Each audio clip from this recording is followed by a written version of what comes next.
United States. It's a big job, and sometimes it requires a sidekick. A sidekick on 4 legs. This is K9 Spike. Look, Spike. He is an 8-year-old Belgian Malinois. I've been his only handler from day one. He's trained in narcotics. During the duration of our career, probably sees over 400 different seizures. CBP officials like Steve identify high-risk individuals trying to enter into the U.S., as well as drugs and firearms. And because these are such high stakes, dogs like Spike are trained in a special way, in what's called passive response, meaning if they sniff out drugs, they don't scratch, they don't bark, and they don't make a scene. They sit. And if they're right, the dog gets rewarded. His reward is actually this toy right here. So he likes to play. So, ain't that right? You like to play. You like to play. Yes, you do. Yes, you do. Let me see it. Let me see it. Here at the port, we've caught up to 16 keys of ecstasy recently. Narcotics are then seized and sent to be incinerated. The incinerator's location is kept a secret as a matter of national security. Now, pretty much everyone knows that narcotics aren't allowed through U.S. borders, but actually drugs aren't the most commonly seized item at JFK. Food is. When a regular traveler arrives in the U.S., they're required to declare any food items they're bringing in, or face up to a $1,000 fine for the first offense. These items aren't taken because agents want to eat your yummy Spanish ham or Caribbean mangoes. It's because agents are responsible for protecting American agriculture from any foreign pests or diseases that could affect our livestock or crops. And that's where agricultural specialists like Ginger come in. Everything gets destroyed to protect against that pest risk. We are protecting the country's agricultural interests. We're protecting against bioterrorism, where someone could intentionally try to bring in items to wreak havoc in this country.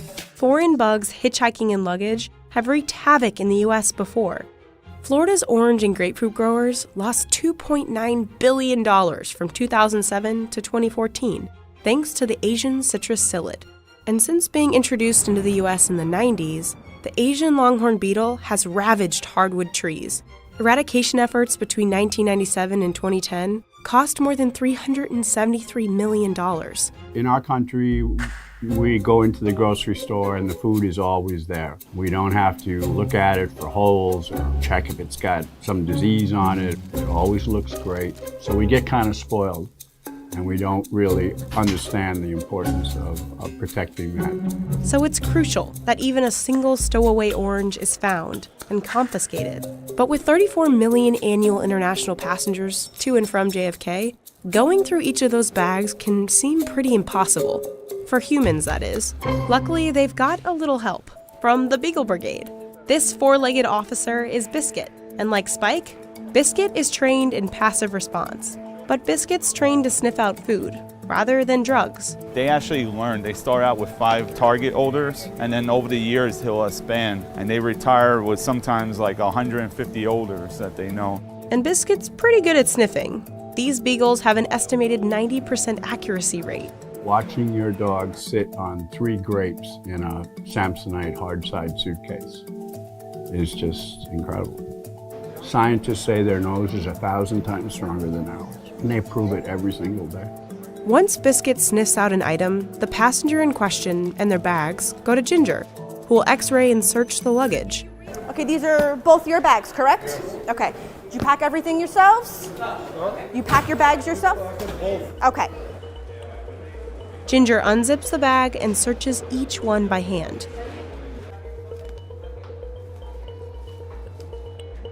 And if she finds something that's not allowed, it's seized and held in temporary bins. This is very common from that region. Once you open it all up, you have grape leaves. These are horse meat sausages. This is another very good example of what we get very frequently, especially in the springtime. This is a plant that they're planning on bringing here to grow. So anything for propagation has additional in-tray requirements. So this is 2 families worth from 1 flight.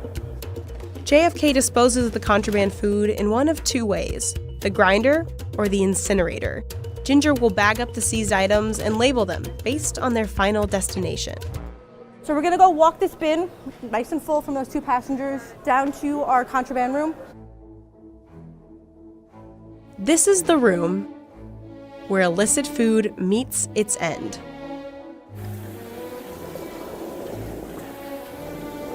This is our grinding machine. This is what we'll generally use for fruits, vegetables, that kind of commodities. It is called the Muffin Monster. But before Ginger can send a piece of fruit down the Muffin Monster, she cuts it open, squishes it, and inspects it. She's looking for evidence of diseases, insertion points for insects, and exit points for larvae. If she finds a little bug, like this one, she neutralizes the pest risk and sends it to the U.S. Department of Agriculture for further investigation. Now it's back to the Muffin Monster. 120 pounds of food are grinded up each day from arriving international passengers. Avocados, mangoes, and citrus are among the most common fruits that end up in the grinder. We do get messy. It's important to dispose of it properly. I love to eat as much as everybody else. I'm a big fan of food, but I know the importance of making sure that what we seized because of established risks is disposed of properly to prevent it from causing problems. So the next time you've got an orange tucked into your luggage, declare it, and let experts like Ginger decide if it's admissible. And leave the Serrano ham in Spain, because Biscuit will find it.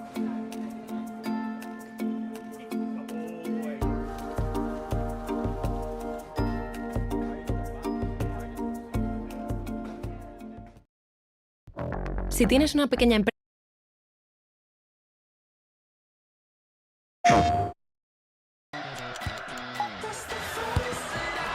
Vinicius Jr. Yeah, it's a cruel mistress. I don't think this will be useful in the speedrun. I'm experimenting. I don't think this is gonna be faster. I really don't think so. But it's worth at least seeing. After a bit of experimentation here.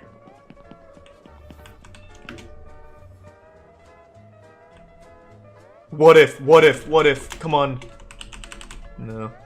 Like, if I landed on Plankton, do you think it would work? Oh, I'm leaving Bikini Bottom now. But, like, what if I ODST fucking shock dropped into Plankton? Could that maybe trigger the ending?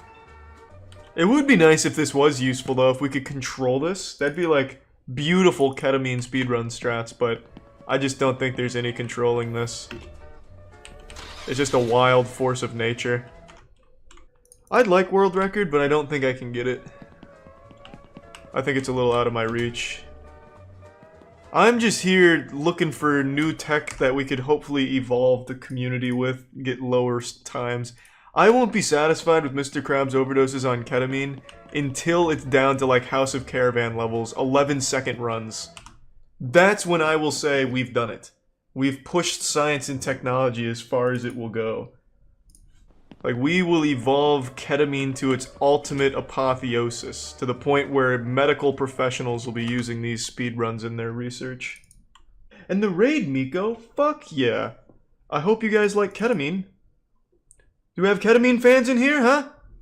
What about SpongeBob fans? You've come. What if I told you we married the two? Well, I didn't make the game, but what if I told you we're speedrunning it, huh? Where the two work together in harmony. I'm the master of Mr. Krabs overdoses on ketamine and dies. Well. Hold on. That was actually a really fucking good start, too. I'm really upset that I blew it. God damn it. My ketamine pickup was on. I had a great drift. Son of a bitch. Ugh. Yeah, I'm glad Nickelodeon made this game, too, man. It's about time they adapt to the modern internet. Ketamine's all the rage. It's about fucking time.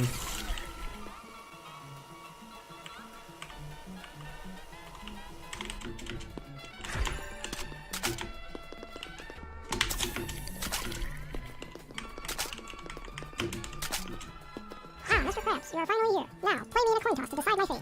Oh my god, my only weakness, literally fucking Die. Go! Sub 23, baby! I'll fucking take it! It's actually a lower 22, though, because I started the timer a little early, I think. That's a good run, though. That's a good fucking run. Holy shit.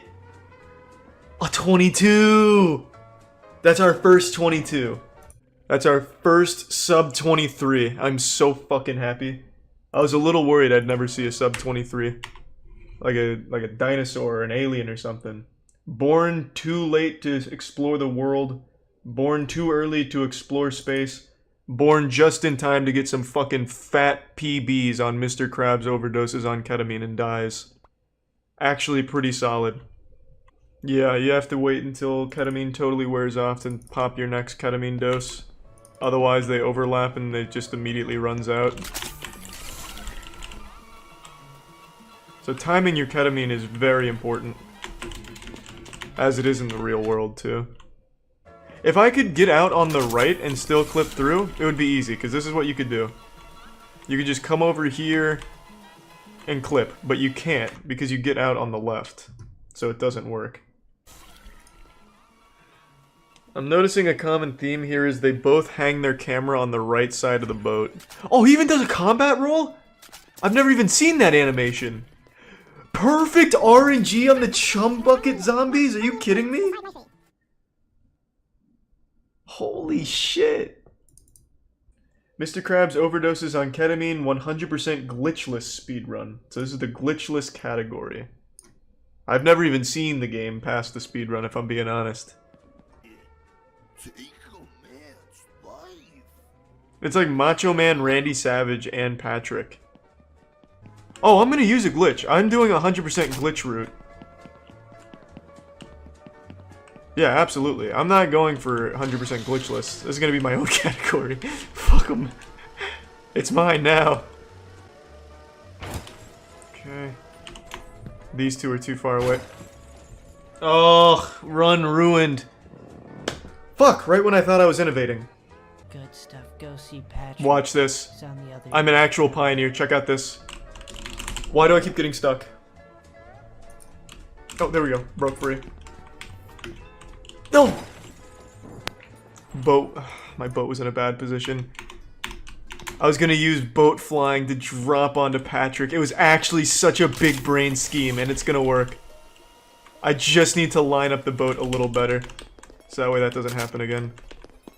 You know what I could do? This record is free. Instead of doing this glitchless, going through the front door garbage, I'm going to the clip spot because I'm still at a good angle. I can even clip deep right, which is frowned upon and a sin in the actual any percent category, and still beat this pace by a fucking mile. I'm in. This record is mine. I'm clipping in the back door, baby. I actually don't even need to have a perfect run either for world record since... Okay, well, this is a bad one though. Since this is a brand new category. I mean, it's a personal category that I think sucks ass, but goddammit, I need something.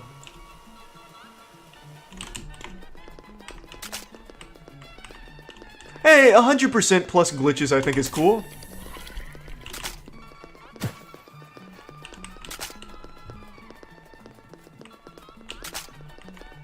Please, Mr. Whoa! Whoa! Whoa! This is huge! This is huge! This is huge! How did this happen? I just... Oh my god, this is massive! Oh, just give me the SpongeBob. Quick. This is a miracle run! This is a miracle run! Saver. If you want to go get more Come on, come on, come on. Go see Fuck, I'm out of ketamine to skip. on the other end of town. Move! Alright, I'm good, I'm good. I don't know how I got SpongeBob from such long distance, but that's great. No! Not like this! Please, God! Why?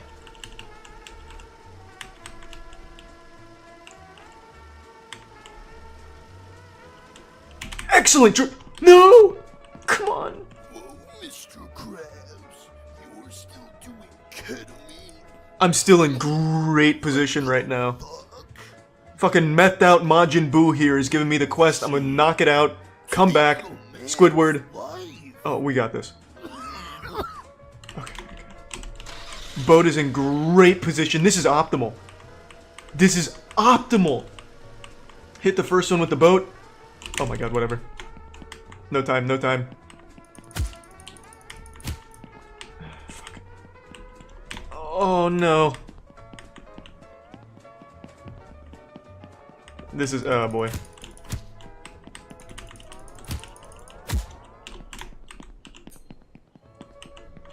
I'm stuck on invisible walls. Okay, still fine, still fine.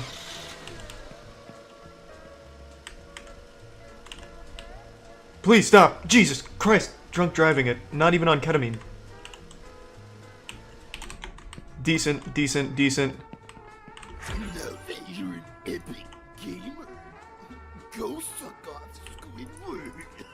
Alright, come on, suck off Squidward. Good, good, good, good. I have not done this quest before, though. I haven't sucked off Squidward's dick yet. So this is going to be new. It's not going to be world record for glitchless, but since this is the glitch category, it's still going to be world record there. Holy shit. Good enough. Free ketamine in here, too. Hey, Mr. Krabs, I need you to sell these drugs to Sandy.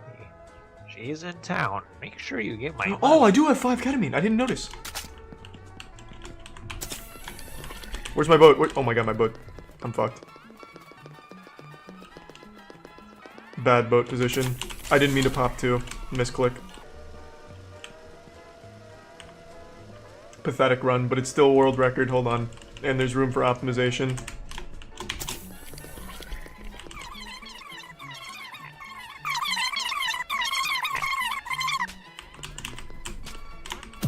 I can't see. I can't see. Alright, just crowd surfing. Oh my god. Fucking help. I need a boat. I need a boat. There's one.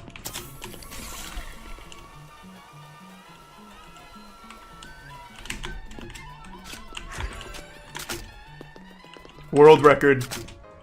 We fucking did it. My first... Please stop. My first Mr. Krabs overdoses on ketamine and dies. World record! 100%! Fucking die. World record, baby! Yeah!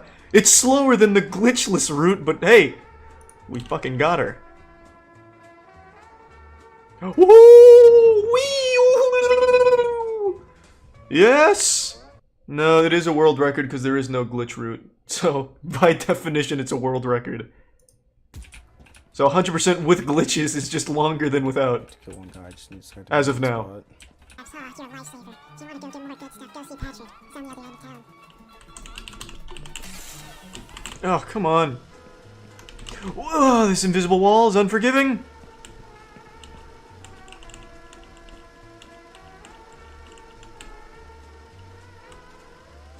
Oh my god, this drift is so nasty! What the fuck? That was the filthiest fucking thing I've ever done in my life. You're still doing ketamine. And then the other way of improving the run is figuring out how to control this. And then get right in there. Holy shit. Wait a minute.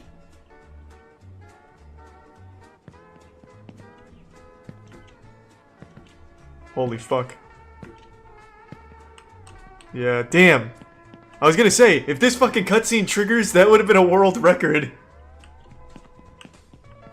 Holy fuck, that would have been nuts. Yeah, but you need the key. It doesn't work without the key.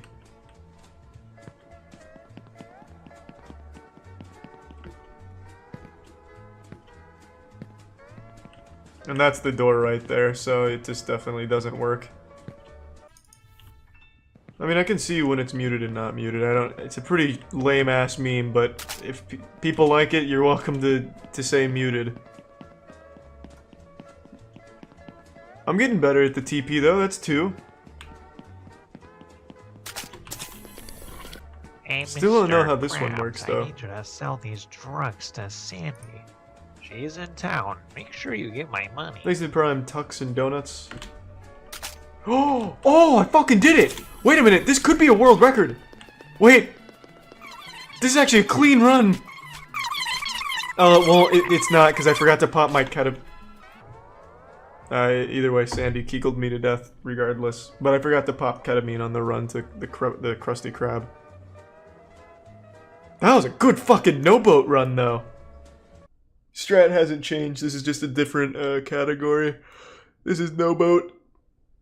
And I'm not good at no-boat. That's pretty fucking nuts. So you got really lucky, though. That is nuts, though, I'll give you that. We were doing this earlier. You got an extremely lucky boost. Holy fuck. And you blew it. And you blew it. Yeah, but this doesn't happen every time. We were doing this earlier. And it's also not using slow-mo while it's flying. You literally jump on with slow-mo. So that's different. That was world record, though. If that guy had just dropped in, he was there. That would have actually been an unbeatable record. If that happened to me, I wouldn't be able to fucking sleep. Oh my god, it's even luckier than I remembered. He barely tapped 1 iota of this first rock and somehow got a rightwards ricochet. Oh man. Alright, let's see. If I can get up here though, if I can actually recreate what he did, can I drop in? Like, would I fuck it up too? So I can't drop in anywhere here. Right? No, now I'm stuck. Oh, almost hit the rock. Okay, at least I'll get to practice the roof. Okay, so this is where he fucked up. He dropped in here. Oh, come on! Come on, it was so free! What hole did he hit? Because I fell right in. Oh, he didn't turn his body.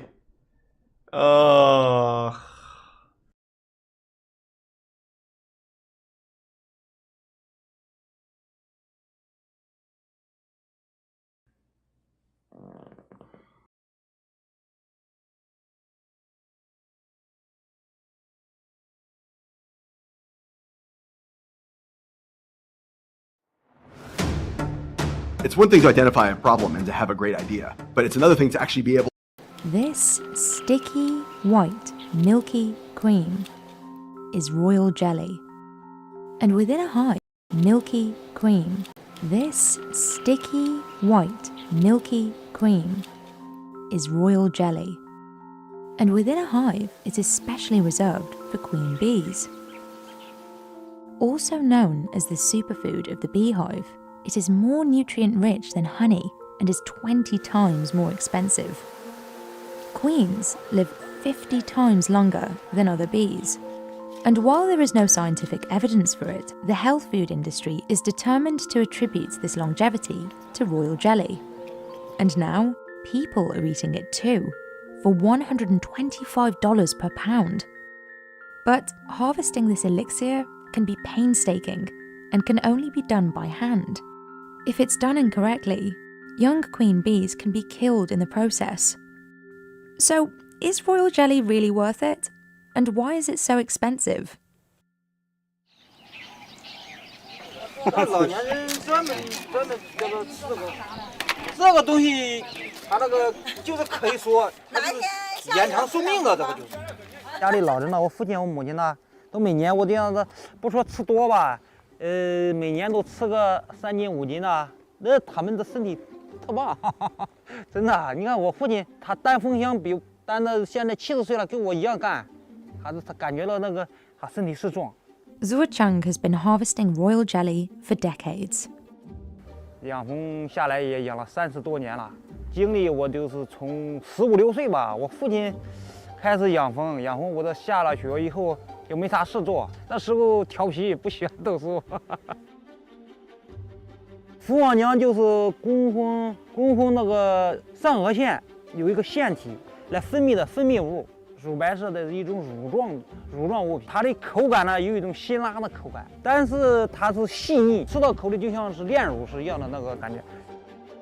He travels all over China to raise bees and keep up with the rapeseed flower season. Rapeseed flowers have bright yellow petals that are wide at the tip, allowing bees to collect more nectar and pollen than other flowers. It's during this time that the beehive population is largest and most productive, which is ideal for harvesting lots of high-quality royal jelly. Zhuocheng travelled 600 kilometers to get here in Sheang County, Hubei province, to raise his bees. He arrived 4 months ago, and today he's starting to harvest royal jelly. 我这有 This sticky, white, milky cream is royal jelly. And within a hive, it's especially reserved for queen bees.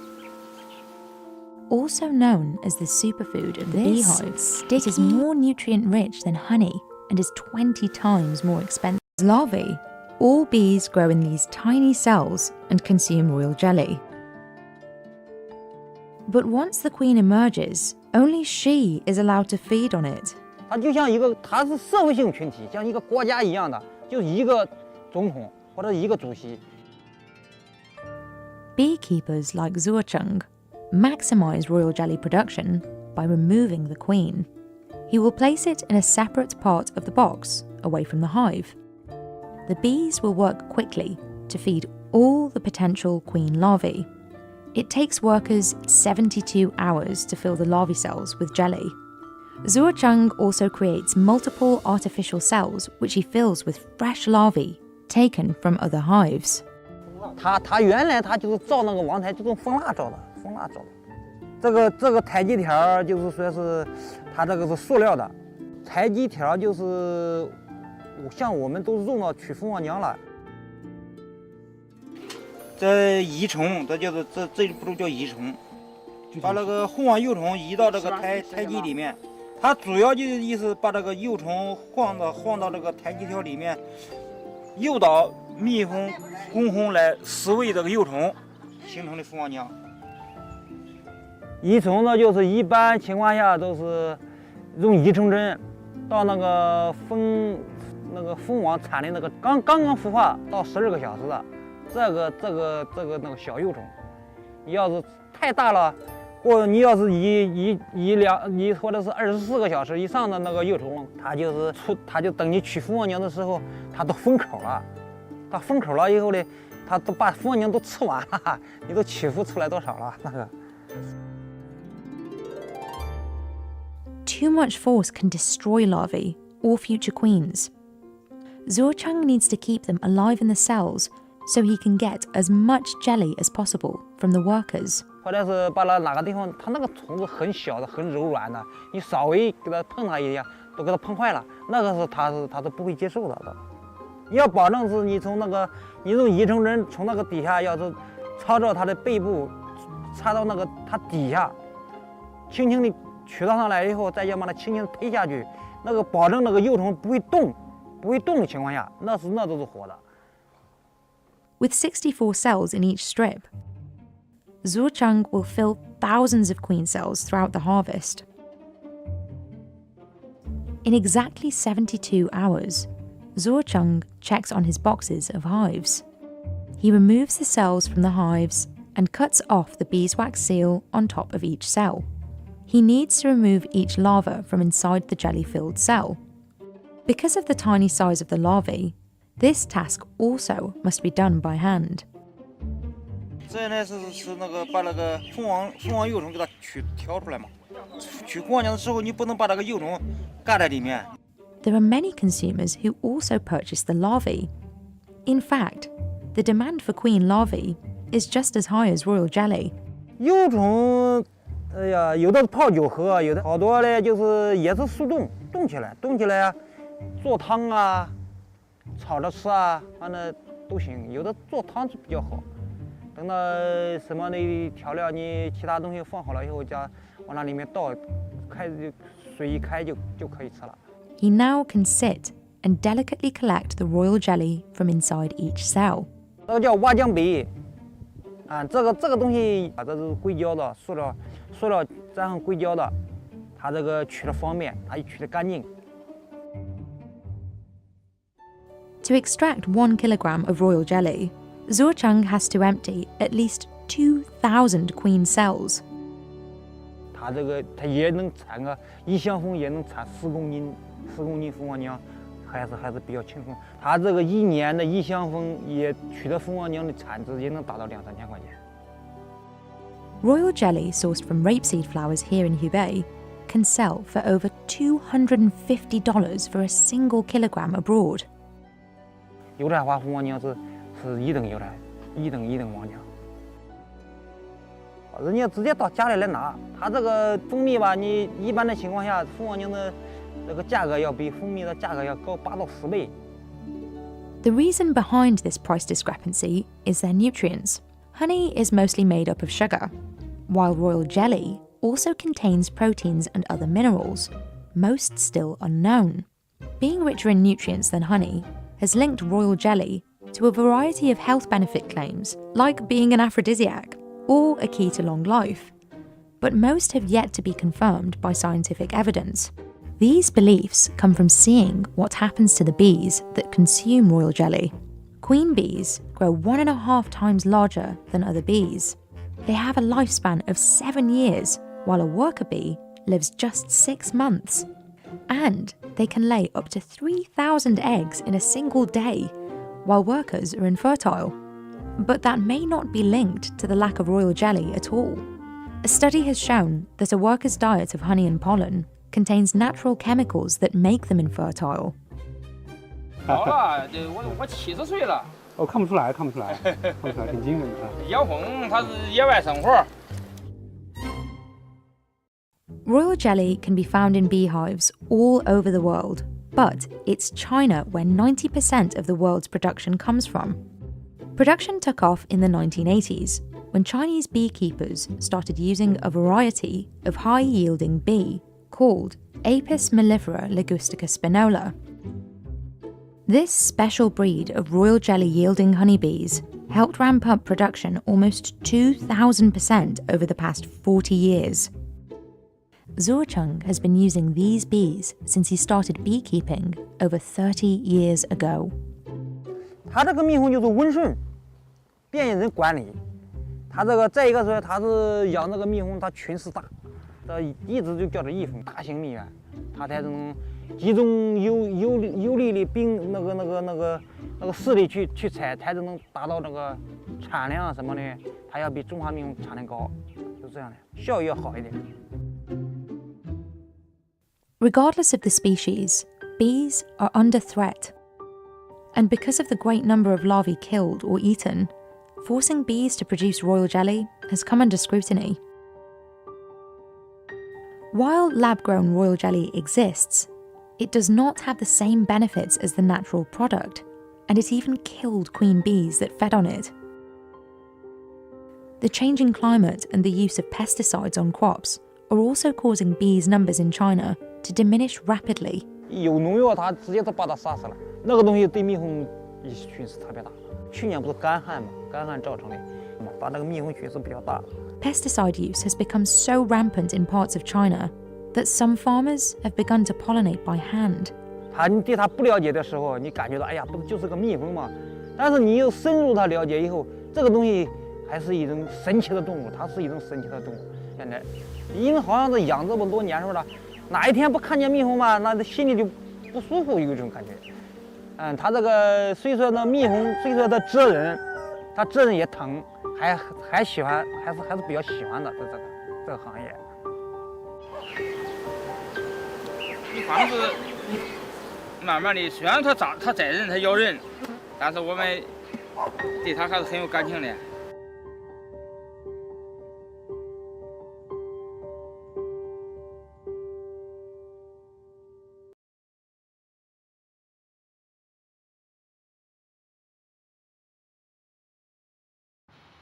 Las modas.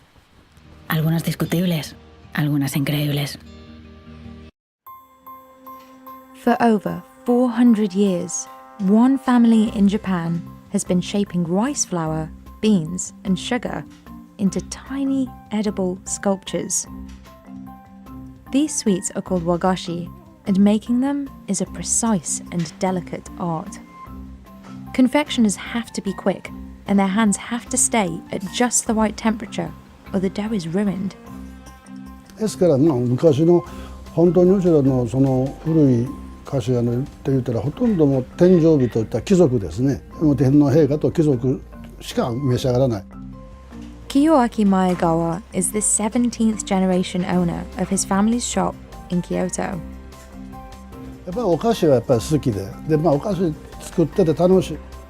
So, how did this dainty art go from a delicacy only a few enjoyed to a national dessert?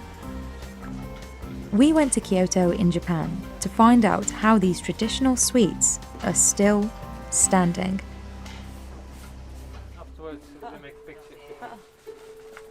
Kiyoaki learned to make wagashi from his father when he was 22 years old.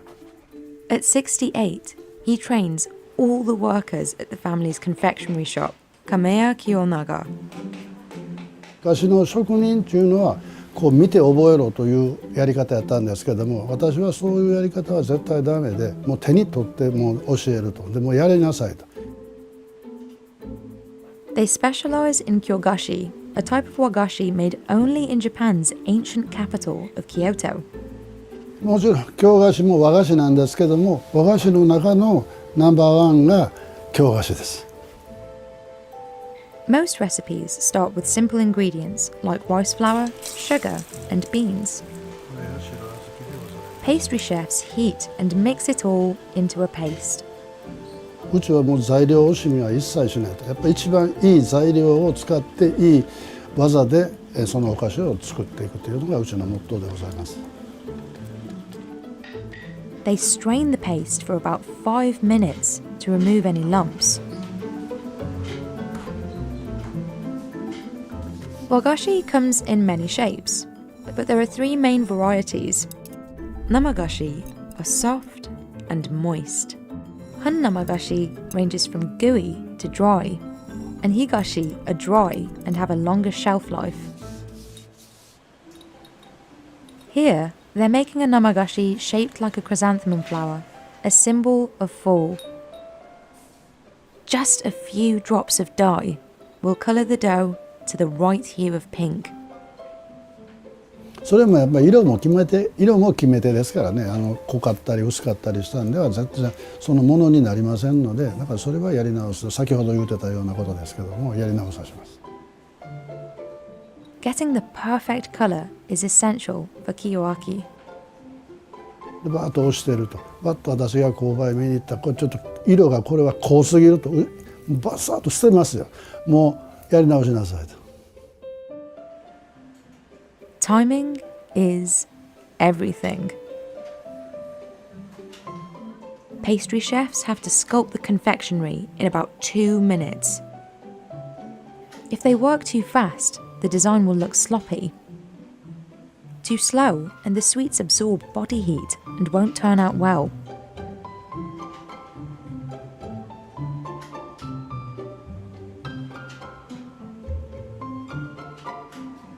This simple wooden stick, called a sankakubera, is the only tool they use to sculpt the petals.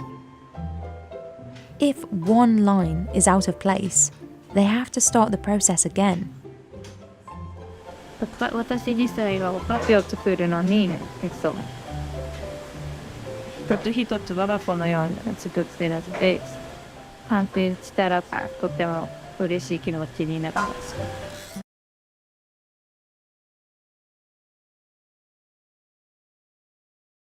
¿Y con la que está cayendo qué hago? ¿Fija o variable? Nueva hipoteca mixta Sabadell. Infórmate en bancosabadell.com/hipotecas.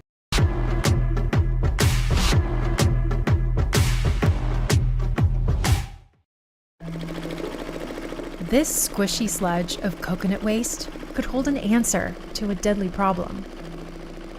Alhaji Siraj Ba spent months of trial and error developing his recipe for cooking fuel made out of coconut shells instead of trees.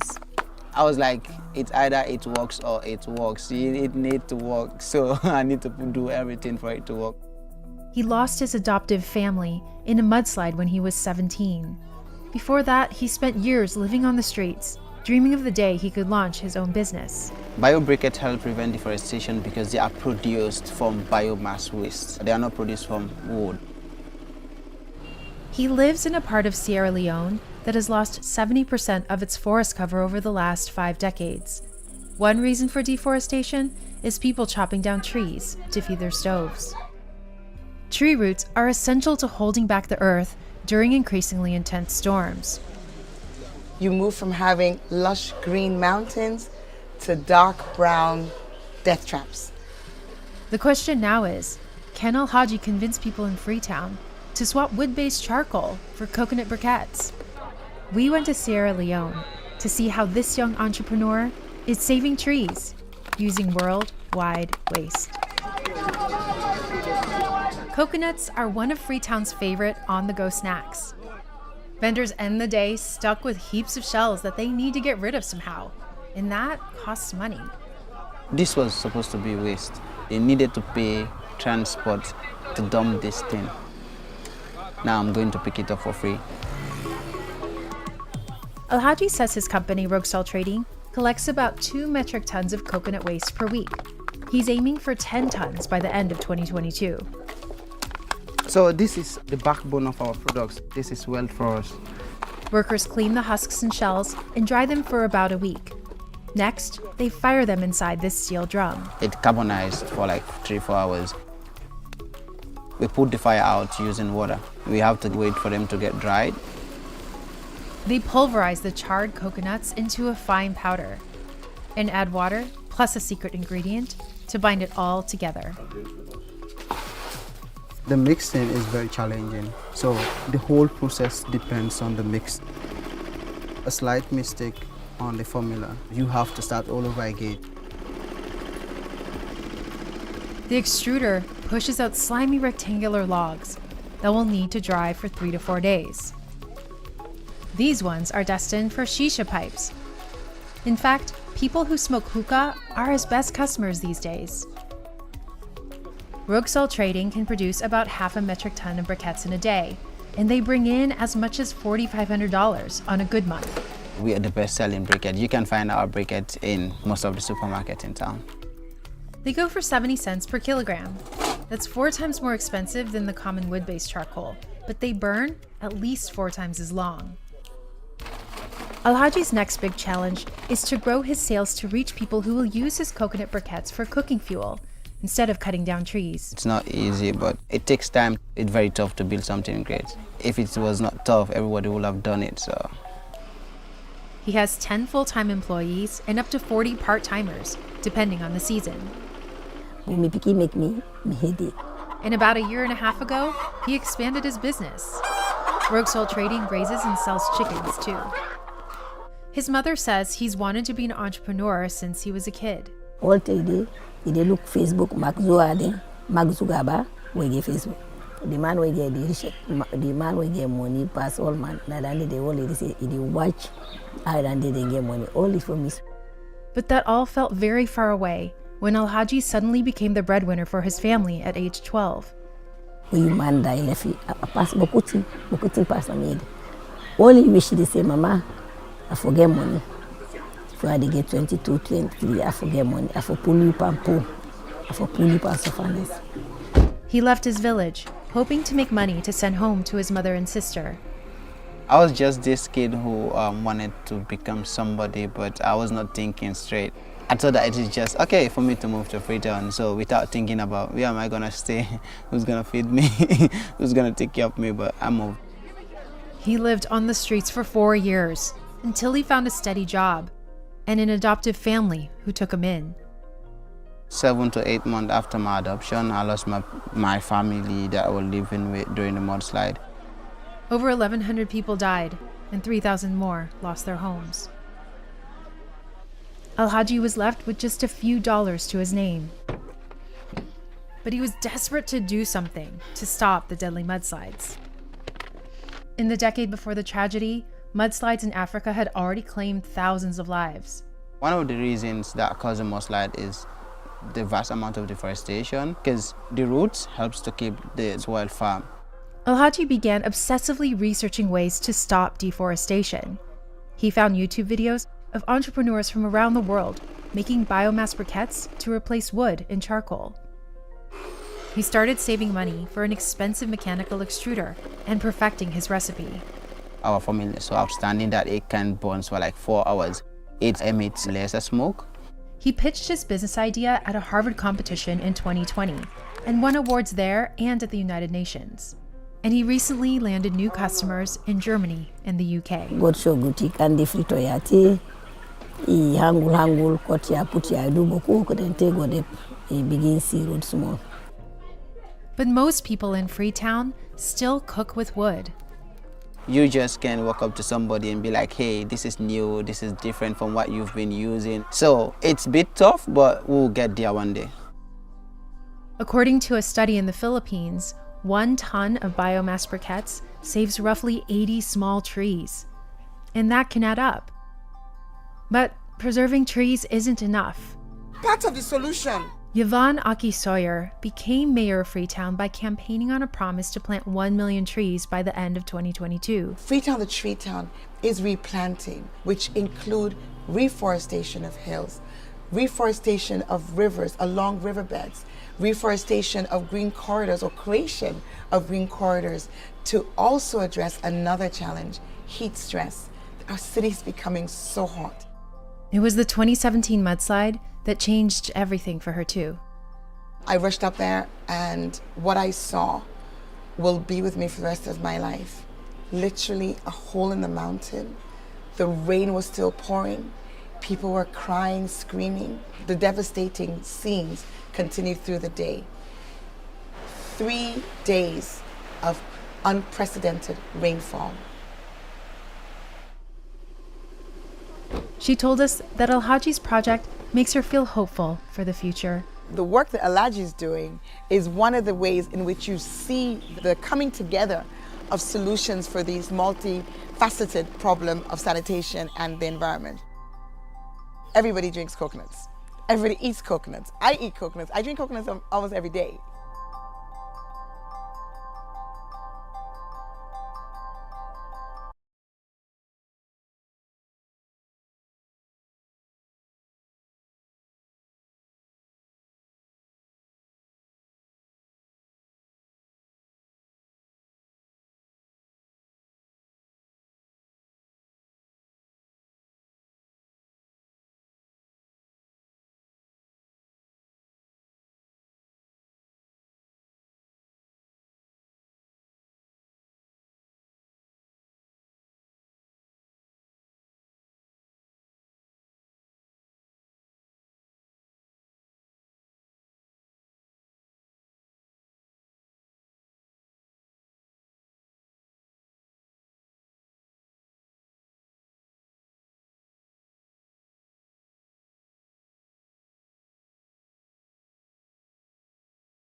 West Rock's story is an incredibly sustainable story. It is a full circle life cycle of fiber.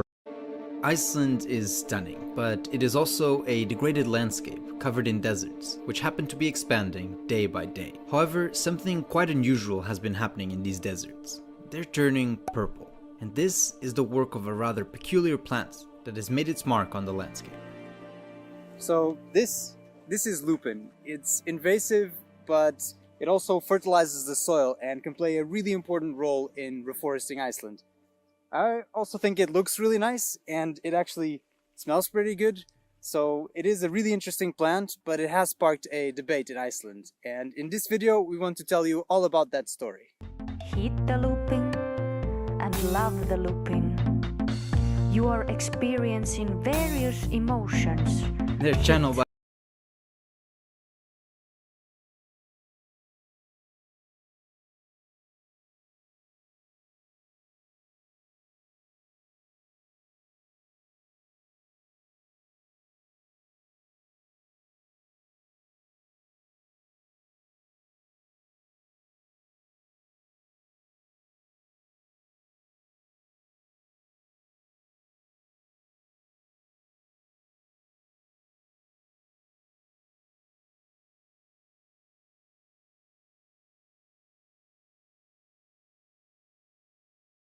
$16 That's how long the game. And over these 16 years, mapmaking as a whole has experienced major innovation. Under an Unreal Engine, TF2's source engine has stayed strong, banger after banger each season.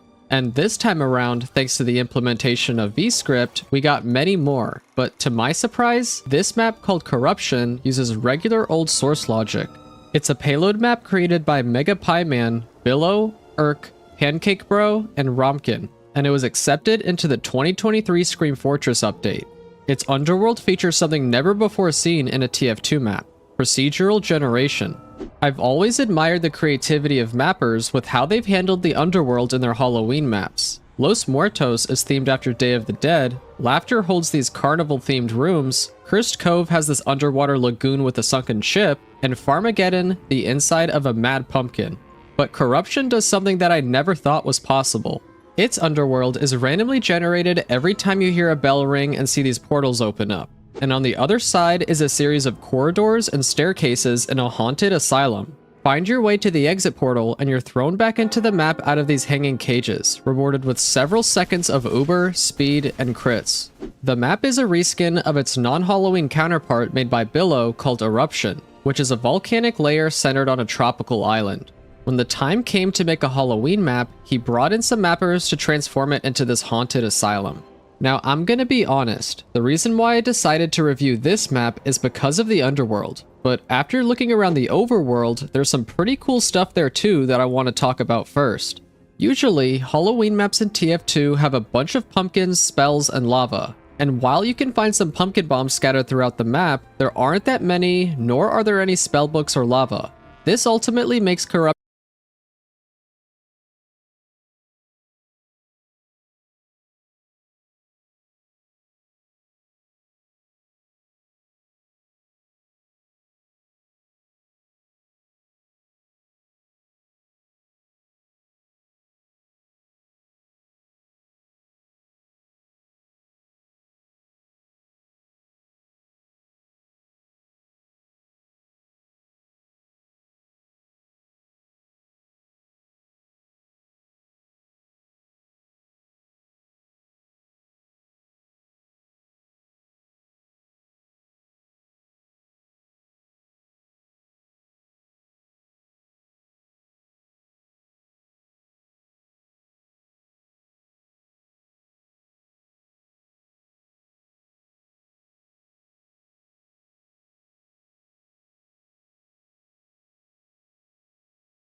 On Halloween, there will be a nigga, you gon' take his pain. He's big and black, he will take your candy. That nigga's name is Big Dick Randy. Hey, big dick Randy, he take booty, not just candy. He dress up like he a granny, then he be waiting for niggas to walk off alone. He make sure they ain't near no home. He sneak up and he let out a moan. He rip off your booty and then he is gone. I remember one day, it was like 2012. It was Big Randy, I could just tell. He took my booty and I couldn't yell. I got to the house, mama said, where is your ass? And where is your candy? And I said, mama, it was Big Dick Dick Randy. He came out of nowhere, on God he appeared, and then he ran off on my rear. He took my whole booty and all of my candy, but you should be lucky that I'm even here. Randy's the real deal, he usually finished the kill. I guess I got lucky. I don't know how I made it out of there alive before that big nigga could fuck me. Randy, he is the one. Hide your daughters and hide your sons. Randy, he is the one. Hide your daughters and hide your sons. No, get away from me! Please stop. Hey, if he gets you, you cannot escape. So just be ready, cause that booty's gonna get raped. Randy's taking everybody, he ain't scared of nothing. It's Halloween, so he'll turn that booty to his pumpkin. He dresses up as a granny, it's a disguise. Then he walks up on you and looks you dead in your eyes. The niggas just be like, hey, what's up, how was your night? Then he catch him off guard when he start fucking they butt with his pipe. He do it so good, he do it so right. He taking the booties on Halloween night. And if your cake is tight, he's gonna take it alright. So don't even put up a fight. On Halloween, there will be a nigga, you gon' take his pain. He's big and black, he will take your candy. That nigga's name is Big Dick Randy. He's big and black, he will take your candy. That nigga's name is Big Dick Randy. Randy, he is the one. Hide your daughters and hide your sons. Randy, he is the one. Hide your daughters and hide your sons. Hide your daughters and hide your sons. Hide your daughters and hide your sons.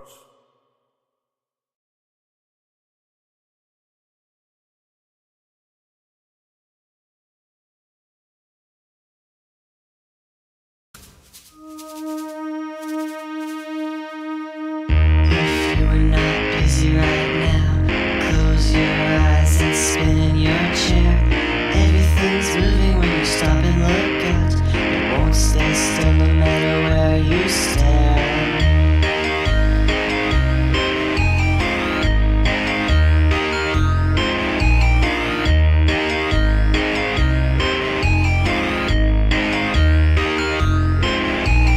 This is hardly my cup of tea. It could be a problem if I try to stand up. I'm so sorry that I made you join me. Still, I promise that I won't throw up, no.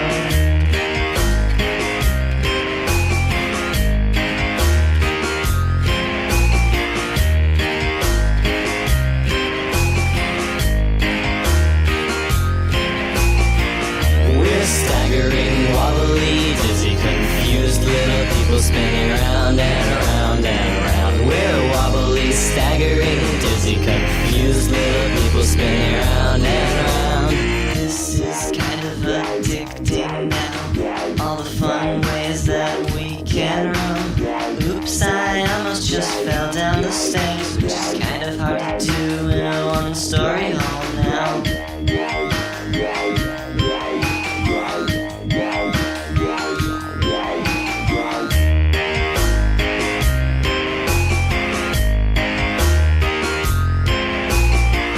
Imagine if everybody in the whole wide world felt just like this. Why, I could envision a universe joined hand in hand and is it full of bliss now?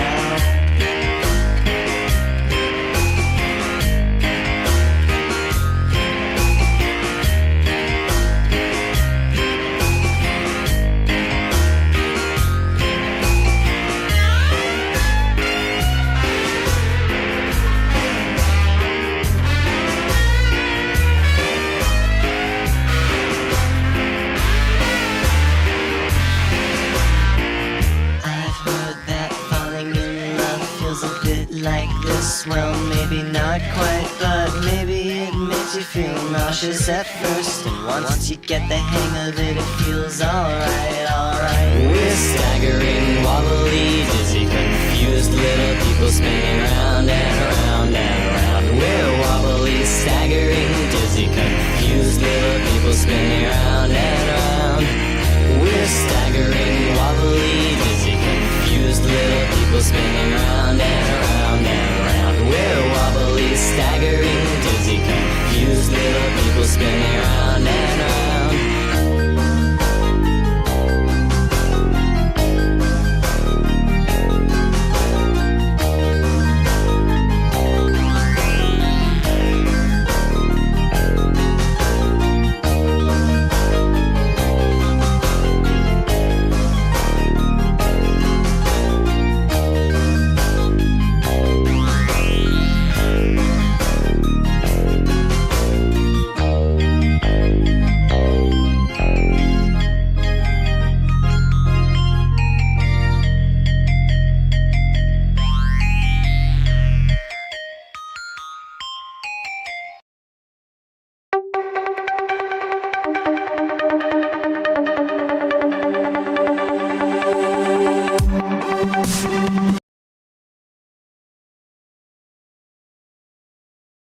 Come out, he's choking how? Everybody's choking now. The clock's run out. Time's up. Over. Loud. Snap back to reality. Oh, there goes gravity. Oh, there goes gravity. Choke. He's so mad, but he won't give up. Daddies, he know he won't have it. He knows his whole back to these ropes. It don't matter. He's told. He knows that, but he's broke. He's so stagnant. He knows when he goes back to this mobile home. That's when it's back to the lab again, yo. This old rhapsody better go capture this moment and hope it don't pass. You better lose yourself in the music. The moment you own it, you better never let it go. You only get one shot. Do not miss your chance to blow. This opportunity comes once in a lifetime. You better lose yourself in the music. The moment you own it, you better never let it go. You only get one shot. Do not miss your chance to blow. This opportunity comes once in a lifetime. You better. Souls escaping through this hole that is gaping. This world is mine for the taking. Make me king as we move toward a new world order. A normal life is boring. The superstardom close to postmortem. It only grows harder. Homie grows hotter. He blows. It's all over. These hoes is all on him. Coast to coast shows. He's known as the globetrotter. Lonely road scholar. He knows he's grown farther from home. He's no father. He goes home and barely knows his own daughter. But hold your nose, cause here goes the cold water. These hoes don't want him no more. He's cold product. They moved on to the next mo who flows. He knows dove and sold nada. So the soap opera is told. It unfolds as a pole.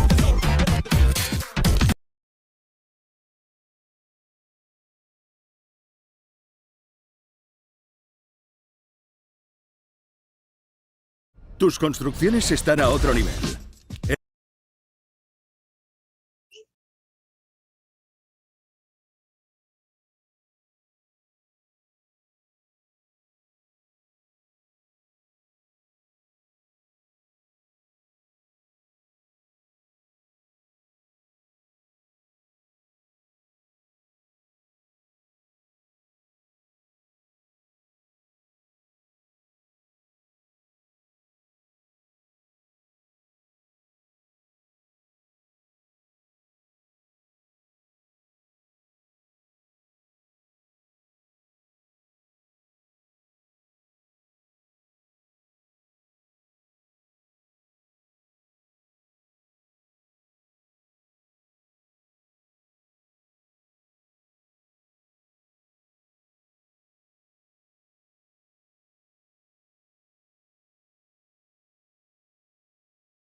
Okay, I'm gonna throw that.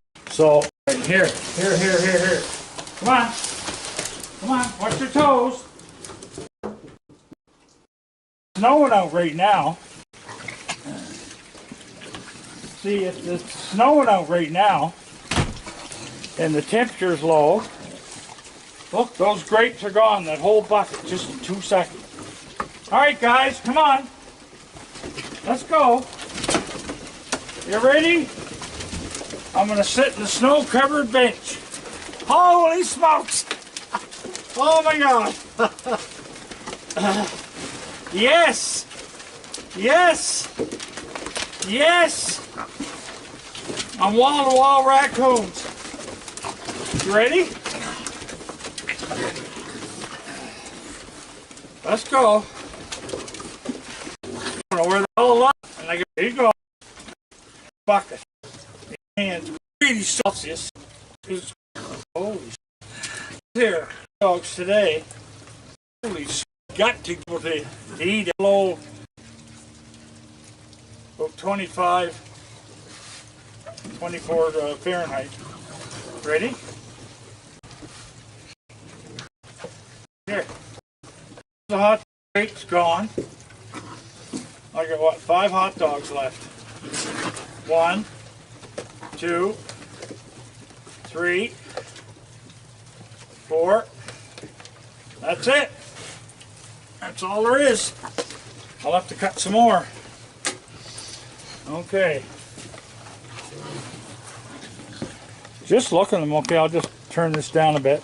There we go.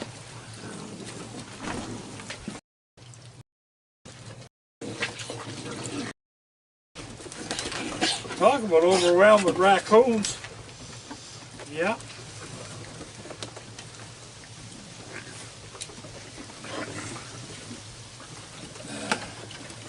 Here.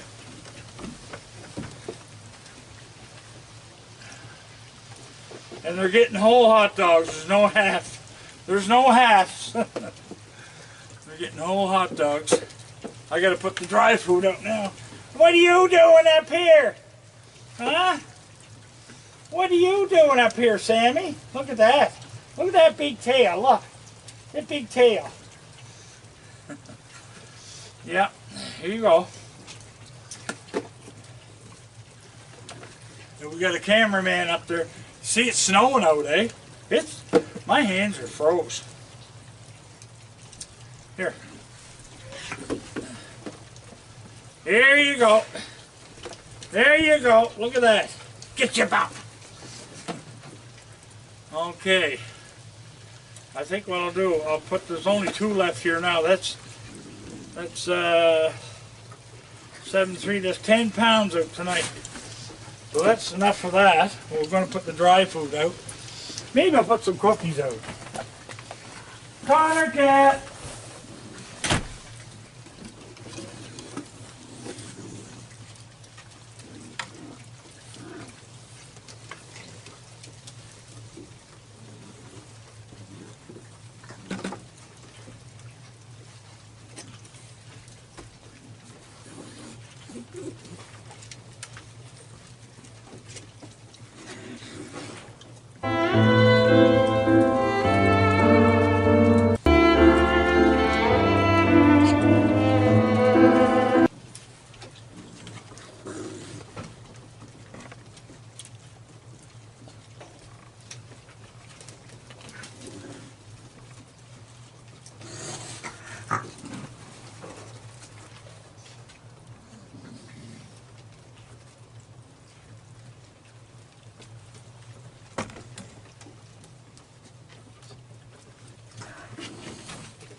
Oh, you're eating that, are you? Is that good? Does it taste good? You get away. Get. Look at that fellow sitting upright. And this is my buddy that tries to get in the house. Yes, you are. Scooter. 4, 5, 6, 7, 8. Oh, it's hard to count them. 1, 2, 3, 4, 5, 6, 7, 8, 9, 10, 11, 12. 16, 17, 18, 19, 20. Yeah, 25. We got 25 up here. Yeah, that's the most I ever had. Like 20 years I've been doing this, and most I ever had between 8 and 10 raccoons. Now people were wondering now what's going to happen next year. Were they going to bring all their babies back? Actually, a lot of these will be gone. They'll move off into another territory, and then we start with a whole new group again. Sammy will be gone, and Buddy will be gone. Woody will be gone. Yeah, so we start with a whole new group. But see, we had a lot of mothers here that dropped the kids off and left them. So, but look at them, I mean, they're all well fed. So, anyway, this is 3rd of November, so I would say if the weather keeps going the way it is, they're going to be gone. Yeah, I must grab that bird feeder in, because, oh, stop there. I'll grab that bird feeder. They didn't empty that, the bloody birds did. I filled this thing up 3 times. Yeah, there's 2 of them. Connor cat! What you doing? What is it? You looking for Daddy? Are you? Are you a Connor cat? Yeah. Alright, fellas. There's Steven Spielberg right there.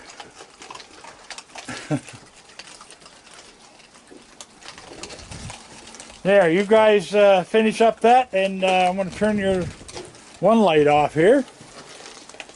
And I can reach it. There we go.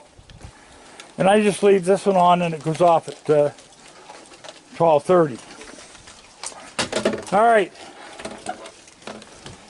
Connor, cat, I'm gonna get you. I'm gonna get you. Yes, I am. I'm gonna get that Connor cat. You better run. Where's Charlotte? There she is. Charlotte, are you hungry? Charlotte, are you hungry? Poor little girl. Huh? Poor little girl. Yes. Huh? Poor little girl. Yes. Charlotte, what is it? Do you want to go back to Tracy's? You want to go live with Tracy again? Charlotte, back to Tracy's? All right, we're going to say goodnight, and I'm done with being out there in the cold. So, plus I keep an eye on them, and if they run out of food, I make sure they get lots. All right, people, see you later. This is a bird feeder, and everything to my left is my attempt at making it squirrel-proof. If they want the bird seed, they will first need to pass through what is basically an 8-part Ninja Warrior obstacle course for squirrels. This course is extremely challenging. It is not for the timid of heart. But out of the gate, I will admit that in hindsight, that I completely underestimated my adversary. Now, if you're wondering why I would go through all this trouble, we need to go back 8 weeks ago when I found myself stuck at home and very bored. So I installed a bird feeder and decided to become a bird watcher. And it was just so lovely. Until they showed up. Now luckily my bird feeder had a wire cage around it, big enough for the birds to slip inside, but small enough to prevent the squirrels from getting the food. And that worked really well until right here. For me, this was like the moment in Jurassic Park when they realized the velociraptors can open door handles. And once the door was open, it was clear this wasn't their first rodeo. They basically cleared this whole tube of birdseed by the end of the day. Mind you, this bird feeder was advertised as being squirrel-proof, so I bought another squirrel-proof bird feeder to replace it. It's got this outer cage suspended by some springs, and so if a bird comes and lands here, it doesn't weigh that much and it has access to the seeds. However, if a squirrel comes, it'll grab onto this cage, its weight will force the springs down, thereby preventing access to the seeds. I have no idea how the squirrels could possibly outsmart this, but let's see. And this one worked exactly as intended. You can see the birds love it, but when the squirrel comes along, the cage shifts down and now all the seed ports are covered up. Every time they tried, it was the same results. However, the next morning, this guy manages to unclip the springs that hold the cage up, which means the cage stays in the lowered position where it blocks all the seed openings. Problem with that is now they can get to the lid. But this bird feeder lid doesn't hinge open to give direct access, so he goes with a different tactic, where he now has access to all the birdseed he wants. And so I decided I would try one more bird feeder design. Okay. Wow.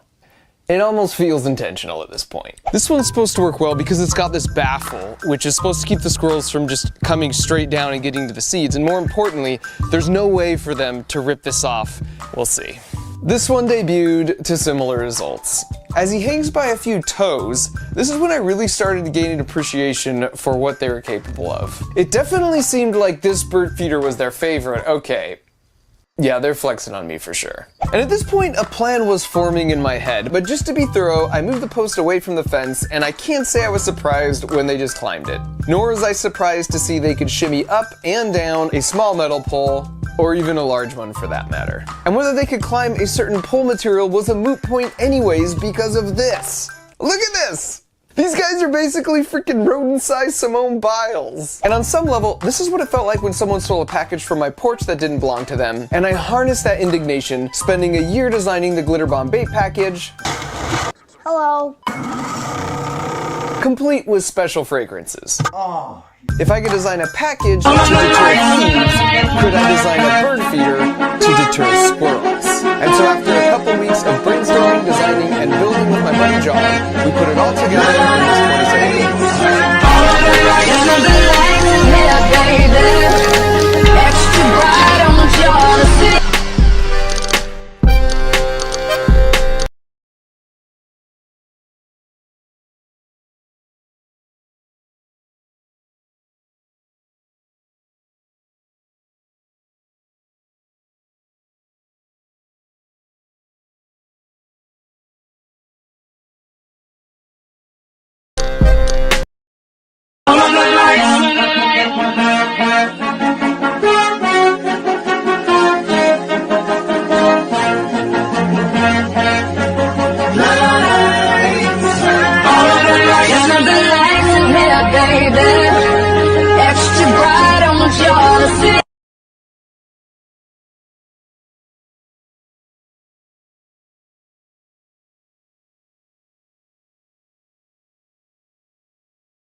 Opera GX. Puedes cambiar el fondo de tu navegador casi como quieras, con colores distintos, de chill,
Yesterday I was overcome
What if you could solve all your modernization problems? Rocket Software streamlines your infrastructure while cutting costs. At the end of 2022, the Liver King was one of the biggest names in the fitness industry. But at the beginning of the year, a mere 8 months ago, it all came crumbling down thanks to one video from More Plates, More Dates, where he exposed that Liver King's entire online presence was based upon a lie. Liver King had always preached the primal lifestyle, known for eating a bunch of wacky foods and raw meats. Like, he has more testicles in his videos than Riley Reid's entire filmography. His big thing was eating all of these testicles and slurping down tons of liver, gluttonously consuming an endless supply of exotic meats, and all the while preaching that it's ancestral living. And he'd lead his followers to believe that if they purchase his supplements and his supplies and eat like him, they could look like him. And obviously, a lot of people fell hook, line, and sinker for that scam because he has a very impressive physique. He looks like an anime character straight out of Baki the Grappler. The goofball's got muscles on his body that haven't even been invented yet. And his veins are just bulging out of his skin. It looks like they're transporting diesel throughout his body. And he would keep telling them, like, if you work hard, you buy my shit, you eat like me, you live like me, following the ancestral tenets, you can be like me, look like me. And it was all completely a lie. It turns out he was juiced to the gills. He was on tons and tons of performance-enhancing products, and More Plates, More Dates brought that to the public eye. Eventually, it forced Liver King himself to just admit that he lied about all of it. He lied. His body isn't the result of following the ancestral tenets or glorbing down on animal testicle for every meal. It's the result of steroids. So, I saw a video floating around on Twitter today, one of his more recent posts, and he's looking extremely rough. So I just wanted to do a little checkup on where Liver King is 8 months post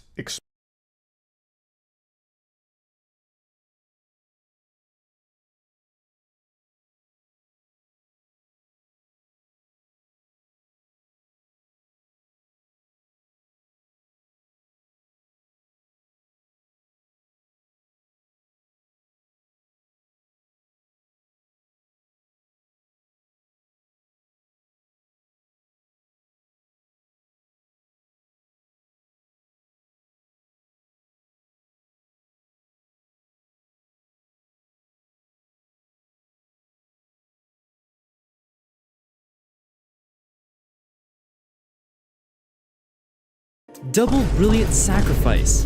In this bullet game, I nearly became Stockfish. First, I took this pawn, and after takes back, I traded the knights off because I don't want him taking mine. Now I play queen to g5, bringing my queen to a more active square.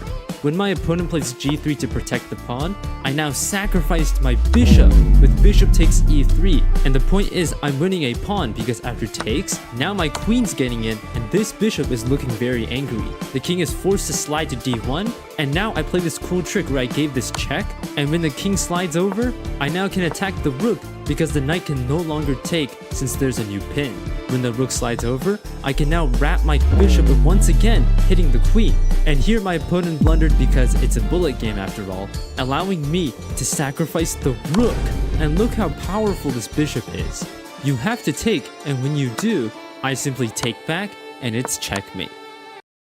Double Brilliant Sacrifice. In this bullet game, I nearly became Stockfish. First, I took this pawn, and after takes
This little female is known to researchers as Gyra. She's tiny, weighing a mere 2 pounds, 200 times less than a lion.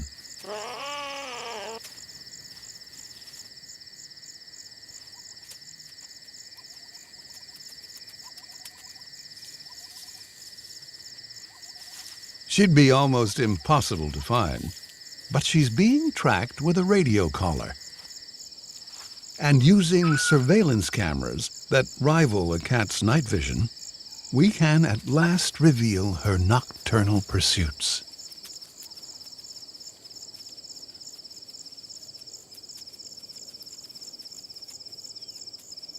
She can walk 20 miles a night in search of food, the farthest recorded for any small cat.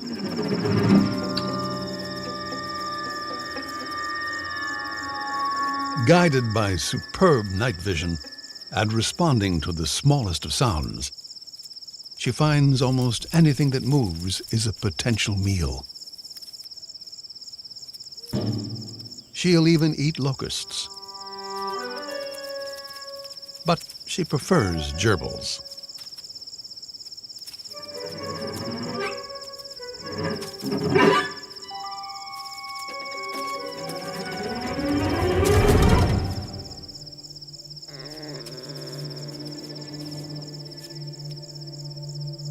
Or if that doesn't work, birds.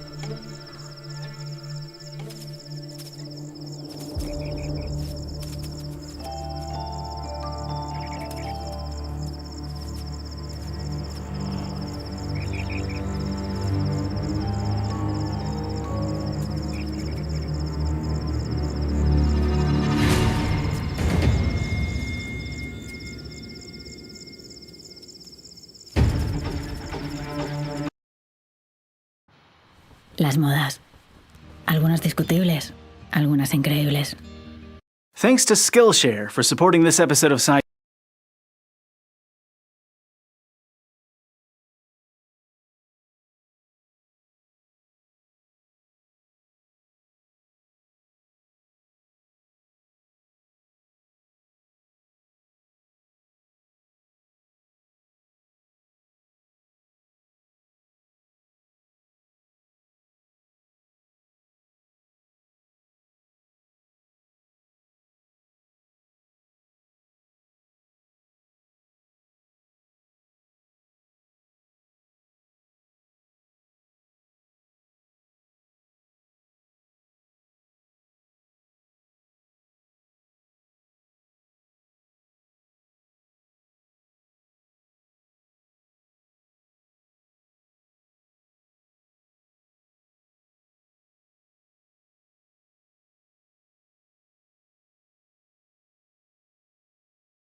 A lot of you have been enjoying some of my raiding climb videos that I've been doing, but this past week, Hikaru and I played the new variant, Fog of War, on chess.com.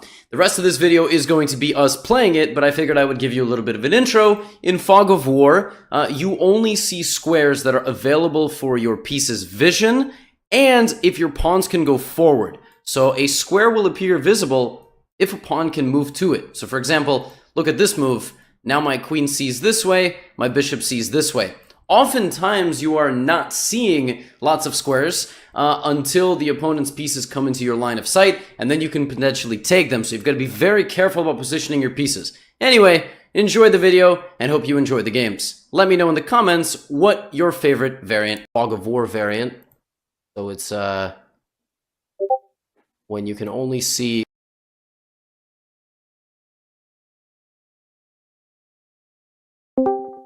Looks like we're continuing.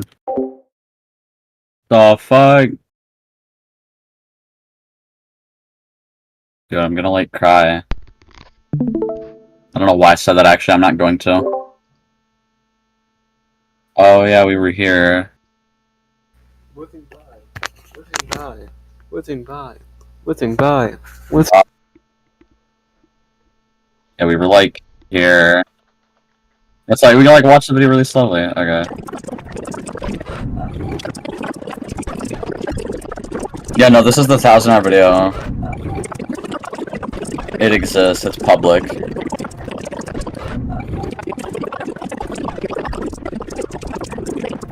This is watch, but it's kind of cool to look at everything.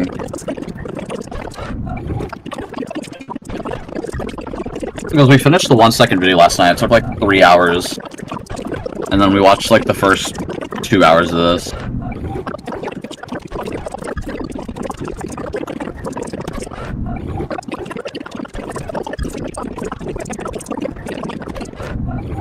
I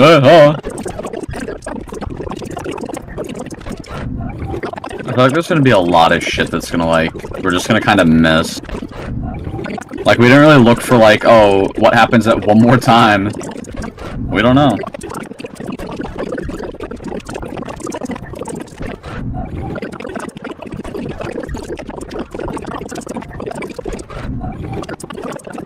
What is this? This is infinite squared.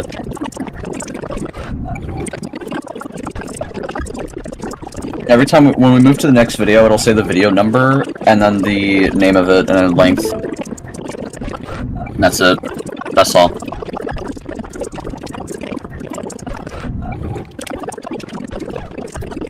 It's like a million badges. Nope.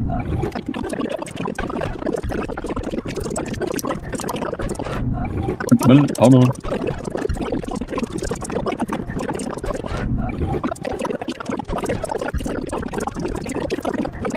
I mean, yeah, this is kind of what we've been like. This is the video that's taken like a year to make, I guess. I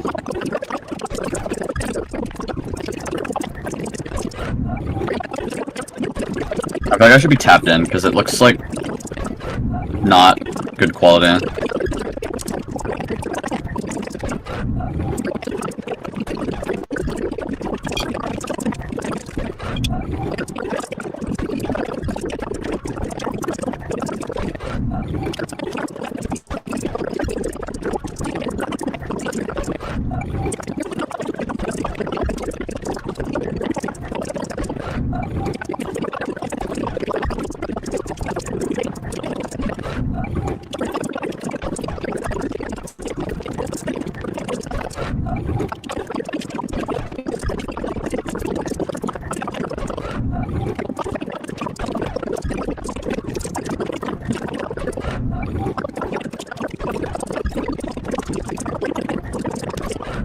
Like, yeah, when are we gonna get infinity to the power 4, huh? I'm pretty sure I know what videos after this. And it's gonna look so weird, too. Because it's kind of slow. Not really. Okay, yeah, so this is the last one, I think. Yo. It's like, oh my god. Oh my god, Nebula's in call. Yeah, Nebula's in call, guys. It's just black for like a second. Money. Yeah. Man, this is really early. It's like, take notes for this. Yeah. It's like almost normal. Yeah. Oh. The time. Okay, I think we're on the like next part. Like the oh my god, it's so like fast. Yeah. See, like, this looks like normal, like, on my, like, on Discord. What about here? It's the same fucking thing. Don't say Smash. Oh my god. Boobies? No. I'd get banned if that were the case. I really like you part 2. It sounds like yeah. I love what the end song is gonna be. Just end. Oh. You know, those aren't boobs. And if this were boobs, this video would probably be age restricted. But it's not. Because this and, like, any other video isn't age restricted. What if there was, like, just porn? It, like, would it even fucking detect it? It's 10 hours, you're not gonna see it in time, buddy. Fuck the robot.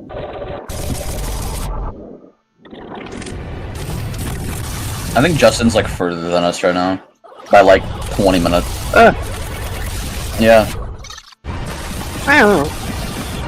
Like Contact Smash! Oh yeah, look, it's the first half. Wow.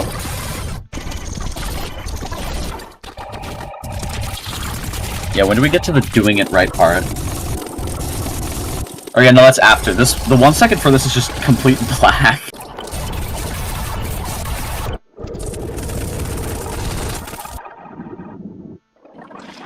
Wait, ends an actual song? Okay. Oh, we got another one.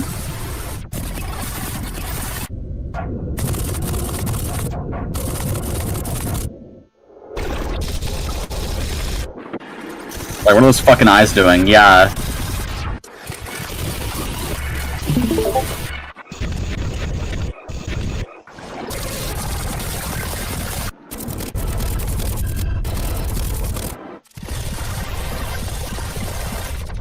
For me. That sounds so wrong.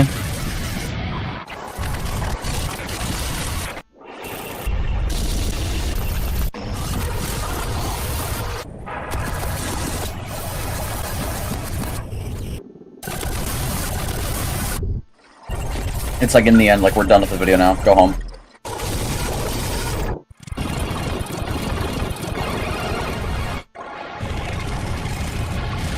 That, I don't think that's, what? Okay. Was it weird I listened to I'm God by Clam's Casino when I lost my virginity? Nice song name. Maybe I should make a song called Was It Weird I listened to Was It Weird I listened to I'm God by, yeah. There's like no difference, dude. I'm not even gonna know when we're gonna reach the fucking, like, part.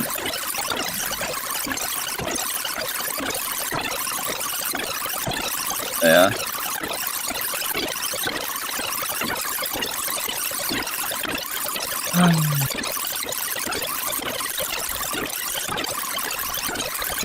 Like, this is where we are in the timeline. Just like, we're like here currently, you know, with like all long videos.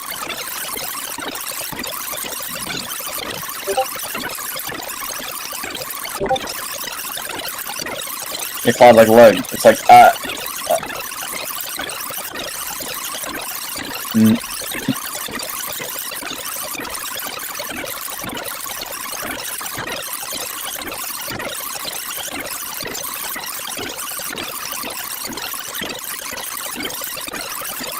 No, no, you're banned. Sorry. I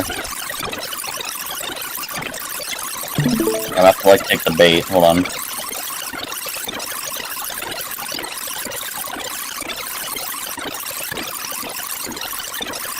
It's like I woke up in a different...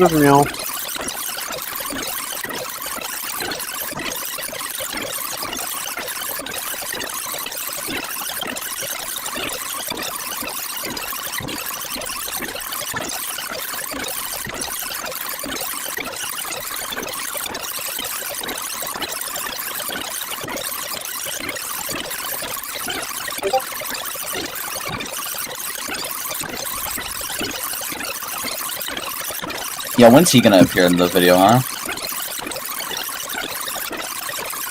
No. Dude, didn't he, like, retire? He's like, I'm done with your bullets, guys.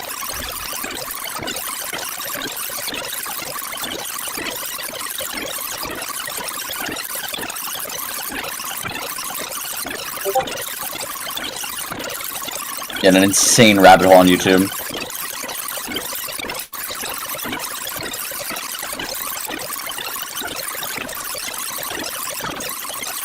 It's like my insane rabbit hole on YouTube is, sad lo-fi 24 hours, and then,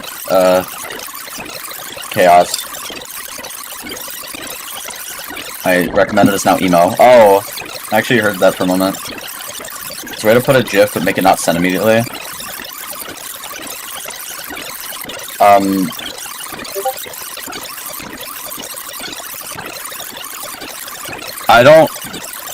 I'm gonna be honest, I have no fucking idea what you're on about. That's like the same question about how does Gus know about the car bomb? It's like, how did Gus Fring know?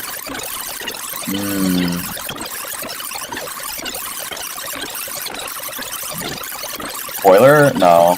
This is like nothing. I think it's more of like a, hey, what the fuck? Like I click on one of my just sends, yeah, you can't do anything about it. Yeah, aww. It's like, I deeply apologize.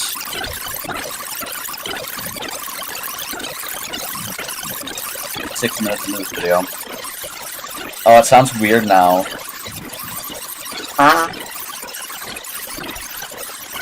Like, oh, that's the last time I'm doing it. I like see him up at the camera for a moment.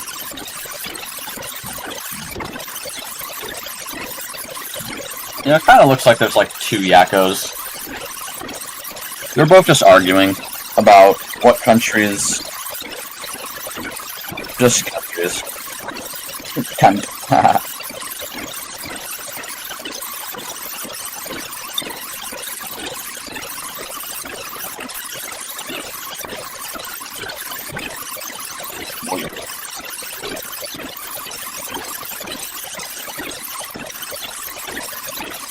Write it faster. Okay. That's Beetle Boy.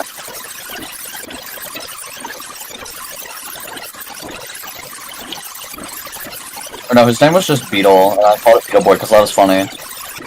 Like, they thought it was funny. That was hilarious. Yeah.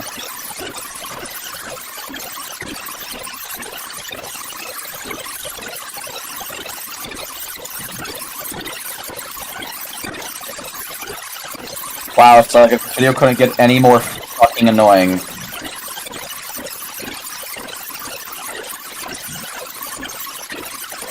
I mean, then again, it kind of feels weird how, like, we're kind of just going through, like, a 10-hour video in, like, 5 minutes. Yeah.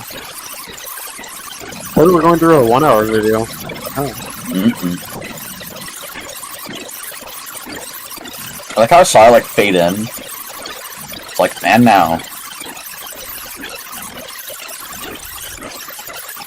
And now!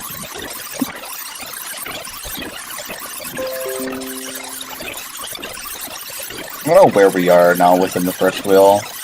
This is like the 8th video we're on, right? Just from the wheel? Probably, yeah. Been here for a good minute.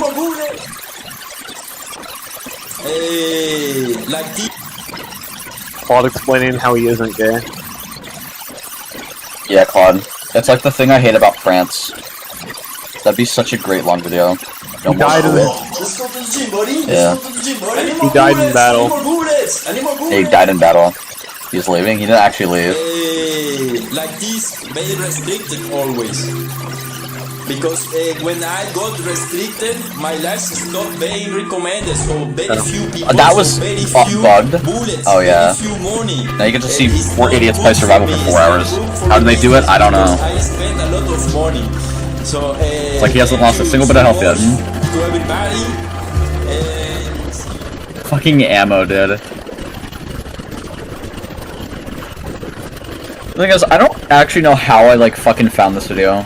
Because this video has like 10,000 views on YouTube, and I found it like 10 years ago. I don't know why.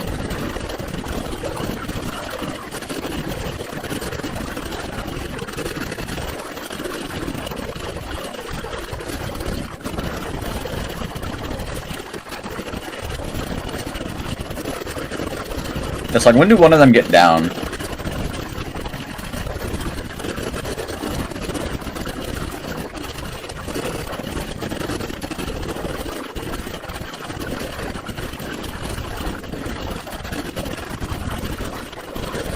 Oh. Yeah, this is Pandemonium. When you start it, you have to wait 2 hours. True story.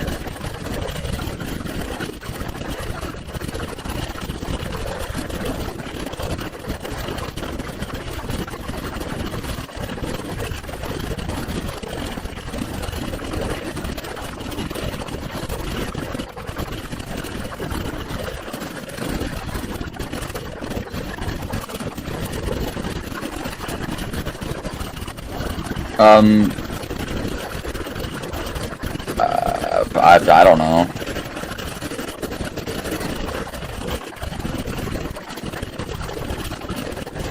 Are they really out of medkits? Okay.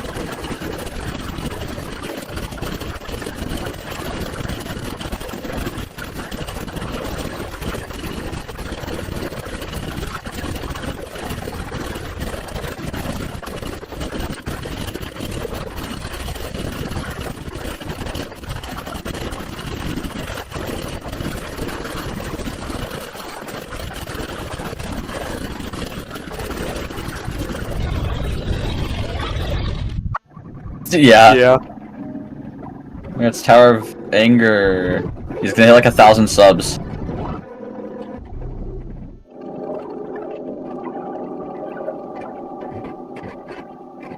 Toa. I'm confused. Does like every Tower of Anger have like a... What's the fucking song? A noise. Well, yeah, but like... No, it down. It's like, guys, make sure to subscribe. Wow.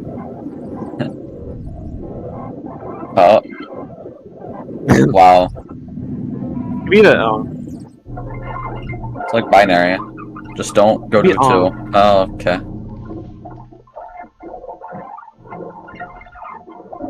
Water?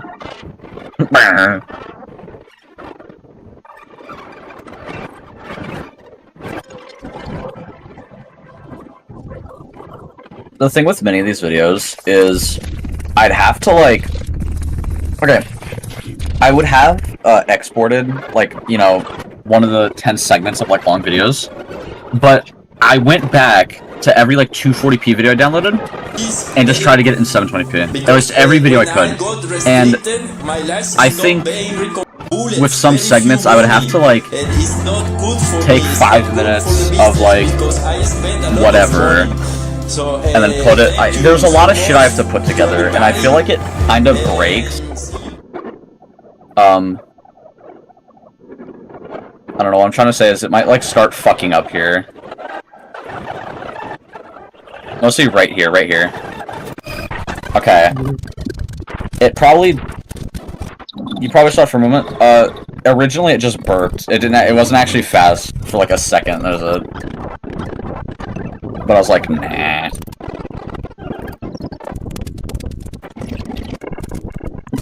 I fucking heard the... Okay.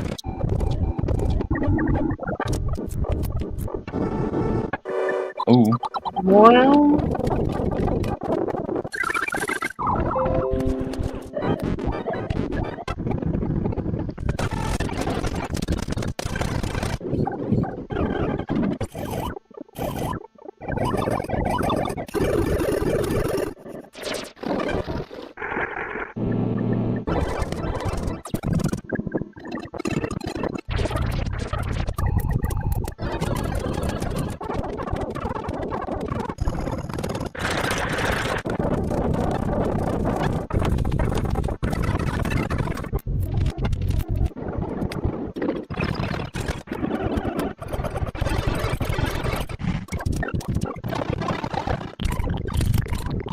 Yeah.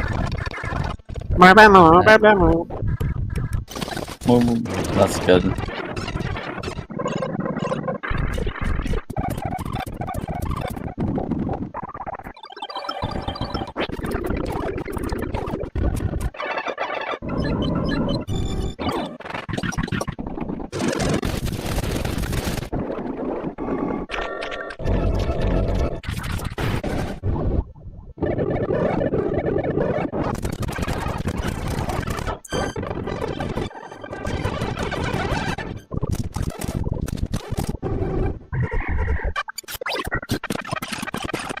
Yay.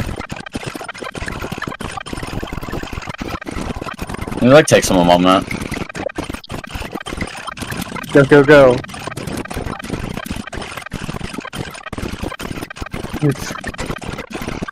I still never really imagined how like this is like an hour long for a fucking Wii minigame. That's not even a minigame. Or maybe it is, I don't know. Like, I can't even think to myself, what's the, like, longest, like, Wii Party minigame? Not, like, bingo or, like, those kinds of games. I just mean, like... Bingo isn't a minigame, it's a game mode. Or, well, yeah, all game modes, yeah, whatever. Uh-oh. Yeah, it starts at noon. It'll be 8 o'clock, you know what that means? Oh, dear God. Yeah. Finally, silence. Come on. I will get 2 symbols and smash them across your fucking head, and you're gonna hear silence. I think this erupts to Jim Carrey drive tick at the clock 10 hours. Mm-hmm. This is like the 4th video we've seen that has a fucking clock in it. 4 or 5, I don't remember. There's these 3 videos of like how to do whatever. And then Vsauce. I don't think there is. I feel like there's another one.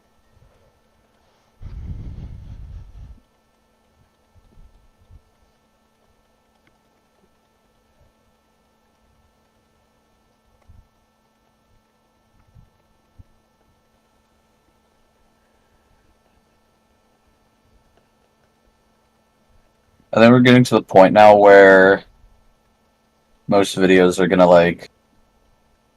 I'm gonna go AFK. Chat pause. It's Claude watching. Yo, Claude, you looking at this? You am watching plus? Alright. And you know, I'll do lactators. I'll do lactators.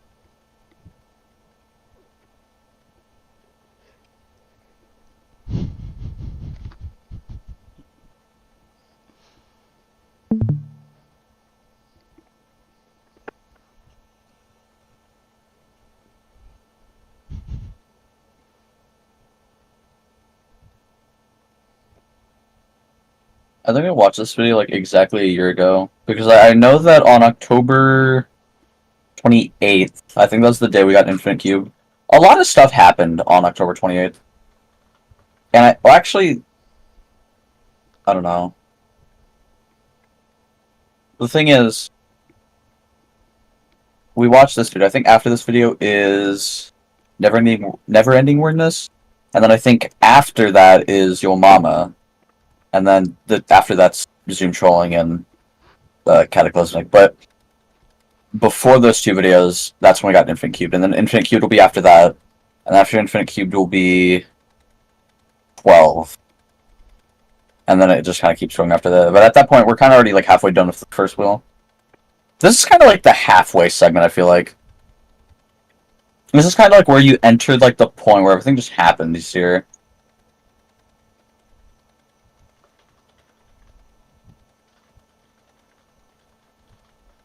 Feels weird how this is a year ago.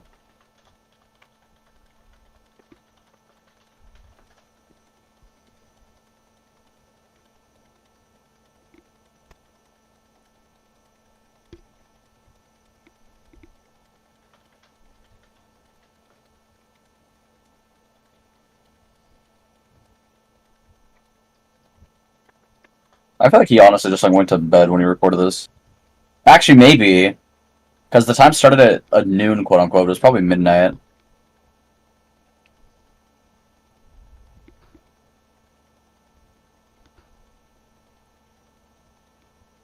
Yeah, I think between, like, from this video to the end of the first one was like 2 months. And eventually we're gonna do just, I think it's just gonna be a couple Tower Rush and shit. With Tower Rush, we'll play, and eventually there'll be a couple offside videos, and then that's when the second wheel starts. And then obviously, kind of like intermission when, you know, long videos stop for months. And then it's gonna come back. It's gonna be everything we've done for the past few months. Although what's funny is that from 500 chunks to You've Been Gnomed, all the time is like at once. That's gonna take up like 2 hours of this video. Like we are going, like when we hit like the 7-hour mark in this video, it's gonna just be straight up 10-hour videos. Same bullshit for 2 hours. Flirt Nation. Let's get right into the video. Yeah. Fuck this. He's gonna say that, I think. No. Seaweed killer or creeper? I'm gonna have to say the slow cooked beef stew.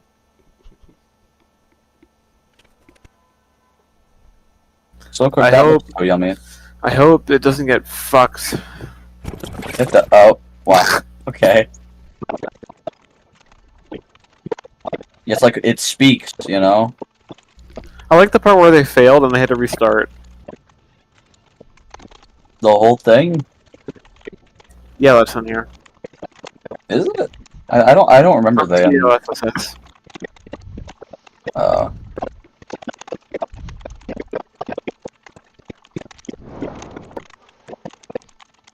Are you okay, Claude?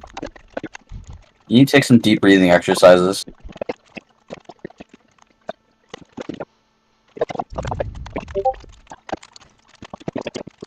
Oh yeah, this is outdated now. So. But it was updated times now. All my fellas.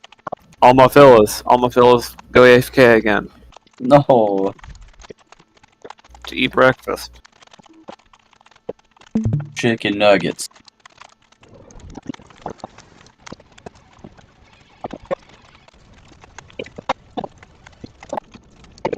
Look, they're in the Tower of United States. Dude.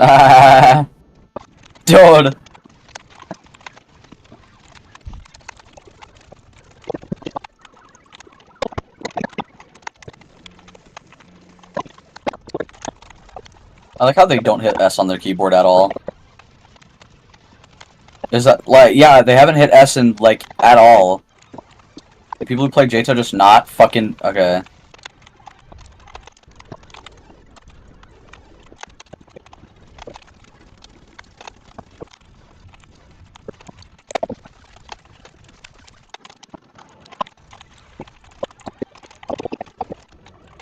Use that anyway. Well, I don't know what we're talking about.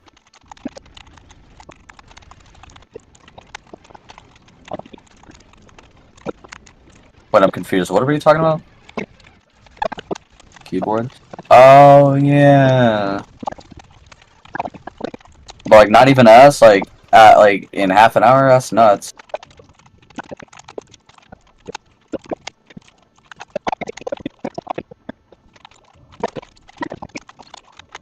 It's like, I'm gonna have to say the N-word. Oh, it's like they finally shut up, you know?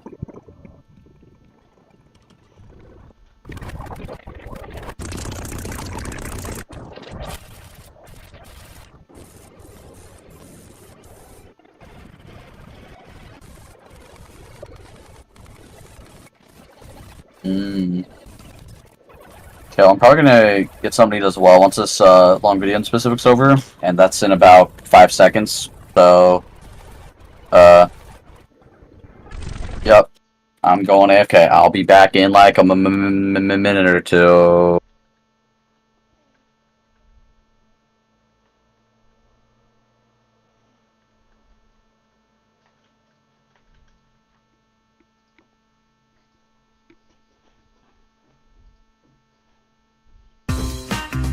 Ahora, entrena 4 semanas extra y llévate una mochila. Hazte socio ahora.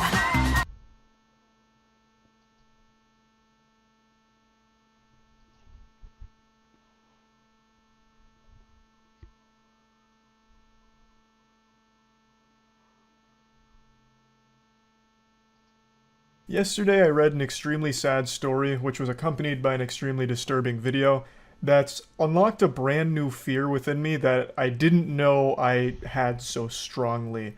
It's like an Xbox achievement I never wanted to unlock. Now that's nothing new, that's not some unique, quirky thing that only I experienced. It's very common for people to read something or see something that, you know, gives them the heebie-jeebies and it becomes some kind of fear or phobia that they'll carry from that point forward. Sometimes it's really goofy things like a silly horror movie. Like maybe you saw the Winnie the Pooh horror film and that scene where the disgusting Winnie the Pooh costume starts drooling after seeing a pair of titties, and now maybe you're fearful of pervert Winnie the Pooh being your sleep paralysis demon or something, right?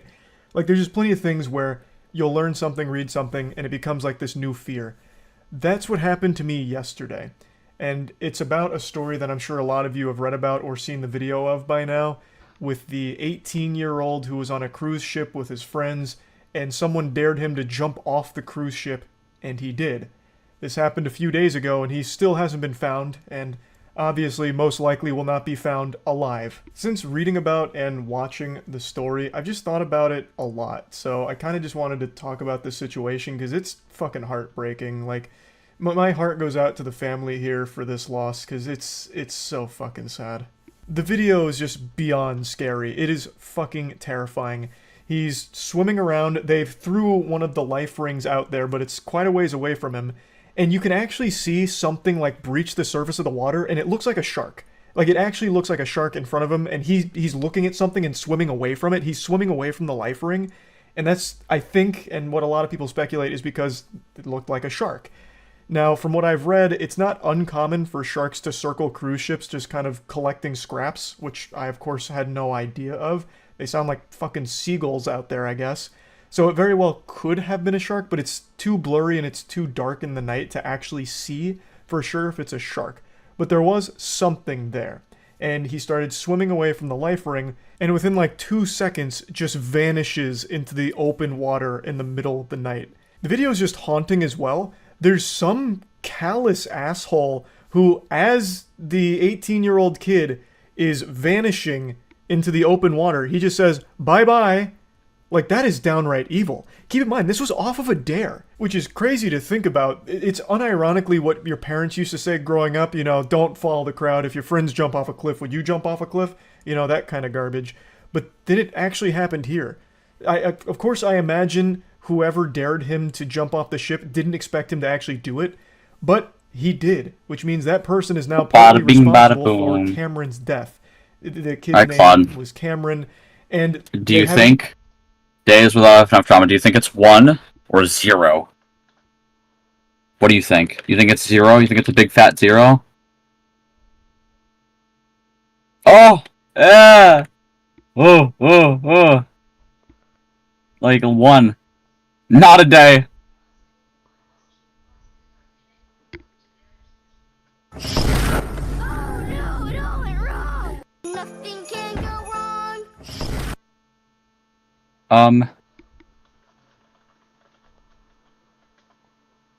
Yeah, I don't know if this is the deleted tweet.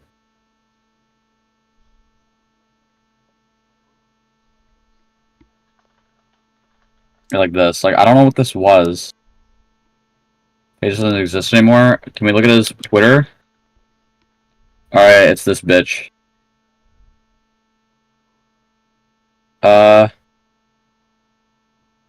Re-uploading because Deus FNF is fucking annoying. Wow. That's funny. Let me guess, 0? I'm back. Dude, he looks like a fucking monster. I'm sorry. Let's see if someone said 0. Okay, that's not even the right account. Okay, wow, he didn't actually get shot on. So, the tweet literally got deleted only because they're fucking annoying. Oh, would you look at that?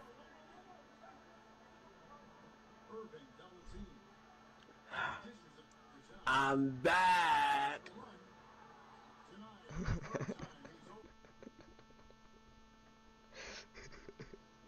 Oh yeah, like GD. It's like Twitter, you know? So, that was the second time they've ever gotten to 5. It's back at 1. They've surprisingly been consistent. Like, yeah, it's been a bunch of 0s, and then 1, then 5. Now we're back at 1.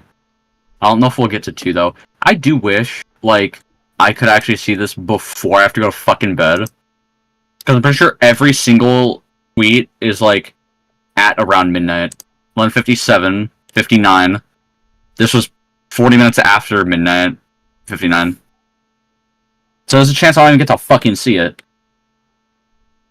Yeah, post got deleted, reset the clock. I think somebody says, was supposed about. I guess people just don't fucking check. So yeah, nothing new. Yeah, it's like FNAF. It's like, together we are FNAF, and then it's gonna be something really stupid. Cookie Run 7th anniversary is the same day as FNAF. Okay, well, the Cookie Run fucking sucks. 3 days until the party, yeah. So I'm gonna go there for like my place. It's like hard, hard, hard, hard, hard. Smash, you know. Dude.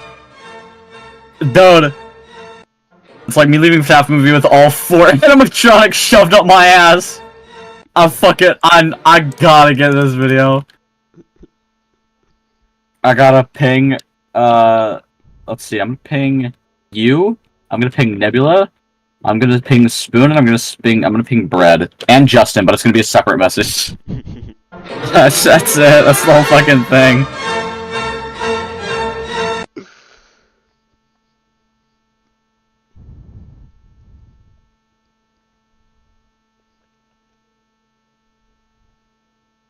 Oh! You don't need to see that. Yeah, it's like me leaving the theater after Bonnie says, "What does FNAF mean?" And then Freddy says, "Friends never abandon friends. Now let's finish this." And then it's like, I'm done. I'm sorry, man. Yeah. I said that.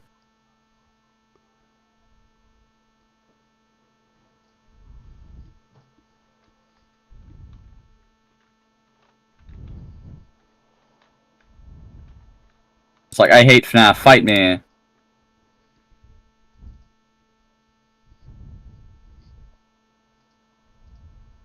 Yeah, isn't this like a real place or something? I don't think this is like a real animatronic. I feel like it looks edited. Yeah. Yeah, it's like, together we are FNAF, right? And then somebody's gonna be like, together we are leaving the cinema or something. Here, there's a funny bullshit on TikTok. Come on. Together we are FNAF. So, wait, do I have access to TikTok Live? Okay. Alright, so here's the plan. I'll take the mic, Bonnie will take the... No. Alright. It's like, alright, Faz Gang, it's like, that's what they're gonna say. It's like me at the cinema to watch a movie I've waited 8 years for. Yup. 8 fucking years for this shit. 8 years. I know. 8 fucking years. Alright, guys. Yeah. Together we can take down Springtrap. It took 8 years. We're done. I guess they leave the fucking movie theater. Yeah. It's all just the fucking digital circus. Yeah. Springtrap, this isn't you. Time to spring into action. Yeah, my genuine reaction after a mic says together we were FNAF. I've been waiting for this movie for 8 fucking years. It's like FNAF is a good fucking movie. It's like, I love this. Yay. Yeah. Like, fuck off. Animatronics! How do we beat Springtrap? I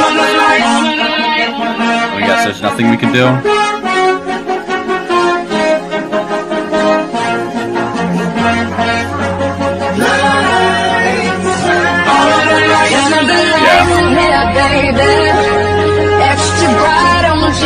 Dad said I could walk just one time. I was saving it for Susie's wedding day. But alright, this is gonna be a similar type of video to the ones I've made about Ragnarok, but something different. FNAF. And I want to specifically talk about this right here. What? This is 5 minutes? I know, everyone's like doing like this, and the animatronics aren't even like, they're like stationary. They're just like this. They're not. It just looked off to me, right? So then Okay, it looks like they're like inside though. I don't know. It's like me after shoving my fingers up my ass. Wow. The fuck was that for? It's like all my fellas and so fucking cow. Alright.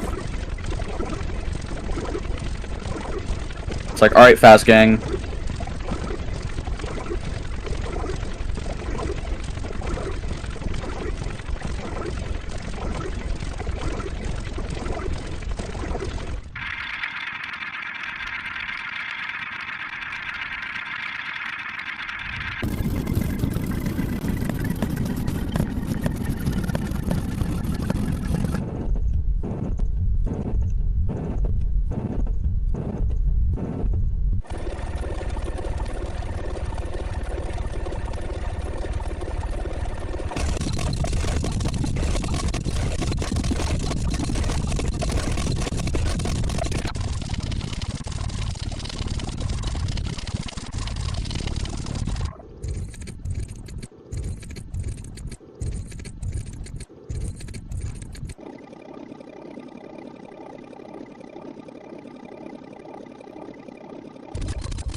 This part where it becomes an ice cream truck? 6 hours.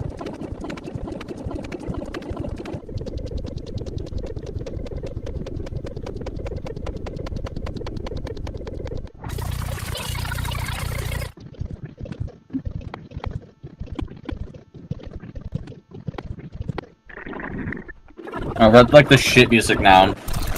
Yep. Oh, fuck. Like this like goofy fucking shit. That's more Hong Kong. This feels just about as bad as when I actually put a fucking butt plug in my ass when I was 7.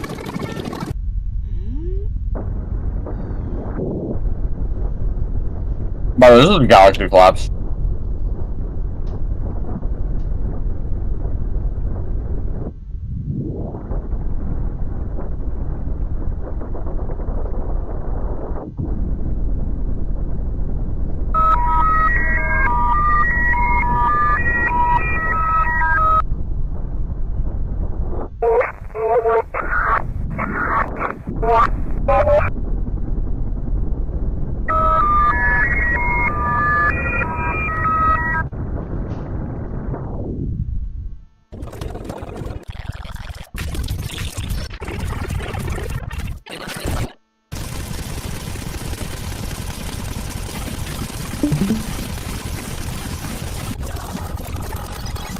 I'm sorry, this pizza tastes like a butt plug. This is like a fucking rock I'm eating. I don't care. It's all good.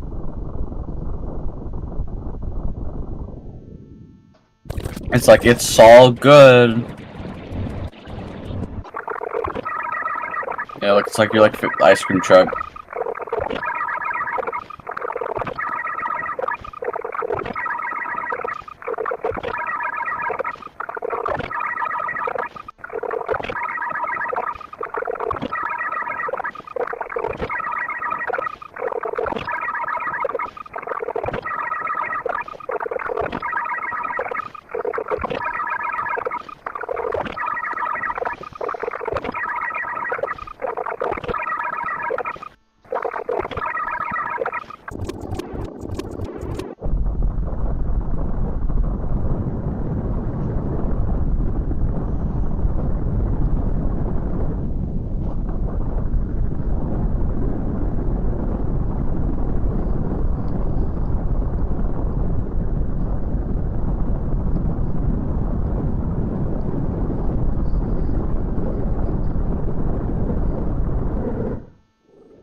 Yeah.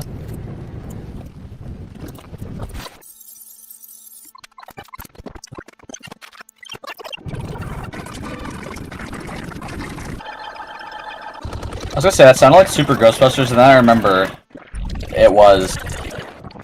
Oh.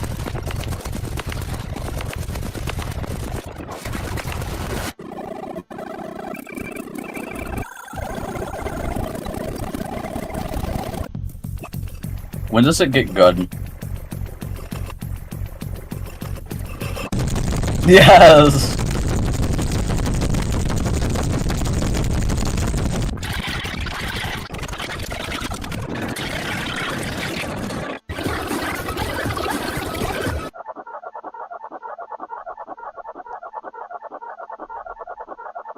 Hey, Claude, you're going to hell after this, by the way. Mm-hmm.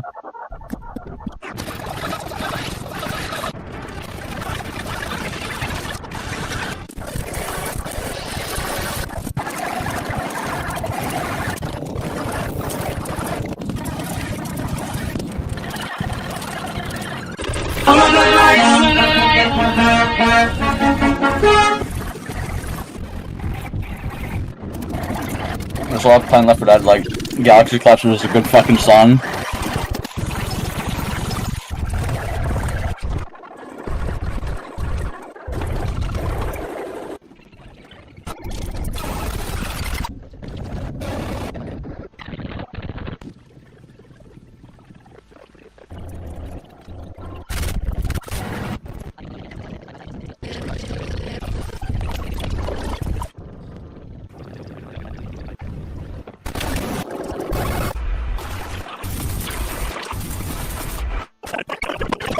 Yo, mama!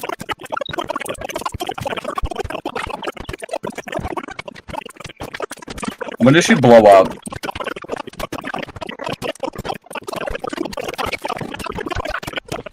Oh, I feel like I saw it.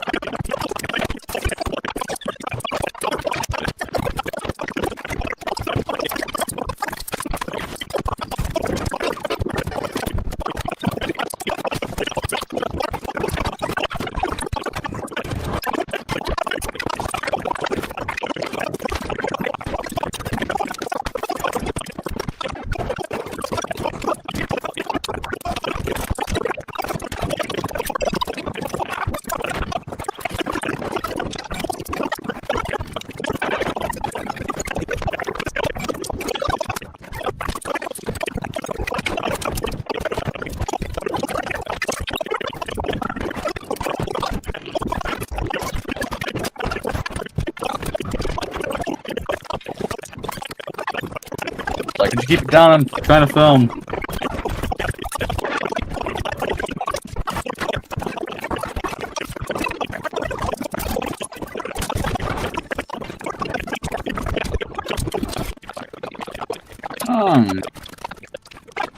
Yeah, how much changed?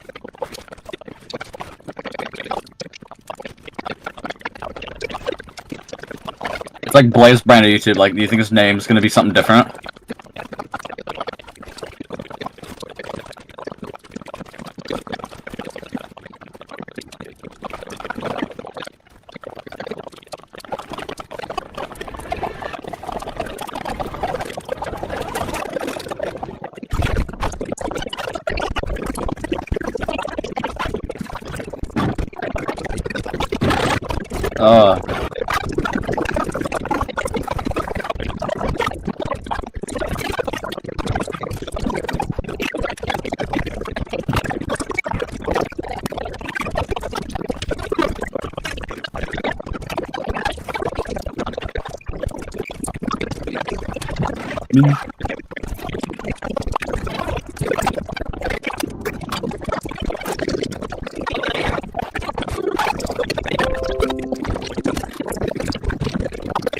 It's Andrew Tate.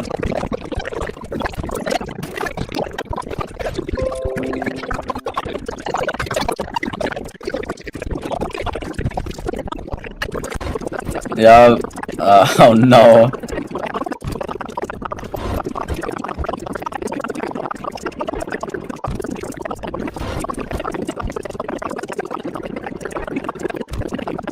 It's like, when does he whiz by?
That's what, huh?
Oh my god. I haven't, like, realized.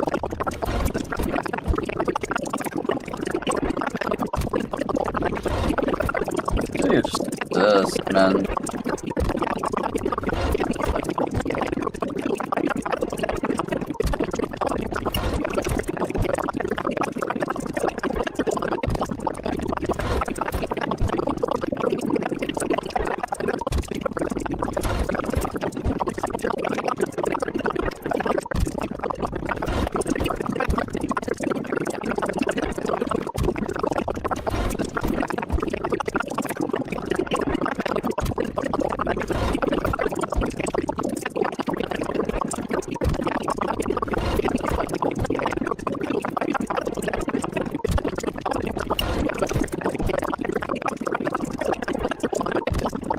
It's like, yeah, now he is whizzing by.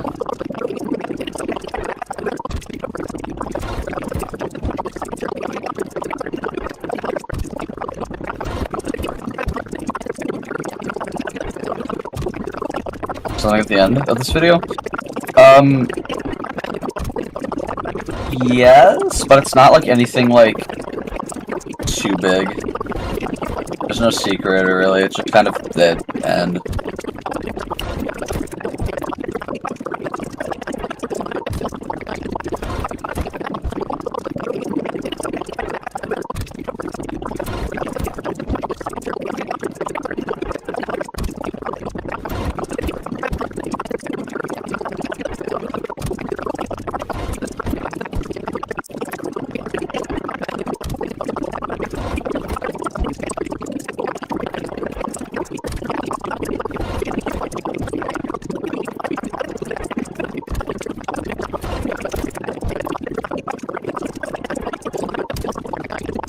You know, I never, like, actually, like, checked if this video was, like, if it worked. Like, I don't actually, like, I never scrolled through. Like, I don't actually know if it, like, if the video is, like, correct or not. Like, I never, like, scrolled. I kind of want to just because, like, what if it isn't, like, good? Like, it doesn't work. This does. Just not fucking whatever else. No. Oh, it's you. Me. Yeah. Dude. We're on the 18-hour video. Yeah. What is this video? In a cube. Huh? Okay, imagine infinity. What does it look like he's talking about the same thing? Yeah, he is. It loops every like 8 minutes. But why? Because he's in a time loop, I think. But why? I don't fucking know. Ask him. Didn't you guys watch this for 18 hours? How do you not know? I don't know. Okay then. Like, this whole video is a paradox, and as always, thanks for watching. Can't wait for this to get into Fortnite. What? Don't worry about it.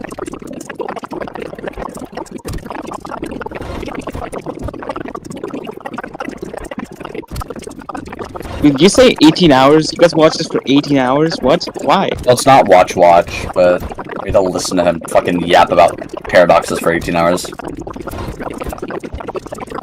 Okay, so how good are we? Like, how fucking far are we in the video? Far. That's 2 hours. Yeah, but like, we made big progress. Was there any good videos did you guys watch, like, when I was not there? Trouble Baka, that's cool. Gummy Bear, but it's censored because YouTube fucking hates me. And then Christmas. Gummy Bear?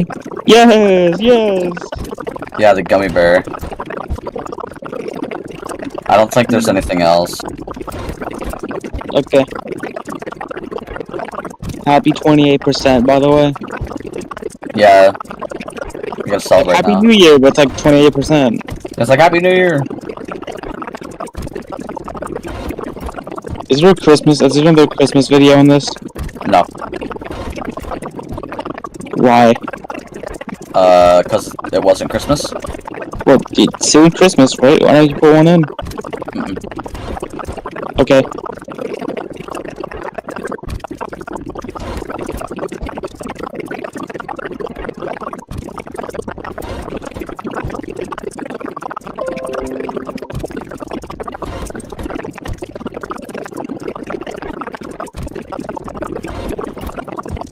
Okay, we're done. Are we? Yup. Haha! Look, Whoa. the video number. That's funny. Yeah, I'm really laughing, man. This is great. 12. 12. I'm in 12, right? Yeah, it's I guess. 12. Yeah. You were kind of here for it. Nope. No, you were. Nope. Yep. Nope. Give me I a wasn't. green That's 28. I was here for 7. I. 12. Yeah. What's the brick, like, in front of the fucking window? I swear it's not outside. I Brick. don't know. Look, brick. It's like crazy, right? Crazy, yeah. These videos have gotten so fucking uninteresting. Like, we went from, like, funny banana to, like, this. I mean, the funny banana was like a while ago. I think he was like, it was like all the way right over here. Yeah. Flash, you should play Robot 64. Is this true? This is true. You know that one game that's really hard? Yeah, it's second but really easy. I see. Yeah. It's like around top 1, I think. Yeah. What? Okay. Yeah, Robot 64 is top 1. Yeah. It's around top 1, I think. Oh, wow. 1002. Wait, what does this mean? The 1002. Hours watched. But why? I don't know. Oh. Yo.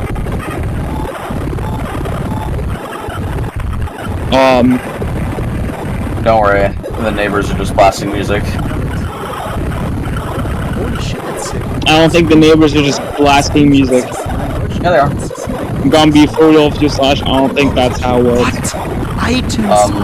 Door's wide open. That's fucking dedication. What? Hours played 6-9. I don't know. Badge collector, badges from 6-9. Game cut 6-9. Achievements. Average completion.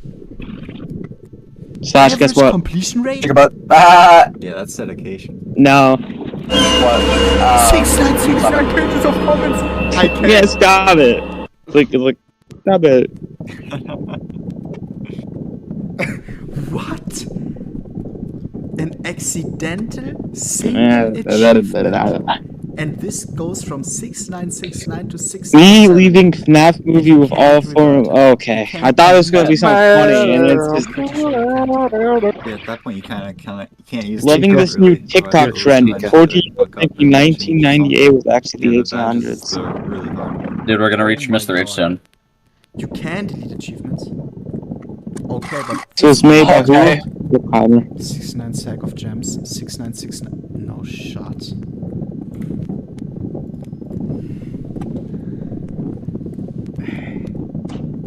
Oh wow.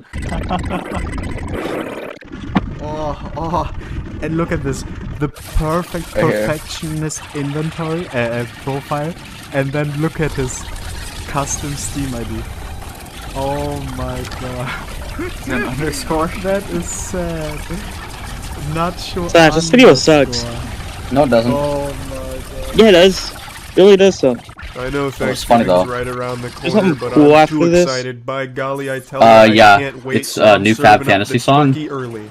So I hope you brought your appetite. Oh shit, really? Here comes the Yeah, choo-choo yeah. train. No, I got an emoji Feeding Cat's you Nugget. Something very wacky.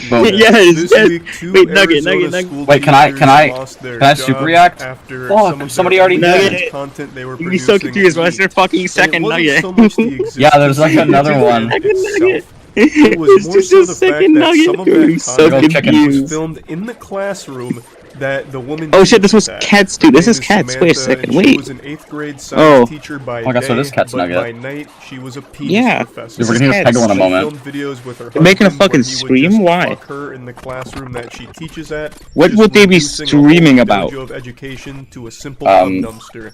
Them Now, in eating a response nugget. to all of this blowing up, she's come forward with another video, but this time she's not getting her ass spread, Sure. spreading her side Yeah. of the situation. Dude, this song goes hard. So she has this video that explains why This song go she hard? did No, it all don't. of this, as well as going But, over like, how everything unfolded. it's a work of art. And I'd like to share that with you all. Why as is well as going a everyone bit deeper fucking about the polished? situation, because it's What? It's maybe even a bit more than wacky. This is starting to teeter on the edge of being pure Nothing. silliness. He's playing CS I dare fucking say. go, bro. I created I'm gonna call him content Jellybean. at the beginning of the summer in order to earn extra money on the side to help pay for our basic necessities that our salaries were no longer meeting. So she starts by explaining that teacher salary, especially in Arizona, is dog shit.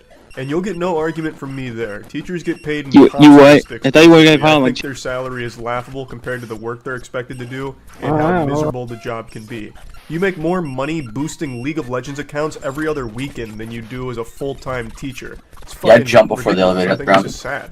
And her husband is also a teacher, so a 2-teacher salary isn't exactly like hitting the jackpot. That's not an infinite money cheat code or anything. So she says that her and her husband Slash, call him a started to Jellybean, struggle man. with being able to meet the Yeah. basic requirements for their family and their children, which is why she looked for alternative income methods and chose OnlyFans. But then the question still exists of nut. why do it in the fucking classroom that you teach your students at? It makes no sense whatsoever.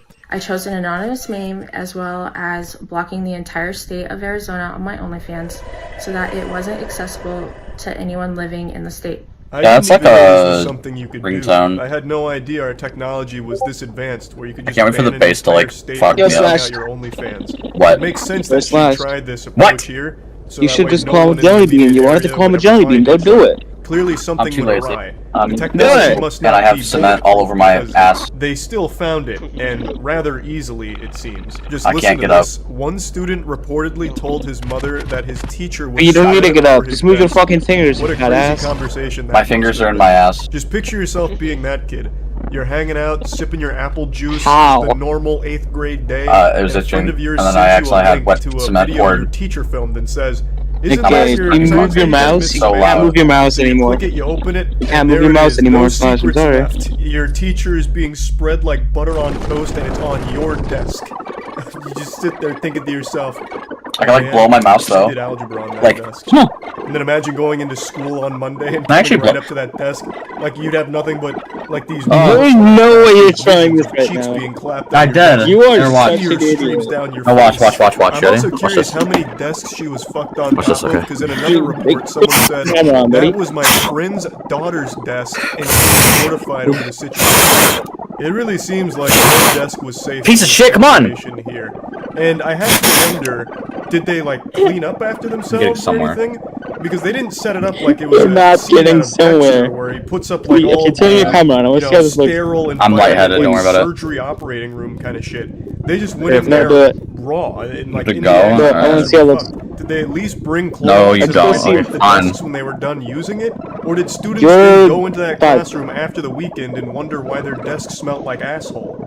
Yeah, This do it. whole thing Do it. just doesn't make any Blow sense. your mouse. But you know what does make sense? How Yeah. great my G Fuel Hold on. flavor is. Divine Peach. Okay. Anyone that's tried it has Mouse their right here. lives Do it, do it, improved do it. for the better. I have no doubt about that. And now I'm happy to report that the cans are here and I'm they're gonna be for real with exclusive you. right now for stores. So And the closest GNC, there's a Not moving. to pick up What? Divine Peach. Now, I What? mentioned this on stream, but I'd like to mention it here as well. What are you The talking caffeine about? content on my I didn't phone move is it. Do it again, do it again, do it again, do it again, do it again, do it again, do it again, Shut up, shut up. do it again, do it And I'm again, do it really again. happy about that, because that's the caffeine that I prefer. So I just wanted to bring that to your attention as well. What? And there's also a sweepstakes going on right now for anyone Ow. who buys a can and takes a Yeah, but you selfie toilet. of themselves. Do it again, do it again, do it again, do it I'm not again. doing it again. Do it again, do it again, do it again, do it again, do it again, do it again. Break my monitor and blame it on you. And advertised was made I'm gonna tell my after parents that you broke my contract monitor. hours. You All pooped the my time. pants. No minors I'm not were doing it. Do it again, present or do it again, involved in do it again. No, I'm not. Do it again, do it again, do it again, do it again. I don't think Yeah, it's anyone like- was ever well, it's trying like, to shut make the up. accusation that minors Yeah, were shut up, somehow Claude. You're like involved in the 2. content, because That- that would be a whole different You're like ballgame. 9 months old. You This just would be came an out of your entirely mom, bro. different conversation. That would be You can't say the a N-word. massive, massive, massive crime. No, you can't. It's What people okay. are I'll say saying the N-word. It's is just Don't even though keep doing minors it. weren't present, the fact It's that fine, you're guys. using their space Yo, for Claude, adult remember when you content is a when I crime, was better at you than in obviously. Johto? So although there's no Remember? kids there, like Junior's not knocking. Yeah. Remember when I was better than you in Johto? Yeah, like I feel fancy when they hear the bomb I plant under their house beeping. Dude, honestly, I hope you hear. I'm here. No, I hope you hear. Look, this is I hope smiling you right now. hear, Smashed. I really No, do look, hope you no, look in chat, look at Smiling Winner right now. What? Like, who the fuck is he talking to? This is what Slash and his friends do for fun, by the way.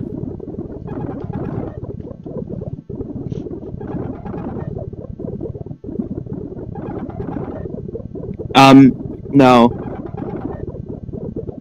This is What's like a video disabled you guy. put on when you need someone cheering up? What?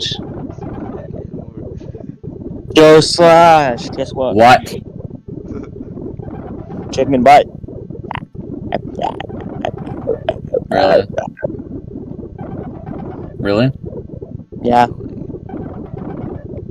You like chicken butts? No, I don't.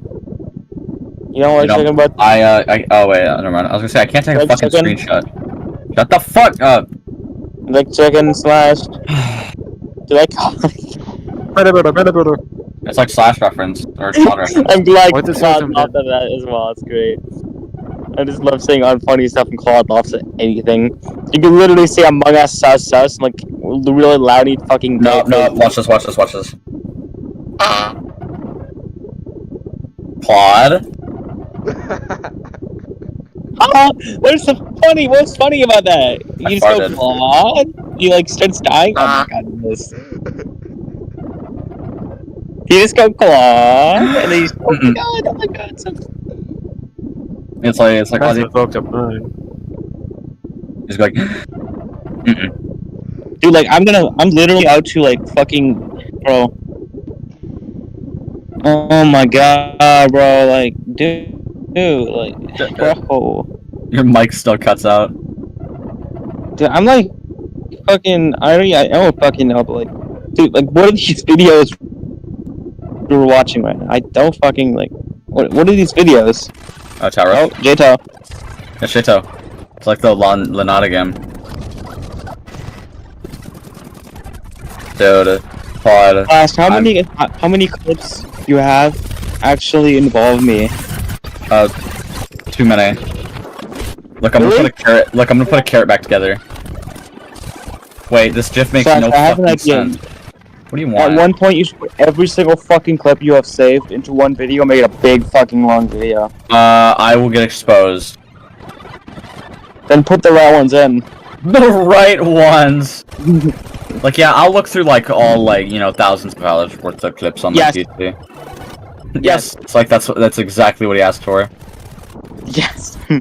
It's like at Clyde, pick a number 1 through 2, and don't say 1 or 2. 5. Okay, you lost. What's funny?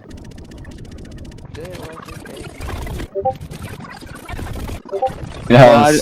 Try not. Okay, Claude, try not to laugh, Sean. Okay, Slash, make him laugh. I bet he's not. I bet he's gonna laugh.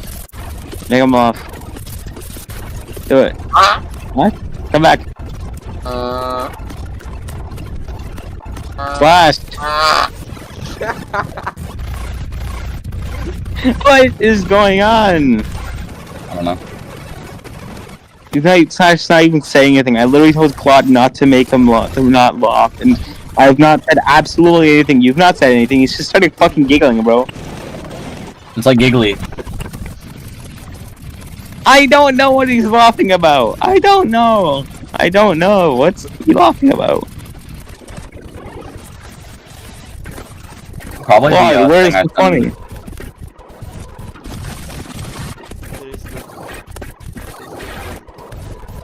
Slash, would it be a compliment to you if I'd say you're kind of a tower of true skill? Hang on. Like the opposite way though, because you don't have skill, so.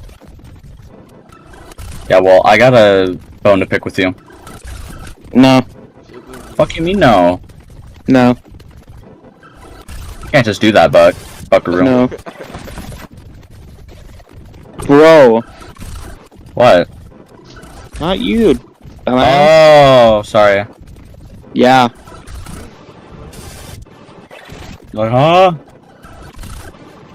Like, please deposit 5 coins. Yo, Slashed. Yo. What's good? Let me chat. Fuck That's you. what. That's not nice. Dude, look, it's the nugget. Can you say nugget, like, very quickly? I'm not doing that. Hey! Oh my god. You do it again. Do it again, do it again, do it again. No! Nope, that's it. Nope, I'm leaving. Good night. Bro. Oh my god.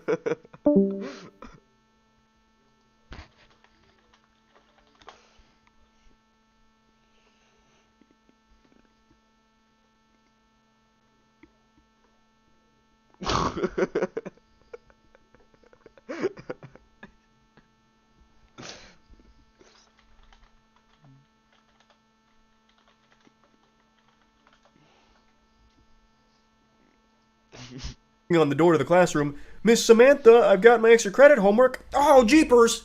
Like, even though there's no kids actually there, the fact that you're fucking in their playground is an issue. You can't just go to a kid's space and film this kind of content. It's not okay. You can't just, like, venture on over to Chuck E. Cheese and get your back blown out in the ball pit, film it, and expect nothing to come from it, expect it to be all honky-dory. And again, why did you want to use the kids' space for your porn?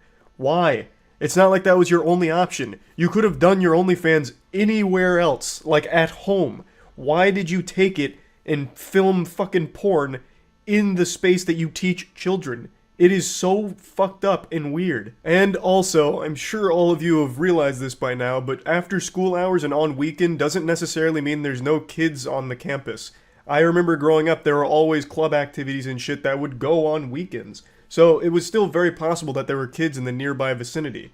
It doesn't mean that there was no kids ever even close to their situation. It just Luckily, none of the kids ever, like, walked in on this shit. The whole video also isn't helped by the fact that she's clearly reading something she wrote in Microsoft Word and is trying to, like, keep up with it. So she'll take these long pauses to scroll, and you can see sometimes she loses her place in the document.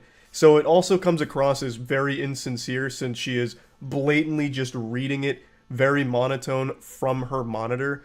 So I don't think that helped anything that she was saying here, to be honest. I am already paying the consequence by losing my teaching certificate as well as losing the job that I loved most. I thoroughly enjoyed working with my coworkers, teaching my students science, and it brought joy to me every day. Looking back at the situation, I wholly regret creating the video in the classroom after school hours. But I felt trapped in my financial situation, and I felt this was the only way that my family would be able to survive. Really? This was the only way, the only option? Having your husband give you the Big McThankies from McSpankies in the classroom you are a teacher of. That's the only way your family could survive? How? And why couldn't you just film yourself getting fucked by him at your house in the safety and comfort of your own house, in private, away from everyone else, and certainly away from the area that kids go to learn? Jesus Christ, if the whole idea was to sell a fantasy to perverts about a school teacher being fucked on the job or whatever, why not just set that up at your house? Just get a little desk, a TI-85 calculator, and a ruler, and then still have your husband give you the business there, away from actual schools. Like, it just seems like a no-brainer. So yeah, overall, a pretty wild and wacky situation.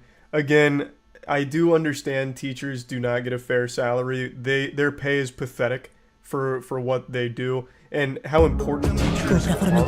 It's like probably one of the most important jobs, and yet they make no money from it, basically.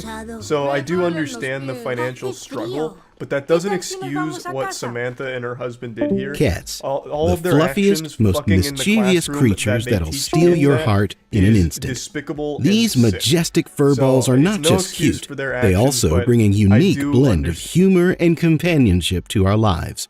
Strolling around your house like it's their kingdom, relishing their meals, seeking solitude, yet ready for a cozy snuggle when love is in the air. Cats are not only adorable, they can also indulge in behaviors that could seem weird to us humans. However, what appears unnatural to you does often have a logical explanation hidden underneath. In today's video, we will talk about 9 strange things cats do and explain the meaning behind them. 1. Kneading. Cats have a unique way of expressing their love and affection towards their owners, and one of the cutest ways they do so is through kneading. If you've ever noticed your furry friend pushing their paws against your body or a blanket while purring contentedly, that was them kneading, or as many will call it, making biscuits. Kneading is more than just a display of happiness and comfort. It's a window into the mind of a cat, revealing their emotions, instincts, and memories. Kneading is an instinctual behavior that kittens exhibit towards their mothers. By kneading their mother's stomach, they stimulate the production of milk, which is a sign of comfort and nourishment. This behavior carries over into adulthood and is presented in various forms to show a wide range of emotions, from happiness and contentment to playfulness and affection. It's also a form of self-expression and self-soothing. Cats need to calm themselves down when they're feeling upset or anxious and to release built-up energy. By pushing their paws against a soft surface, they stimulate their sweat glands, which leave their scent on the object. This scent marking is a way for cats to claim their territory and show affection to their owners. So the next time your cat begins to knead you, cherish the moment. It's a tender expression of love and comfort, and a testament to the strong bond you share with your furry friend. 2. Burying or covering their poop. Cats are known for their grooming habits, but did you know that their behavior extends beyond just their personal hygiene? One of the most intriguing aspects of feline behavior is the way they handle their litter. Whether it's burying their poop or covering their pee, cats have a unique and instinctive way of keeping their environment clean and fresh. So why do cats bury their poop? The answer lies in their biology and upbringing. From a young age, cats learn from their mothers to conceal their waste and keep their living space clean. This is a survival instinct that dates back to their wild ancestors, who would cover their tracks to avoid attracting predators. As domestic cats, they still retain this behavior and consider their litter box their personal territory. Cats are also very sensitive to the smells around them, and they will cover their waste if they don't like the odor. By burying their poop and pee, they are masking the scent and ensuring that their environment smells fresh and clean. This behavior is also a form of marking their territory, as they leave their scent on the litter through their paws. However, if you notice that your cat is not covering their waste, it could be a sign that they don't feel secure in their litter box, or that they don't consider it as their personal space. In this case, it's important to observe their behavior and make any necessary changes to their litter box to ensure their comfort and well-being. 3. Bringing you gifts. Behaviorists have a few theories on why your cat is persistent in his pursuit of leaving you their kills. Even though this habit may be perceived as a gross one, your kitty actually brings you dead kills as a gift because it's acknowledging you as a member of its group and is sharing its hunting success with you. Your cat could also be thanking you for taking care of her when she generously brings you rodents, birds, or insects. If this is a behavior you would like to curb in your indoor cat, try putting a bell on his collar so that way it's more challenging for him to hunt. 4. Chewing on things. One of the main reasons cats chew on things is boredom and anxiety. Cats are natural hunters and love to chew on objects that mimic their prey. If they're not given enough stimulation, they can turn to chewing on anything they find lying around the house. Another reason cats may chew on things is due to weaning. Cats that are weaned too early may feel a need to nurse on soft objects and will often chew on woolen items, stuffed toys, and other similar objects. This behavior is often related to a need for comfort and security. It's important to remember that chewing on certain things, like plastic bags, can be dangerous to a cat's health. Plastic can cause blockages in the digestive system and can also result in serious health problems. If you notice your cat chewing on something dangerous, it's important to intervene immediately. To prevent your cat from chewing on things, try to provide them with plenty of stimulation, both physical and mental. Offer them toys, puzzle feeders, and other interactive play opportunities. You can also try providing a soft and cozy place for them to snuggle, like a blanket or a bed, to help them feel secure and comfortable. Giving them plenty of love and affection can also help to reduce their anxiety and keep them from chewing on things. 5. Drinking from the faucets. It can be pretty surprising to see your furry friend waiting patiently by the sink for a drink, but it's actually a perfectly natural habit for cats. The reason why cats prefer to drink from the faucet can be traced back to their wild ancestors. In the wild, cats would drink from running sources of water as opposed to stagnant water sources. The reason for this is that stagnant water would contain a higher concentration of bacteria, which can make them sick. So, for their health and safety, cats prefer to drink from moving water sources. When you see your cat jumping up on the sink and waiting for you to turn on the faucet, it's their way of trying to access the running water they instinctively crave. It's also a way for them to bond with you and feel close to you, as they are relying on you to provide them with what they need. If you're concerned about your cat's drinking habits, you can provide them with a cat fountain or install a pet faucet that dispenses water specifically for them. These options will give your cat access to running water without having to rely on you to turn on the faucet. 6. 2 a.m. zoomies and cat calls. If you're a cat owner, you're probably familiar with the sound of your furry friend barreling down the hallway or yowling in the middle of the night. These random spurts of energy, commonly known as zoomies or cat calls, can be both adorable and frustrating, especially if you're trying to get some much-needed rest. But why do cats act this way? Cats are naturally nocturnal animals, and as such, they have an enormous amount of energy that is pent up during the day. This, combined with their instincts to hunt and play during the night, can result in wild sprints throughout the house and loud meows that disrupt your sleep.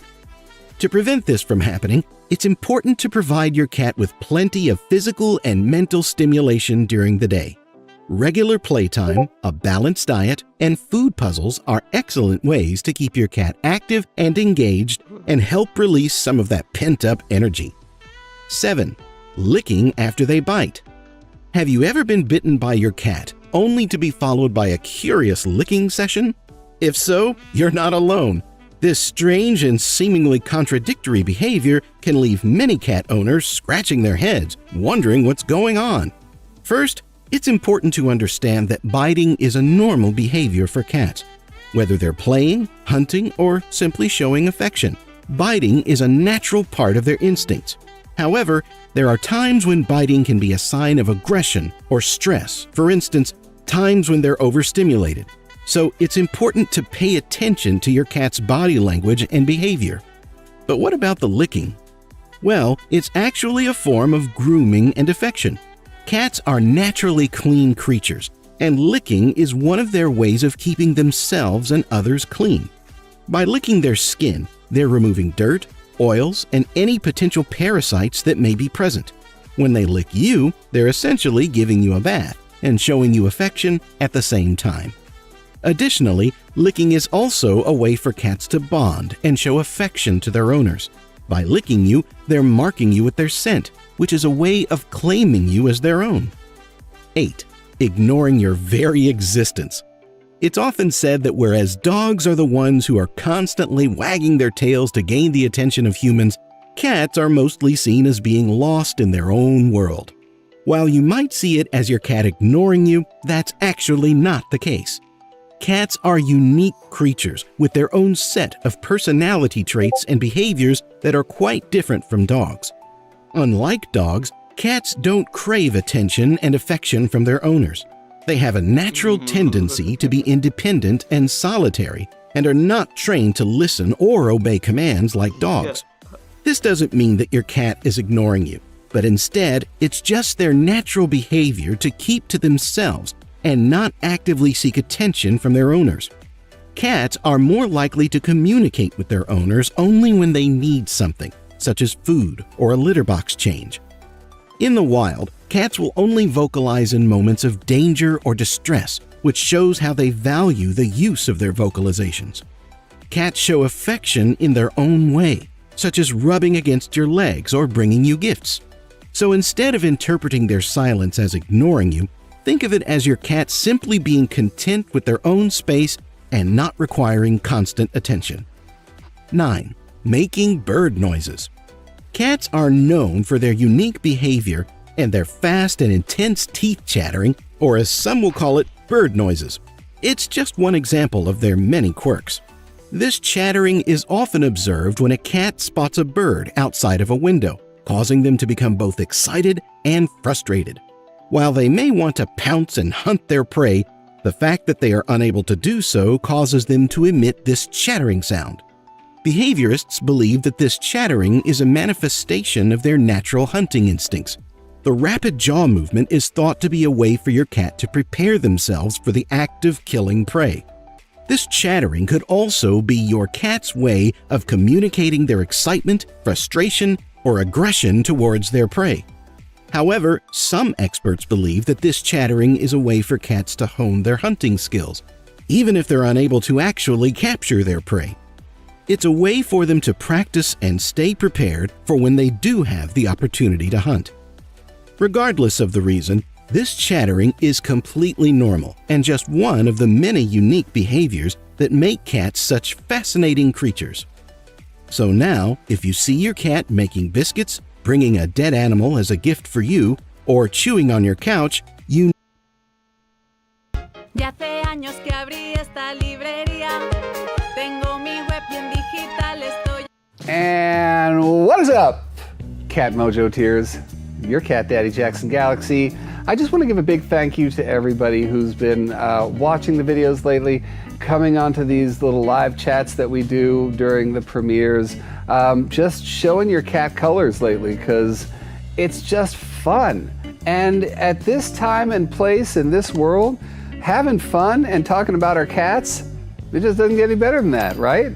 Let's get on with it. Today, we're going to be talking as I wag my finger at you. Why am I wagging my finger at you? Here, I'm wagging my finger at you because today we're going to talk about the top mistakes that you can make with your cat. Like the biggest, like, oh, did you really or did you not really? We're all students of this thing we call cat. So with that in mind, if you are guilty of 1 or 10 of these things, then, you know, we forgive and forget and learn. There's not even a, we don't have to, okay, anyway. All right, moving on. Here we go. Number 1. Okay, so the number 1 mistake that you can make when it comes to your cats, and I'm gonna make this number 1 because it actually informs a lot of the other ones I'm gonna talk about, and that is not respecting who your cat is. And what I call that is looking at cats through dog-colored glasses. Cats are not dogs. And I know that sounds like I'm oversimplifying, but it really is that big. That if you think about the dog timeline, how dogs have co-evolved with us over 10,000 years, you know, we pull the wolf out of the wild and start breeding based on doing jobs for me and being more human motivated and wanting to please. And over all this time and all of the breeding that we've done, dog is now man's best friend, right? That's because one of their prime motivators is approval. What do I get with human, you know? Anybody who lives with cats knows that's not the story of cats, you know? I mean, the timeline is very much more, it was a mutually beneficial relationship. We were starting to gather food, not just hunt it, but gather it and store it. And the rats and the mice were like, hey, it's a buffet. And the cats come along and they're like, hey, it's a rat and mouse buffet. And we're like, wait, well, cool. We're not gonna die of being poisoned by rat and mouse poop. And because of that, we're like, you can stick around. And the food supply was there, they stuck around. And then we took a trip together over 10,000 years. And if you think about it, it's not really, except for the past blip in that timeline, that they now live in our homes with us more and more now, not even going outside. They live here. And that is a new relationship, actually. So the next time you think to yourself, why doesn't my cat fill in the blanks? Want to, you know, be with me all the time, want to do things for me, want to do anything for me. And then we think less of them because they're not achieving the hallmarks of relationship laid out when it comes to dog-human. Check yourself. Remember, that's the first big mistake you can make when it comes to cats.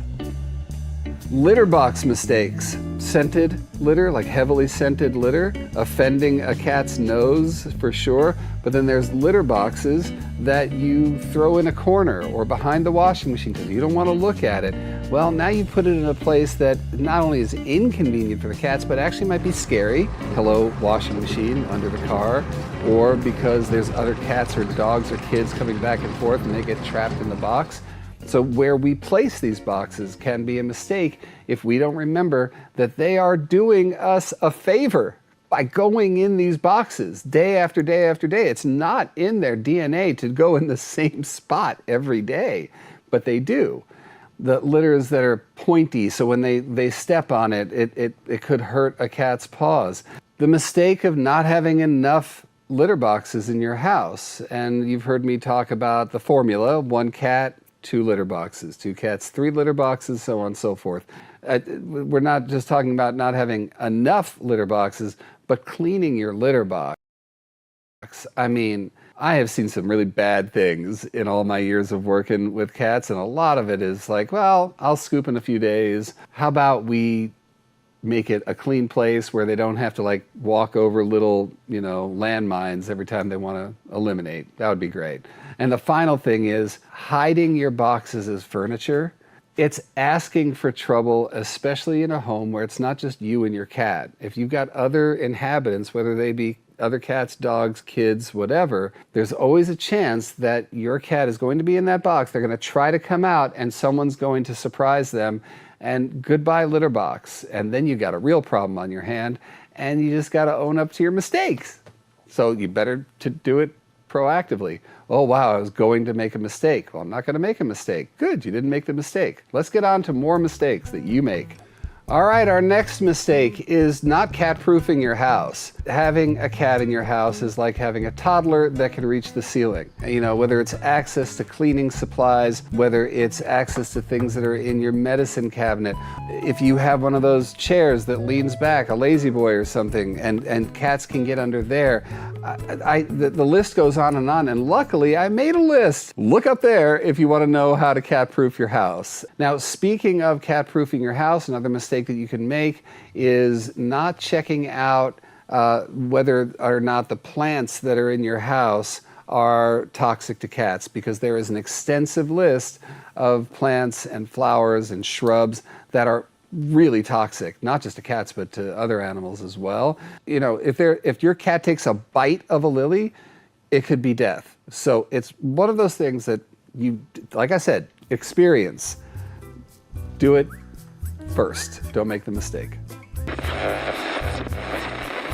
So now for this next mistake that you can make for your cat, I want to veer off into kittens for a second and make this kind of kitten specific. Never play with your hands. And as cute as it might be to watch your little 8-week-old sort of nursing on your finger, your little one is going to be a big one in no time at all, and it's going to hurt like hell. The second thing is, a mistake would be not taking every opportunity when your cat's a kitten to socialize them basically to every type of human you can get around them. From men to women, from kids to teens, stuff like trimming nails. I mean, they're going to make a whole lot of noise, but what you'll teach them is, after chip comes treat, and love. The same thing goes with getting your kittens used to being in a carrier. You can always get your grown cats used to carriers as well. Again, video in the description. But it's so much easier when they're kittens. And not only can you get them used to it, you can get them used to thinking of their carrier as a safe place. That means you're actually going to take your cat to the vet. Anything that you can do that will let them make positive associations for the rest of their lives with humans is such a big opportunity, and missing that opportunity is a big mistake. The next mistake is not taking your cat to the vet regularly. Getting your cats into the carrier and getting them to the vet seems to be such a traumatic thing that out of love sometimes we just avoid it. We're just like, yeah, you know, she's not complaining about anything. She seems perfectly fine. We'll put it off for a little while. The more you just get your cat out of the house in a carrier, take them for a short drive, come back again. Now, if you've never seen my backpack before, I sell a little backpack for cats. Take them out for a walk. The more they are exposed to these experiences, there's no making a vet visit like a trip to Candyland, but it also doesn't have to be a trip to hell either. Health changes happen rapidly, so you really want to be on top of it. And next on the big mistakes that humans make hit parade, we have cat-to-cat introductions and also dog-to-cat introductions, just introductions in general. Not doing them properly backfires more times than you could possibly imagine. The wisdom was, yeah, you know, just take them home, put them in a room together, whatever it is, they'll work it out. Big mistake. Cats are territorial. They function beautifully in groups. They function beautifully with other cats. I think cats should be with other cats. But when you bring in a cat to an existing cat's territory, that cat is not going to be psyched right off the bat. So if you do it in a controlled way, once again, there's a video in the description, and maybe I'll even throw it up here. But when we talk all about cat-to-cat introductions, but the same thing goes for dogs. If you're bringing a dog into the house for the first time, the last thing you want is that dog chasing the cat, even if it's just fun for them, because that is a chance at a good relationship gone bad right from the start. So just take that extra couple of steps, make sure that you're introducing them so they both feel safe, they both feel like they own the joint, and that makes for, you know, happy roommates. All right, the next mistake that humans make with their cats is not catifying their home or environmentally enriching their home. I'm gonna make a big list here, just bang, bang, bang, bang, bang, of things that signify environmental enrichment or lack thereof. We can do so much for them, whether it's putting up shelves or having more cat trees, things like that that will get them up in the air. When you have multiple cats, creating that cat superhighway, lanes of traffic around the house, that's an opportunity to not get in each other's way all the time, increasing the perception of how much territory we have. Because again, one of the tenets of catification is to remember that cats perceive volume from floor to ceiling. It's not like us when we walk into a room and we're like, okay, here's my chair, I'm gonna sit in my chair. I'm not thinking about the ceiling. Why would I do that? But your cat does. When they walk in the room, they're like, whoa. Owning more ownership of territory or perceived ownership of territory, that means cat mojo. Allowing your cats as much window space as you possibly can. Cat TV is another one. You know, this small act of hanging a bird feeder outside your window will get your cats just going. Another element of catification that I find really important is the concept of base camp. If there's a room that can be your cat's safe place, and let's just even say it's your bedroom because your scent is so strong there because it's your bed, having other belongings in that room, again, cat trees, litter box, beds, blankets, anything that smells or signifies ownership from your cat, is there so that not only when scary things happen in the house, they can go to their base camp and feel safe, but when you move, that's a big one. You move, and now wherever it is that you set up that base camp, your cat feels like they're home. It's about what I own, and like I said, from litter boxes to beds to blankets to everything in between, that counts. And having a base camp to sort of house a lot of that good stuff, that's also really important as well. Another mistake that we make with our cats, just improper nutrition. Now listen, I have made 3 videos on dry food, wet food, raw food. I urge you to watch all 3 of those videos just so that you understand just the very basics of what cats need to eat. And here's just the real, I mean, you want to talk about cliff notes? They are obligate carnivores. Your cats need to eat meat, actual meat. Not, you know, little representations of meat, but meat. They're also very highly carb intolerant. So having lots of carbs in your cat's diets, big mistake. 25 years ago, trying to feed your cat like high quality wet, which was loads of money, or raw, which meant like you up to your knees and like grinded meat in your kitchen, just disgusting. Now you don't have to worry about that anymore. There's just so many quality brands out there when it comes to cat food. The mistake that you would make is just not learning about what cats need to eat, what they thrive on, and conversely, what could hurt them in the long run. So just learn that right there, avoid that mistake. And again, we're not here to judge. If you're doing something that you didn't know about, I've been there, we've all been there. I made some very large mistakes when it came to my cat's nutrition, and I think I paid the price for it, or they did over time, and I learned and I adapted, and that's just what I'm asking you to do. So check out those videos all about cat nutrition. So I'm saving the biggest offender for the last on this list. Our final mistake that humans make when it comes to their cats is, drum roll please. I said drum roll please. Man, you just can't get good help anymore, can you? Thank you. Is declawing your cat. There is no 2 ways around this. Declawing your cat is a mistake. I think it's abusive. I think it's inhumane. I think it's when you know that we're not just taking the nails out, but we are amputating each digit at the first knuckle, changing the way that they walk forever, creating pain that may last the rest of their lives, upping the chances for arthritis, messing with their confidence, upping the chance that they will go from scratching to biting instead, litter box issues that crop up afterwards, and a general erosion of your relationship with them. If you know all that stuff and you still go out there and declaw your cat, I don't know what to say. That's why I'm making this the big one here out of all of them. I'm not trying to be overly dramatic here, but I beg you not to declaw your cats. If your cats are clawing up your furniture, doing things with their claws that you don't like, we can fix that. I have plenty of things to show you where we can save your furniture. Hands down. We can help trim your cat's claws. There are even nail caps that you could put on your cat's claws, and people ask me all the time, well, isn't that inhumane? No, inhumane is declawing, but if you're having a lot of problems with your cat's claws, yep, we can put those caps on there. That's okay. That's okay. The only thing that's not okay is mutilating your cat to save your furniture or for any other reason. So again, I'm not here to shame you if you have declawed your cats.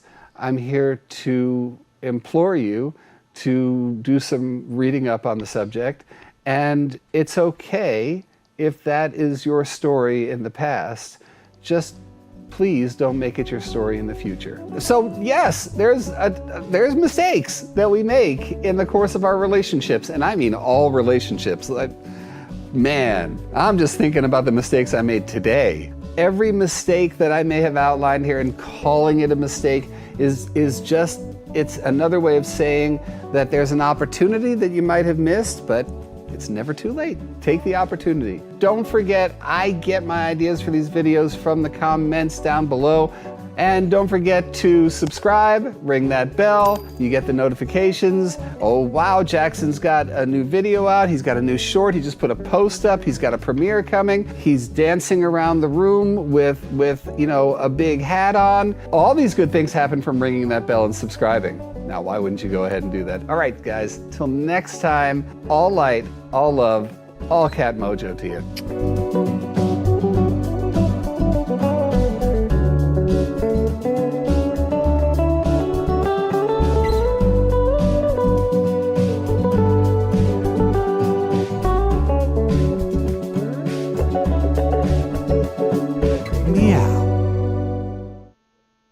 What's up, Cat Mojo Tears? Your cat daddy Jackson Galaxy here again with you. A few weeks back we did a video about things cats love. This week we're talking about, and let's have a really menacing drum roll here. Is there such a thing as a menacing drum roll? Okay, there you go. Things cats hate. Now, I will give you that same sort of preamble I gave you last time, which is, no matter what I say, all cats are individuals. Yes, but there are some things that I feel comfortable saying that most cats really don't dig. Without further ado, because I've been a-doing for quite a bit right now, let's go into it right now. So the first thing that cats hate, a dirty litter box. It's true. The dirtier that litter box, the more the chance that your cat is just going to be like, I will just go someplace else, thank you very much.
The idea of a litter box has only been around for a relatively short amount of time. Before that, cats were going all over their territory, and they would poop where they wanted to poop, and they would pee to mark certain areas. They would bury if they felt like it, not if they wanted to alert other predators, like you don't want to be around here right about now. Then we just squeezed them into a smaller and smaller space inside our homes, and then we said, this here is a box, and you will go right here, and only here.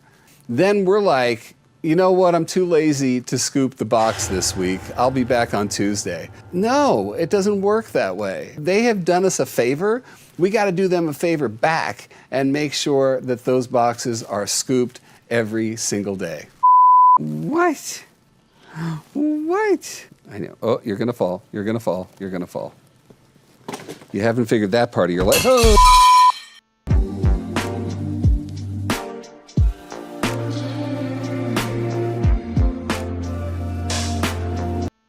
So folks, do your cats a favor, scoop their litter boxes on a continual basis, make sure it's clean in there, make sure that they've got enough room in there to go in, turn around, and not have to dodge cat poop-shaped bullets in order to just eliminate. The next thing that cats don't like: loud noises! Loud noises. Analysis shows that cats have one of the largest ranges of hearing of any land mammal. Whereas humans and cats can hear about the same in the low end of the spectrum, about 20 hertz. Once you get to the top end, the difference is vast. We top out at about 20,000 hertz. Cats, about 65,000. So once you have those high whining noises, fire engines, smoke alarms, loud music a lot of the times, because of the overtones involved in that, cats are incredibly sensitive hearers. Yes, they're sensitive hearers. That's the scientific term. Their natural prey, like mice and crickets, etc., are so small, and the sounds they make so high-pitched that they evolved in order to better hear that prey. So just be aware of the fact that cats have an incredibly sensitive set of ears, and we just have to be maybe a little more aware than we're being. And I'll remember that next time I make a smoothie, because those Vitamixes, man, that's heavy.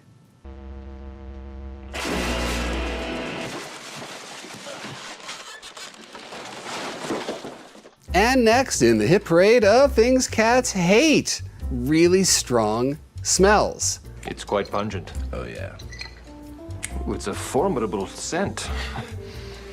Really, the most important senses for cats, not so much their eyes, much more so their nose and their ears. So where their nose is concerned, here we go, that human to cat comparison. So humans have about 5 million olfactory receptors in their nose. That's the thing that detects smell. Between 20 to 80 to 200 million olfactory scent receptors in a cat's nose. So when we present them with really strong smells, and I'm including vinegar, onion, garlic, citrus, menthol, different types of mint, gasoline, really just overwhelming smells. Smells that to us fill our noses. It stings the nostrils. You can just know that that blasts a cat's scent receptors, which is why I just beg you guys not to get scented cat litter. It's an aversive to most cats. That's why one of the hints I give you guys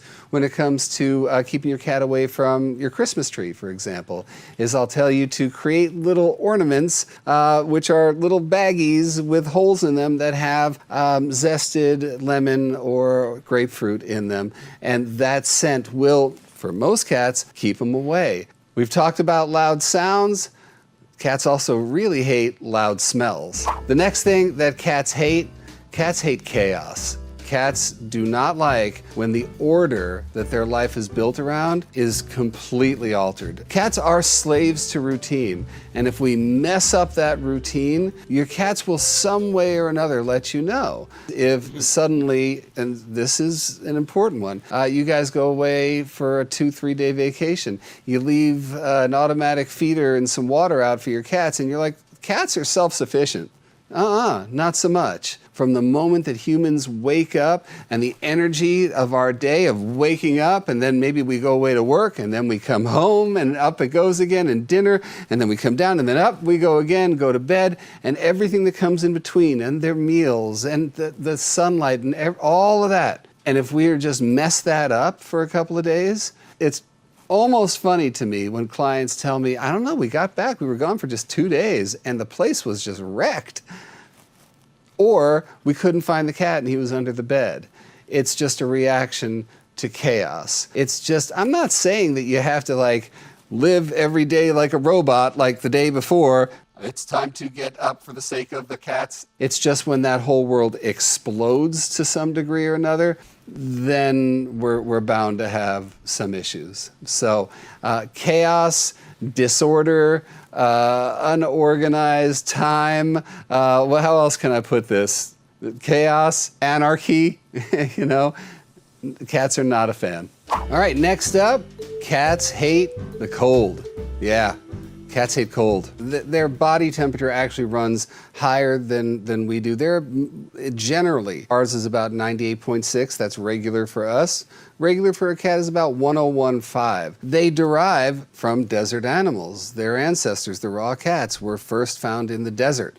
So they are used to higher temperatures, and they seek out those warm temperatures, especially in the winter. You guys, even on those short days where the sun only makes an appearance for 5-6 hours, your cats are sure to find that sun in some window in your house and sit right underneath that sunny spot. On top of the TV, on top of your computer monitor, on top of anything that generates heat, you're bound to find a cat there at some point or another. I mean, fortunately, cats are really good at creating the heat around them, conducting their own body heat and creating a little shield around them, which is why you'll see them sleep in those little tight donuts, you know, where they just curl into themselves. Or, and we've got a video on this, by the way, right up there should be, when we talk about why cats love boxes or other small spaces, it's in part because when they get into those boxes or small spaces, they can control their body heat, and it just warms them up all the way around just by getting into that box. There's plenty of videos out there of cats stepping in snow for the first time, and they're like shooting up to the ceiling. The only place where a cat can regulate their temperature, really, I mean, where they sweat from, is just on their pads. They don't sweat like we do. They don't have sweat glands everywhere. It's just here. So when a whole blast of cold hits them here, it just shoots their body temperature down completely. So it's great if they got a fever, but not great normally. Cats really, by and large, don't like the cold. Now here's one that has been propagated throughout time, and I think instead of saying the cats hate this thing, I would say it is my opportunity to bust a myth. So this one is, cats hate dogs. Now if you think about what cats do not like about dogs, this is going back to the whole chaos thing. I mean, cats really are, if you think about it, cats really are control freaks. Dogs represent that lack of control. A dog will just go up to a cat and just suddenly start smelling their butt, as if that's fine. Just looking at them while they're using a litter box, and they think that's fine. Or that kind of just like, come on, let's run around and do whatever. And the cat's like, I gotta get out of here. And really the thing that makes the cats craziest about the dogs is that they just don't have that personal bubble with them. They're just always up in a grill. They're always like trying to steal sleeping spots and that kind of thing, and they just move at a very different speed, to a certain degree kind of an irritating / scary speed if they're introduced properly. If we introduce a cat to a dog and the dog can actually sit and stay while the cat walks around the room a little bit, that's respect. That's territorial respect. And I think if there's really one element that cats really don't like about dogs, it's that lack of territorial respect, Respect my territory! If you don't know Cartman, you have no idea what I just said. Respect my territory! Do cats hate riding in cars? Overall, yes, cats do not like cars very much, but it's not the car itself that the cat hates. There's a double whammy here. Number one, we've talked about how cats do not like being out of control. You can't get more out of control than being in a carrier inside of a moving vehicle that's sort of going all over the place and making sounds and whatever, and they're trapped in that box. So that makes sense, really. I mean, strange smells, strange visuals, lots of noise, chaos as far as they're concerned. I just hit on a whole bunch of my other points about what cats hate, and it's all wrapped up in the car experience. And here's the kicker, is that most of the time when a cat gets in the car, where are they going? They're going to the vet.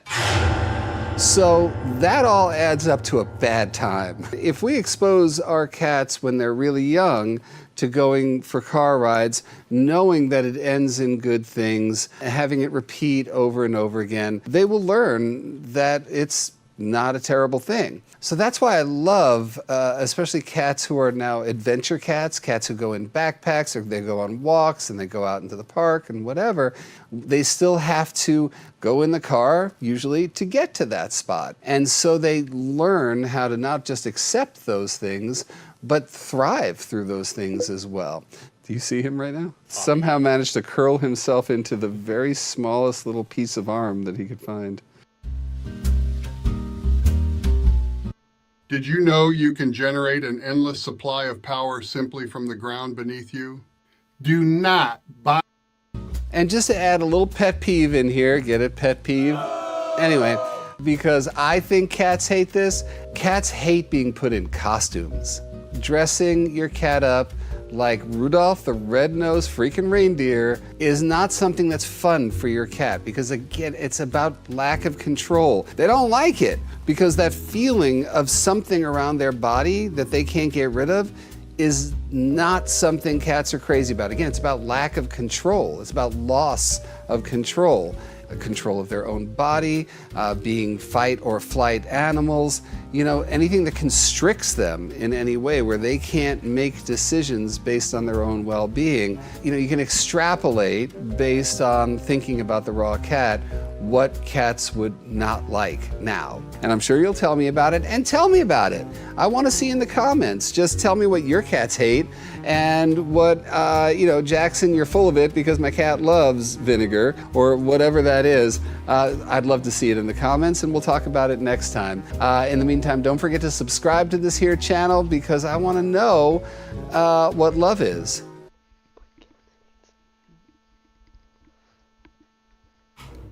Here is the Avoidance Hall of Fame roulette.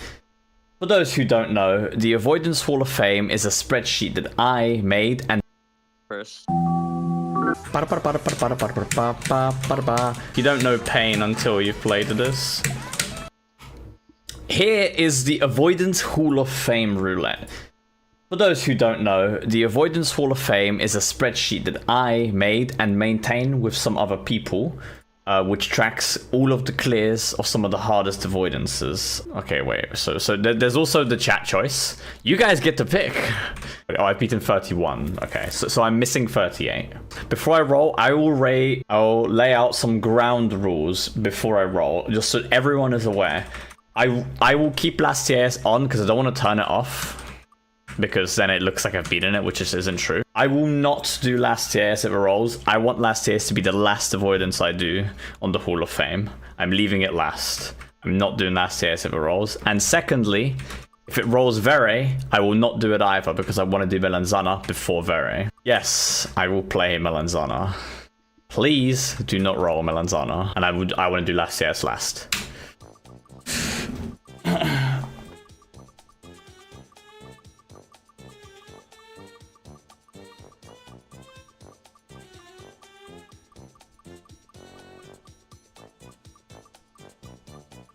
I'm scared, bro. Please don't be that close to Melanzana. No. Don't you fucking dare.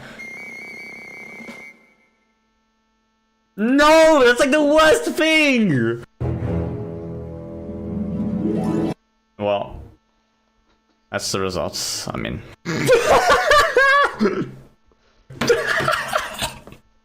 But actually, guys, my most recent dream. Get the hardest one out of the way first.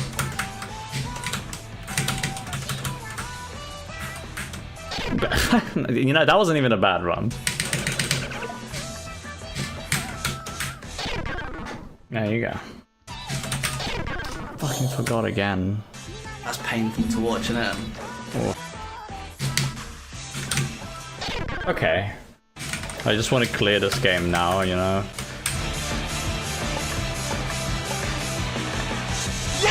No, not like right now. I just like, you know, I'm gonna go for it now. I'm actually gonna fucking know. I'm not giving up on this. It might be a 100-hour grind or some shit. I don't even fucking know at this point. Hello, I'm currently live on Twitch, and that means so are you.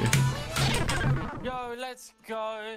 Oh, we could say all the embarrassing stories about Max, like the time he touched my butt. Right, sorry. Alright guys, you can watch Charlie's epic gameplay. Dude, he's actually insane.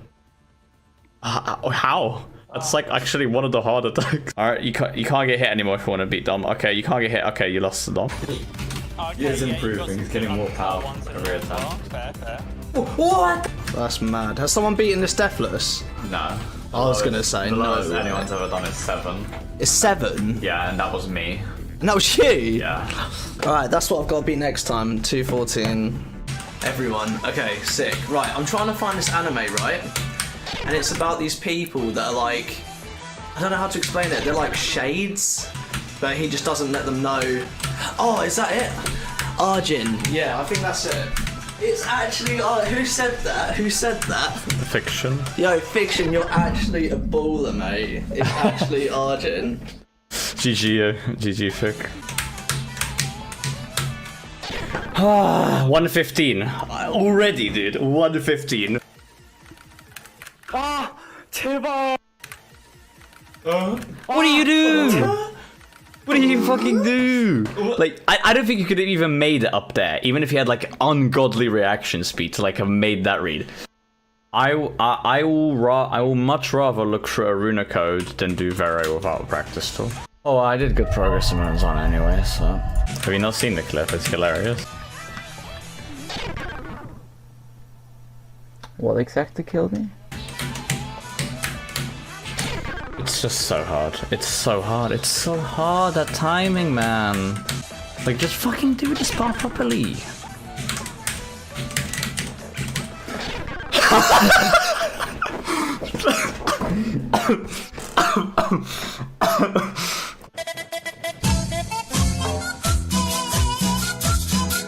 That's really stupid, that's making me laugh. Like, these nuts should stay. Yeah, exactly. That's really funny. I'm laughing at how stupid these nuts should stay. It's so dumb, dude. Just imagining the monkey being returned to near death over a cold shower. Fuck. 141. Oh. Damn. Okay. I am the garbage clearer. I'm the dumpster diver in the Fang community. I want to clear things like Hap or 2 bosses. I fucking hate this fucking timing, dude.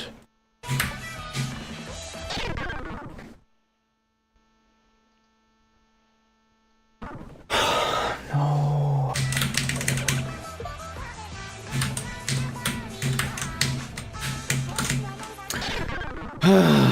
Okay, well I PB'd.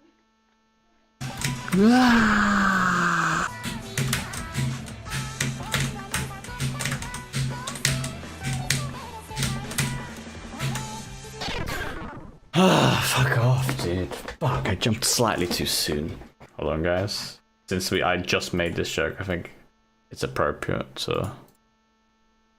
Okay guys, I've been gaming for about 1 hour now, and as you can see... Wait, should I go sleep right now? No, let's go into like a 2-hour-long call with Kiwi and laugh at Twitter memes. K3 extra bosses made me a man, and I will come back a champion to slay them.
BB.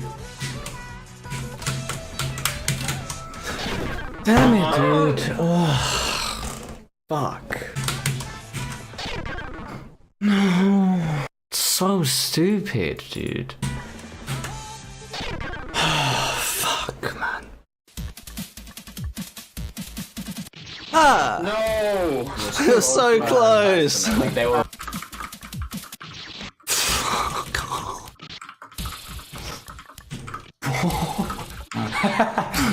That was so bad. How was I meant to get through that? It was like a fucking landslide coming on you.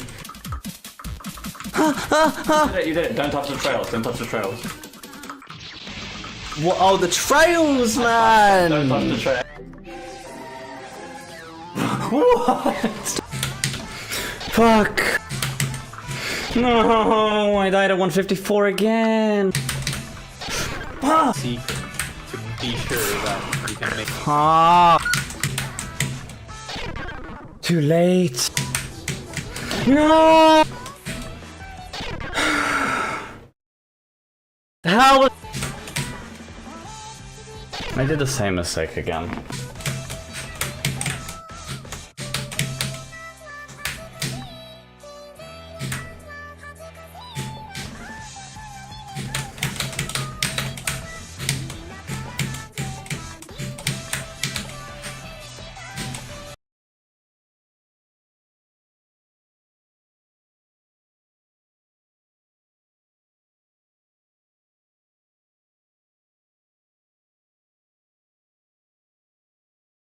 ¿Y con la que está cayendo qué hago? ¿Fija o variable? Nueva hipoteca mixta Sabadell. Infórmate en bancosabadell.com/hipotecas.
What? Double chill?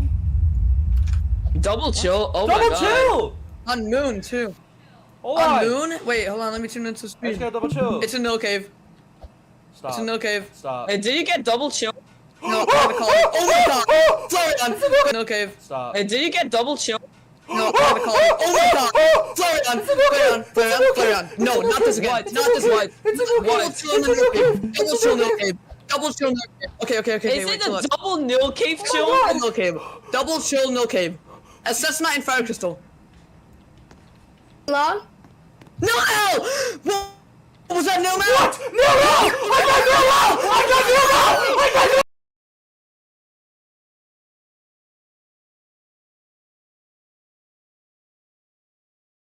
fucking way. No fucking way. No fucking way. No fucking way. No fucking way. No fucking way.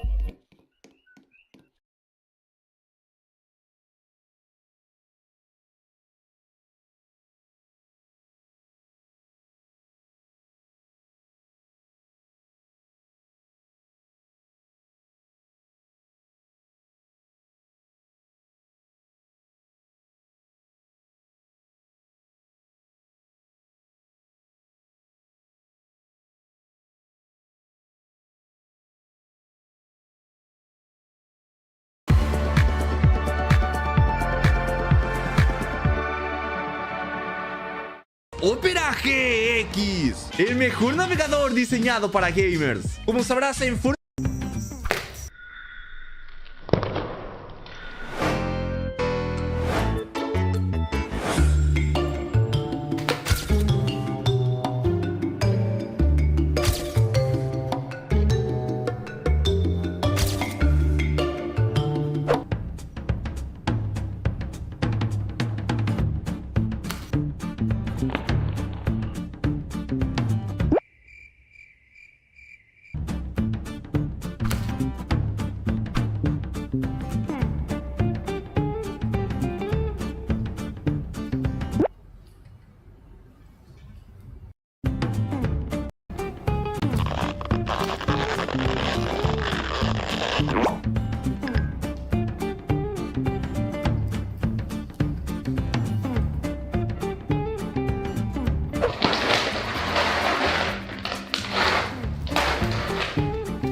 Cops are known for being deceitful and abusing their authority whenever they get a chance, even with teenagers.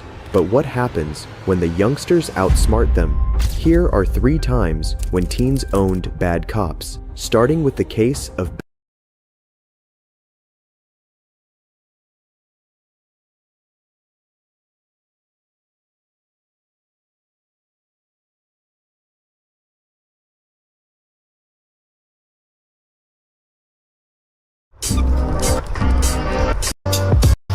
up on caffeine right now, and we're going flying. So the mission for today is simple. I'm gonna try to land at McDonald's and go get some food. So it depends on a couple factors. A few things have to go right to complete that mission, but we'll talk about that more once I get up in the air. We're running out of daylight, so I'm gonna send it pretty quick. Quick reminder before I get in the air, Airfoil t-shirts, campaign's ending soon on Teespring, so link clickety-click up here and down in the description. Pick one up while you can if you want them. Pretty sick t-shirts. Anyways, I'm gonna get set up with the motor, get it warmed up on my back, and we'll be in the air. Let's do it. All right, this goes there, that goes there, this goes here, and this goes here. Seems legit.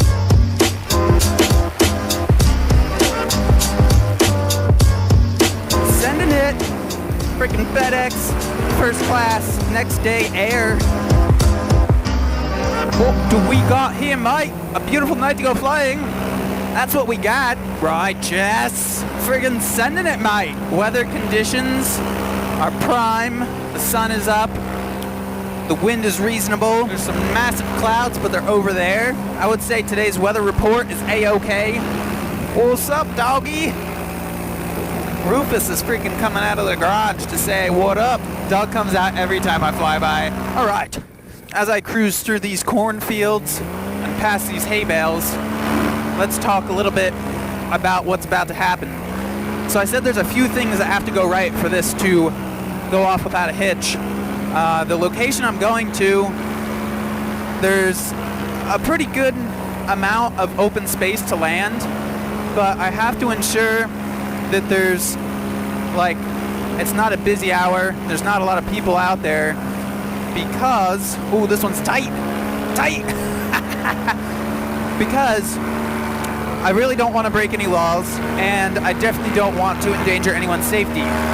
So, for this to go off without a hitch, I gotta evaluate the situation with the parking lot and the grassy area where I intend on landing, make sure there's not a lot of traffic, there's no people hanging out, chilling. If it all looks good, then I'll go for a landing. Also, I have to keep in mind the wind because it's probably going to be only 1 or 2 directions that I can land. So I have to account for the wind. I'm going to be looking out for wind indicators like flags or smoke, anything of that sort. Just freaking cruising, brother. What a beautiful day. So yeah, navigation to McDonald's. It's somewhere out there. I'm not navigating high. I'm just gonna cut it up low till we get out there, and then I'll narrow in that laser beam focus view on the McDonald's. We'll hook her on in. Skate on, brother. Let's stalk the wild white-tailed deer in its natural habitat. So, relevant disclaimer.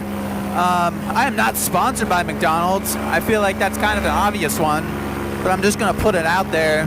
This is not a commercial for McDonald's. Also, I don't really advocate McDonald's. Like, I don't eat it on the regular.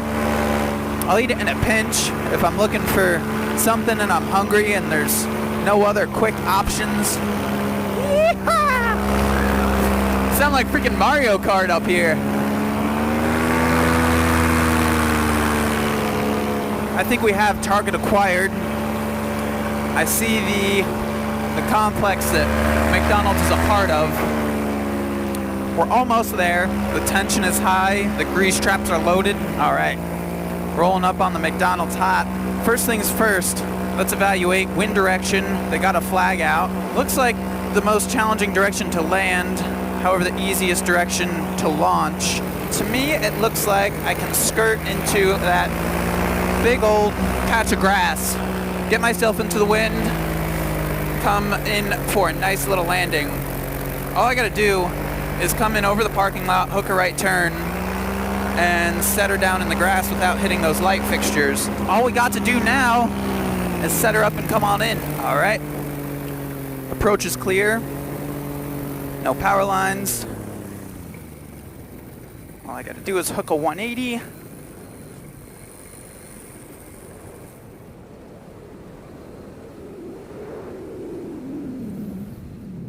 And beautiful. Like a boss.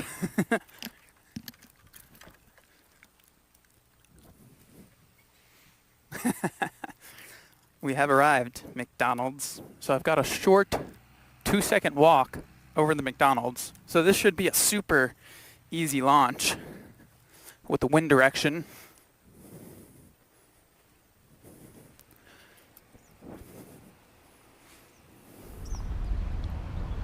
All right, I'm just gonna leave all this stuff out here for now. We're gonna go in and see if we can get some food. You fly that thing in, or? Yeah. Did you? Yeah, like 10 miles away. All right. You run out of gas or just lost your way home? Or? No, I just wanted to stop here. You just want to stop? Someone come pick you up? Or you No, I'm gonna launch again. I'll just go McDouble. Thank you. Have a good day.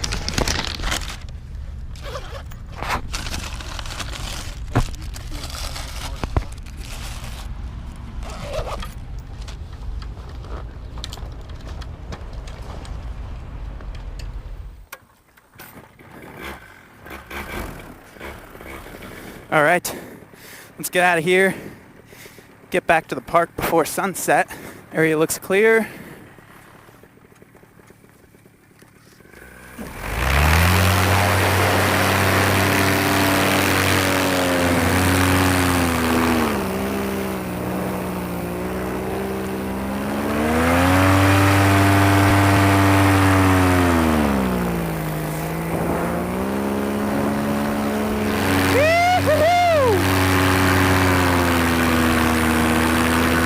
Yeah, buddy. That's how you do it right there. Sunday. Quick wind check. We got a headwind on the way back. I'm gonna trim out on the old Viper, and then we'll get to eating some burgers. This is freaking classic. Got the burger. Just gonna sit up here, weight shift my way home. Let's see. I gotta move the mic to eat, so I'll be gone for a second.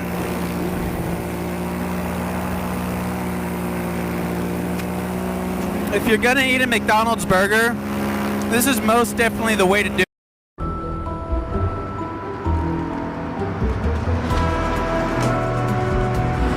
How you doing, John? Welcome to LA, Mr. Burson. Isn't it an amazing story? Loved it. It'll be an opportunity to travel the world and shoot all these amazing scenes. We're shooting yacht and diving scenes at Caribbeans. For ski scenes, we found some amazing venues in the Alps. And to give our mystery scene, we have found real historical buildings in Northern Africa. Wow, I mean, honestly, it sounds terrific. Although, I do believe we can shoot this whole thing in one place. What do you mean? I mean, we can shoot the whole thing in Turkey. It has it all.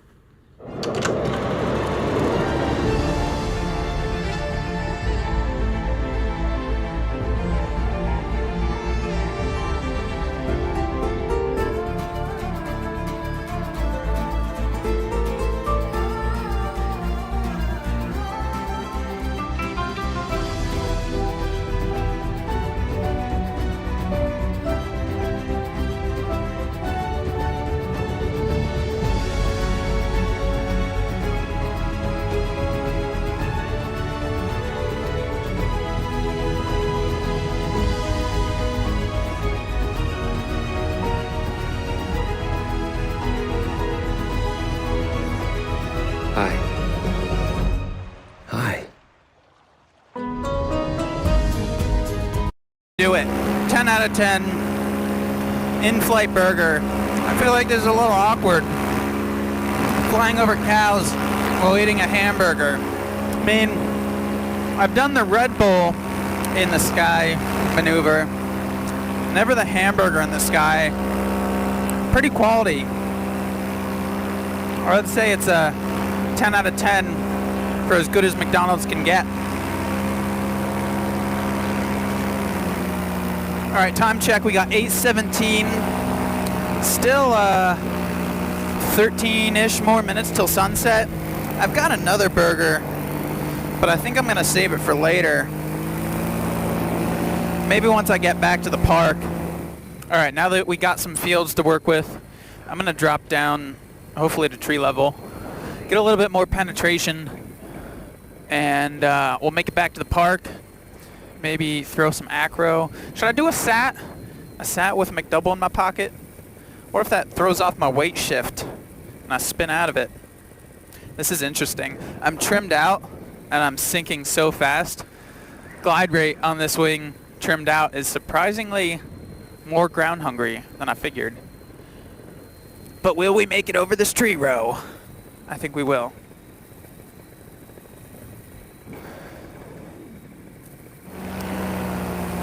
This is the hay bale slalom. Air is freaking glass right now. I love when you can cruise so low like that and just feel 100% fine. Not a twitch in the air. Last bit of this obstacle course maze back to the park.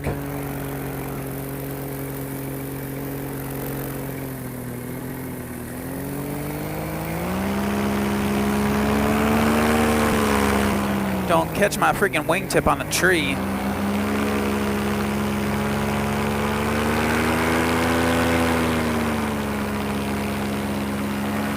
Well, I guess I'll take a victory lap around the park and then we'll get a little altitude. Got a couple minutes till official sunset. I'll kill the motor and hook in for a landing.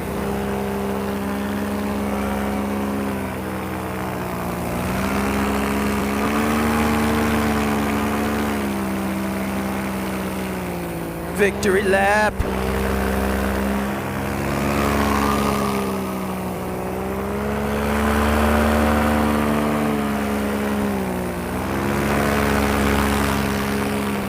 Dang, interesting wind situation going on right now.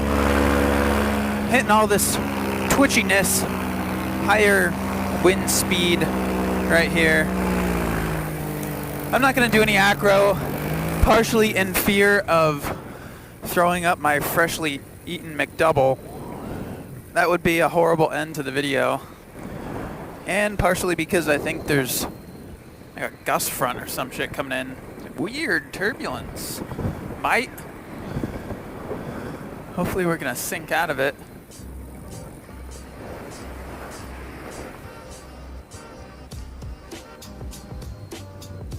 Nice and glassy.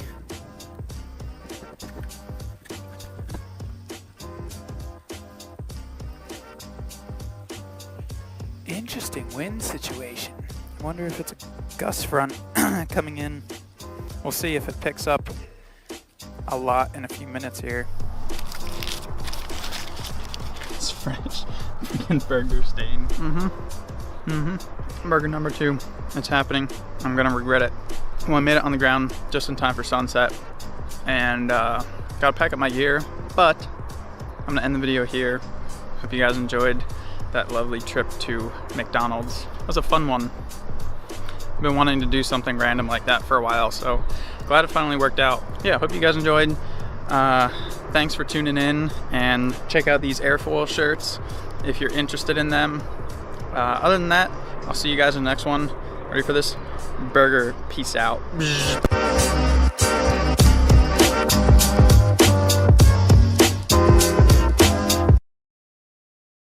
SEAT León híbrido por 150 € al mes. También en híbrido enchufable. Infórmate en SEAT.es. Did you know you can generate an endless supply of power simply from the ground beneath you? This is a MacFly paramotor, and as of right now, I own this paramotor, but on November 4th, I will be giving it away to one of you lucky viewers. Stay tuned to see how you can win and to see how it flies. But for now, as I assemble and unbox this brand new paramotor, top-of-the-line materials on their paramotors like titanium, carbon fiber, Dyneema, and your choice of a Vitarazi or Polini engine. They have 3 different frame options and a large selection of harnesses. The Mateos family, who manufactures these paramotors, have won multiple competitions using their frames, but that's not quite what even makes them unique. As Newton's third law tells us, every action has an equal and opposite reaction. As the propeller of a paramotor spins one direction, it forces the frame to spin the opposite direction. This is called torque steer. Typically, a paramotor will be tuned to counteract this effect, but it is never quite perfect. Most paramotors will pull to the right at full power and left at idle. Somewhere in the middle at cruise, they'll fly relatively straight. Most paramotors do this by offsetting the swing arms or by adding aerodynamic torque compensation. The difference is MacFly offers both. In my opinion, this results in the most true flying, torque-balanced paramotor. On this particular paramotor, I decided to go with the neon green net, the upgraded acro arms, a dudek power seat harness, a Moster 185, and a 3-blade propeller. Let me tell you what, she is a beautiful machine. Let's take a moment and talk about how you can win this paramotor. Right now we're running a giveaway at Risky Biscuits Co. Up until November 4th, every $5 spent on the web store gets you 1 entry to win. We released a bunch of new designs like the Maximum Enjoyment, the Get Busy Living, and the Cactus Slalom. Hats, decals, and even gliders count towards the giveaway. So as soon as this video is over, be sure to get entered. I also want to announce I am proud to say that I am a MacFly dealer now, so if you're interested in buying one of these paramotors, be sure to hit me up at info@tuckergod.com. But for now, let's go for the first.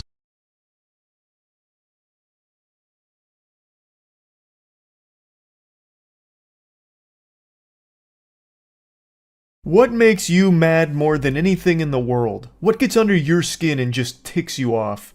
I know that this is an iconic question once posed by the great Ned Schneebly in School of Rock, but it applies to what I want to talk about today, because for one unhinged psychopath, the answer to this question was so baffling he ends up throwing his life away for something extremely insignificant. We've all got mad at small things, right? Trivial shit that doesn't matter, whether it's, getting killed in a video game that you think is the result of lag, or maybe someone gives you some goofy eyeballs and you don't like the way they look at you and it makes you feel a little uneasy and it makes you upset perhaps. We've all got mad at something mundane.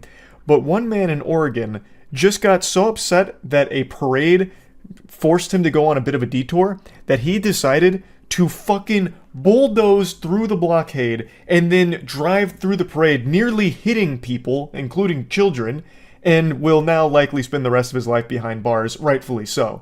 This is an individual with a severe case of stick-it-to-the-man-neosis. He fucking lost his mind and filmed himself doing it the entire time, by the way, all because of a slight detour for a parade. Now, there was one intellectual in chat last night that for some reason his comment was so stupid that it's sticking with me and just marinating in my brain about this story. He said, "Why is he getting punished? No one got hurt." Brother, let me sit you down in the stupid chair real quick. You can't bulldoze through a blockade, and keep in mind, I haven't shown you the video yet, but I will in a second. There is a scene, like straight out of an old 90s action film, where he ramps his car up on 2 fucking wheels in order to squeeze through the blockade more efficiently and blast through the parade. You can't do that because you're endangering all the lives around you. I can't believe that even needs explaining in any capacity at all. It blows my mind that I even need to tell you why that's bad. Especially when we've already seen a couple times in the past someone using their vehicle as a weapon during parades where they hit and kill people. Even if his goal wasn't the attempted murder of people at the parade, he almost hit people, and this easily could have ended up in a situation where he did hit, harm, or even kill people from this reckless action. So just because he narrowly avoided a fatal catastrophe doesn't mean that he shouldn't be punished. He is not fit to be in society. And not only that, I'm going to go ahead and give away a big spoiler, he's also a fucking pedophile. He has a rap sheet that extends for most of his life, and a lot of the crimes involve sex. Un paso puede cambiarlo todo. Trae tu fondo de inversión a BBVA y llévate un 2% de bonificación sobre Sex crimes with minors, apparently. I'll just go ahead and play you the news segment here that we went over on stream. You see the video of the guy driving through the Portland parade? Oh, that was so fucking weird, yeah. He didn't hit anyone, but it was so weird. I didn't see the whole video, but I saw, the first bit. Dashcam footage obtained by NBC affiliate KGW, submitted by prosecutors. Brave showing it. No, he doesn't hit anyone. I don't exactly. They said road rage, but I don't exactly know what it was in particular. But for some reason, he just drives to the parade and then just drives fucking through it. It's crazy. It was unhinged. Him frustrated, stuck in traffic due to road closures clearing the way for Portland's Grand Floral Parade. His anger boiling over. They got it all blocked off. The Lloyd Center exit, the Convention Center exit. Wait, so this was all over the road being blocked off for a parade? Holy shit.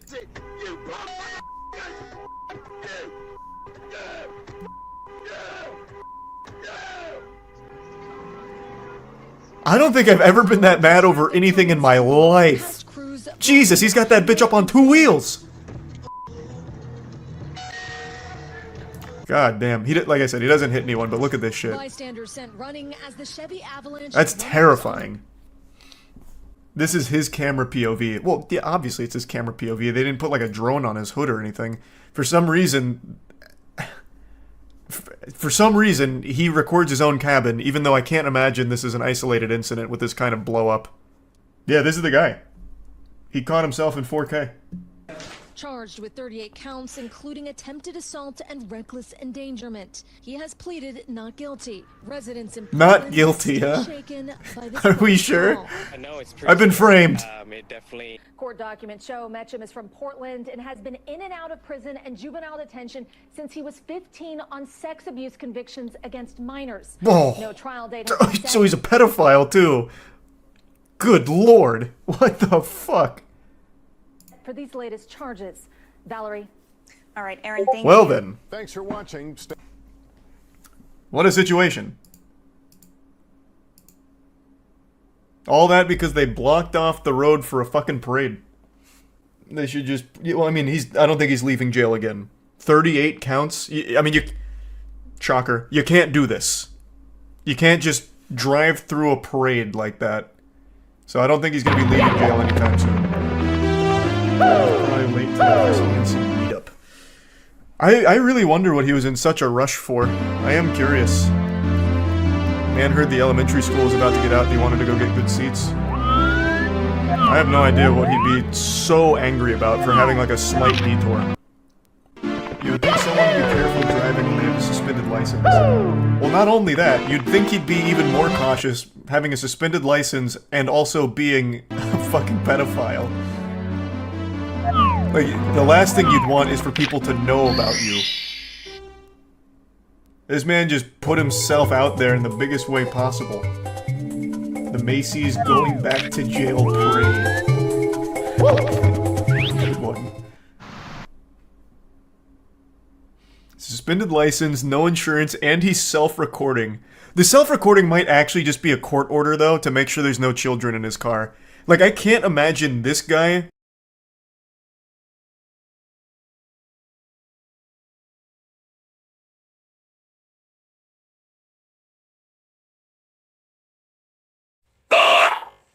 Did I jump scare you?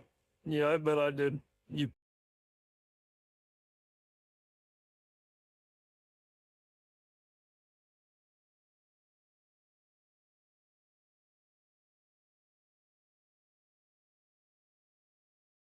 The most points that can be scored in a game of Scrabble in a single move is unknown, but the highest so far discovered was found by Dan Wood in 2008. It requires an unlikely scenario in which you have these 7 letters, the board looks like this, and it's your turn. First, you take your O and turn pacifying into opacifying. You take your X to change is into Zis, which means more than one Zi. You make requalified pre-qualified. Rainwashing becomes brainwashing. Wakeners becomes awakeners, one time becomes zone time, and finally, with your E, jaculating becomes ejaculating. You made those 7 words by vertically playing oxyphenbutazone, a word that, like all the words on this board, are allowed in tournament play by the North American Scrabble Players Association. In that one move, you scored 1,780 points. The most points that can be scored in a game of Scrabble in a single move is unknown, but the highest so far discovered was found by Dan Wood in 2008. It requires an unlikely scenario in which you have these 7 letters, the board looks like this,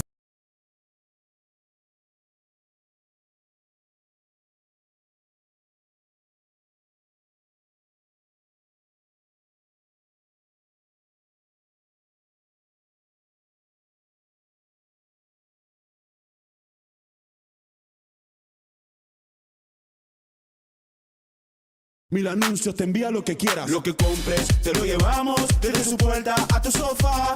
Compra y vende desde cualquier lugar. Mil anuncios.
広がるラブとピース羽ばたく鳥瞬く星も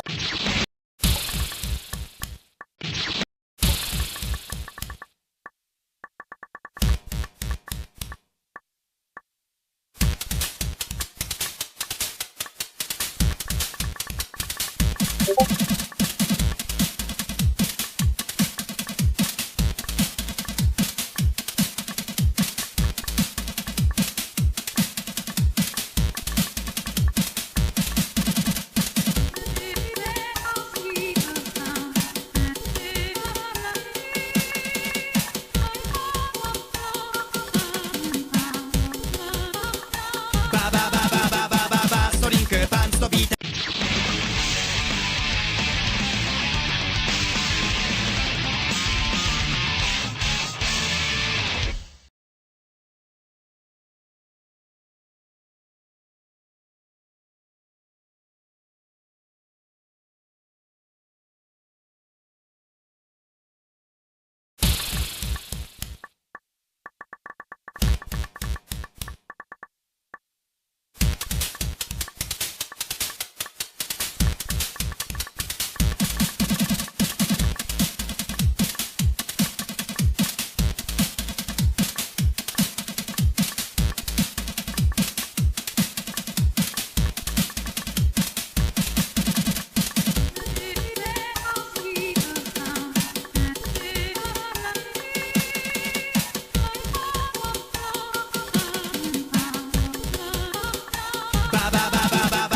ストリンクパンツとビーターつとき広がるラブとピース羽ばたく鳥瞬く星守りたいため戦う一人ならまず主義かガスト知ったバズっといるのもチャンスとシェル花丸のみんなラズこちらからバズとリッター乾燥しなきゃそうこれこそが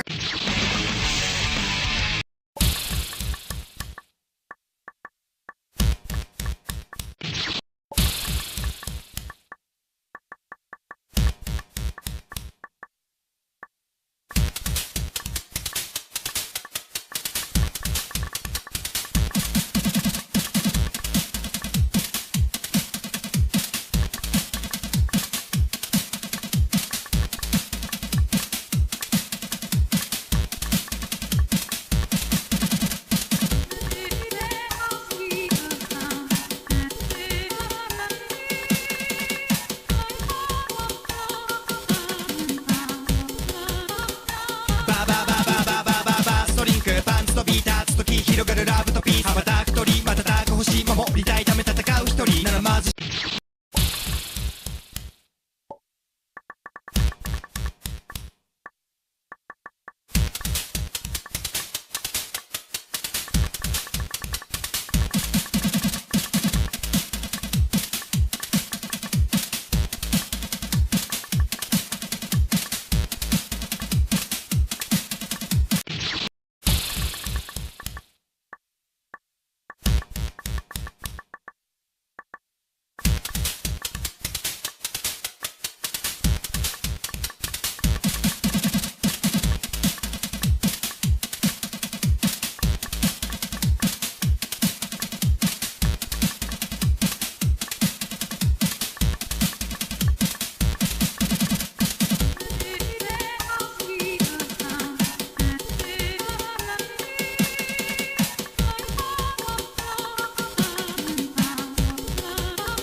ストリンクパンツとビーターつとき広がるラブとピース羽ばたく鳥瞬く星守りたいため戦う一人ならまず主義かガスト知ったバズっといるのもチャンス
るラブとピース羽ばたく鳥瞬く星守りたいため戦う一人ならまず初期がガスト知ったパズっといるのもチャンスとシェア花丸のみんならずこちらからバ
広がるラブとピース羽ばたく鳥瞬く星守りたいため戦う一人ならまず初期が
し守りたいため戦う一人ならまず主義家ガストしたパズルといるのもちゃん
広がるラブとピース羽ばたく鳥瞬く星守りたいため戦う一人ならまず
広がるラブとピース羽ばたく鳥瞬く星守りたいため戦う一人ならまず初期化ガスと知ったパズっといるのもチャンス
広がるラブとピース羽ばたく鳥瞬く星守りたいため戦う一人ならまず初期化ガスと知ったパズっといるのもチャンスとシェア花丸のみんならずこちらからバズ取りた乾燥しなきゃそうこれこそ科学の進化 Yeah ますます体に毒乗ってもろともプロ人外トーマス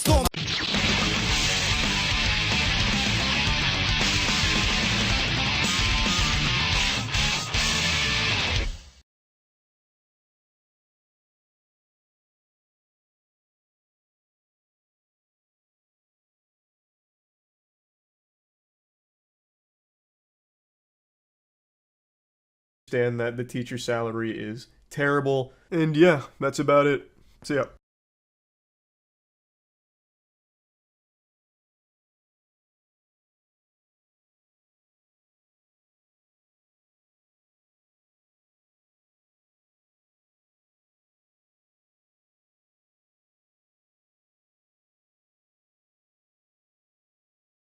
Pon en tu web mejores opciones que tus directos no tengan. Dear Jackson, there's a question I've always wanted to ask you. Does my cat miss me when I'm gone? I mean, in a way, it makes me feel really nice to know that I'm missed. But in another way, it makes me really sad because I feel guilty and I wonder if he's just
しな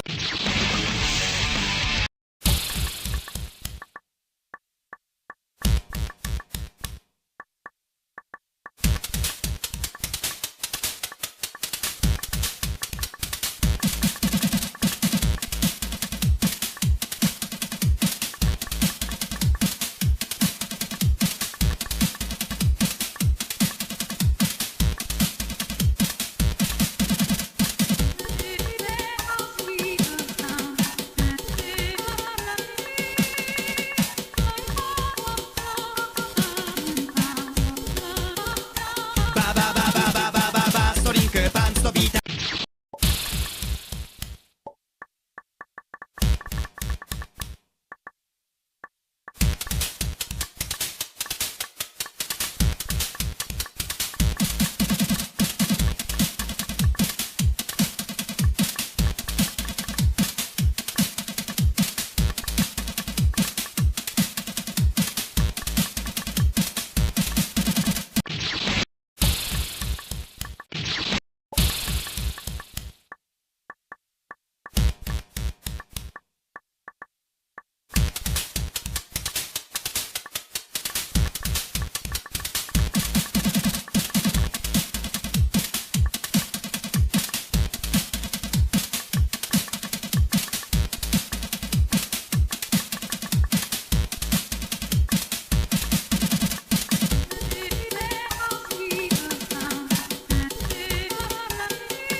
ババババババババストリンクパンツとビーターツとき広がるラブとピース羽ばたく鳥瞬く星守りたいため戦う一人ならまず主義がガスと知ったパズっといるのもチャンスとシェア花丸のみんならずこちらからバズ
広がるラブとピース羽ばたく鳥瞬く星守りたいため戦う一人ならまず初期化ガスと知ったバズっといるのもチャンスとシェル花丸の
ストリンクパンツとビーター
Call the fucking police right now. I know you saw it. She need me in the stomach. Good. We're gonna contact them. Thank you. You need to. I've always wondered what the real Burger King looks like, and now I finally know. He just looks like a normal crackhead we get here in Florida. Burger King, of course, has their own mascot, but this is the actual real-world king of burgers. Their mascot has his own video games like Sneak King and all that shit, but this is the real genius, the man behind the curtain, the Burger King. and he's out here on a plane ride not having any fun. So he sounds like Gilbert Gottfried with a sinus infection, and he keeps whining about how a lady kneed him in the stomach, and this wasn't like some unprovoked act of violence against him or anything like that. It's not like they had sent an assassin on this plane flight to take out the Burger King. The reason he got kneed in the stomach is because he's a racist asshole, which you'll soon see. This is my seat. Can you stand up? Where is 25A? Where is 25A? Why did she just knee me in the stomach? Because you deserve it. Yes, she did. This is the face of an angry Boy Scout whose chicken fries were cold. I love that he's wearing this Burger King crown. I can't get enough of that shit. I don't even know how the fuck he would have gotten this. Like, maybe he stole it out of a dumpster or something. Like, some child had a birthday party at Burger King. God rest their soul, that'd be miserable. And then they just, like, threw out the crown, and this guy just went through the dumpster to get it. Or maybe he truly earned it, right? Like, maybe they were celebrating. He was the first person that day to finish a Burger King meal without puking, so they gave him this crown as, like, a nice little souvenir. A token of their appreciation. Because you deserve it. You get that on camera. You deserve it. You deserve it. Excuse me, I'm part West African. You deserve I can say anytime I want. For obvious reasons, I'm going to be muting the N-word here. You can start to see why the passengers were pretty upset with this asshole. I have to imagine that this may even be like a McDonald's viral marketing campaign, like the person filming is Ronald McDonald or like the Hamburglar, and they're just like filming it like, holy shit, this is gonna be huge for us. Bye! You need me in the stomach? I want to press charge. Nobody. Take your shit, get the fuck out of my seat! I don't know why he keeps saying that he wants to press charges. Like, what the fuck do you want the staff on the plane to do about it? All of a sudden provide you with a lawyer? Like, here, okay, you want to press charges? Tell it to this guy. We'll wait before we take off. I just don't know what he expects to happen. Like, another passenger raises his hand. I am an attorney, and I will represent this lunatic in this case. I only require one Whopper as payment. Kick that nigga bitch off the plane! Please stop. There are children. Stop. Hey, that's not necessary. There are children. Please stop. Stop. Hey, that's not necessary. Take your stuff and get out of my seat, please! Yeah, so he just keeps screaming and shouting and screaming the N-word, making it sound like a 2009 Call of Duty Xbox Live lobby. Just truly awful, and tons of chaos from this one guy going wild. And Burger King has some of the worst marketing of all time. Like, genuinely, their marketing campaigns are some of the most garbage. Do you remember for National Women's Day when they posted a tweet saying women belong in the kitchen, which was supposed to be outrage bait, where you click their tweet and then you read their next one that says that they're actually offering programs to women? Like, just stupid shit like that. They can't do anything right when it comes to marketing, so I truthfully wouldn't be surprised to learn that this whole thing was supposed to be a marketing stunt from Burger King gone wrong. Maybe it's supposed to end like that Pepsi ad with Kylie Jenner and the Pepsi saving the world. This one ends with this guy taking a bite of a Whopper and it cures racism. He's no longer racist, and everyone on the plane is super happy as Whoppers and chicken fries fall from like the emergency compartments and everyone chows down. Take care of it, but I need you to stop yelling. She needs me in the stomach! Why are you in my face? I'm asking you to stop Have I yelling. committed any type of violence since I've been on the plane? No! And So you're what? That's She needs me in the stomach! I don't care what she did. You're being Thank you! disrespectful. Shut the on fuck camera. up! 2 seconds. I want a lawsuit! I want a fucking lawsuit right now, motherfucker! Give me a He wants a lawsuit, god damn it, and jumping Jehoshaphat, he's gonna get one. He just keeps saying that he wants a lawsuit, as if somehow that's supposed to happen like right now, that because he called for it, a lawsuit has to now be put into motion, a judge has to come out of like the cockpit, and a trial has to go underway because this guy has now declared his intent of filing a lawsuit. I just like that he proclaims that multiple times as if it's some kind of like ancient rule that we have to follow. Like back in the day, if you call for a duel, you have to engage in that duel or else your honor is fucked. Him calling for a lawsuit means that right now a trial is about to break out on the plane.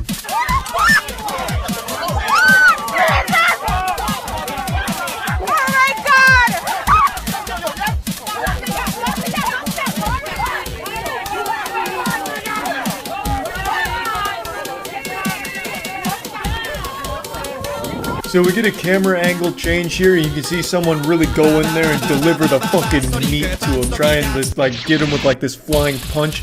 So someone comes in with a special delivery of a double Whopper with extra cheese on the guy and knocks off his crown before they're separated, and they're trying their best to settle down the situation, waiting for the cops to arrive, which they eventually do, and they arrest the guy.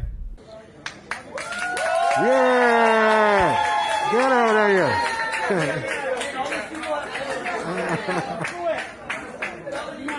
So yeah, this was a pretty wild Burger King related plane freakout. This is a little over a year old now, I believe, so I'm a little tardy. On Halloween, there will be a nigga, you gon' take his pain. He's big and black, he will take your candy. That nigga's name is Big Dick Randy.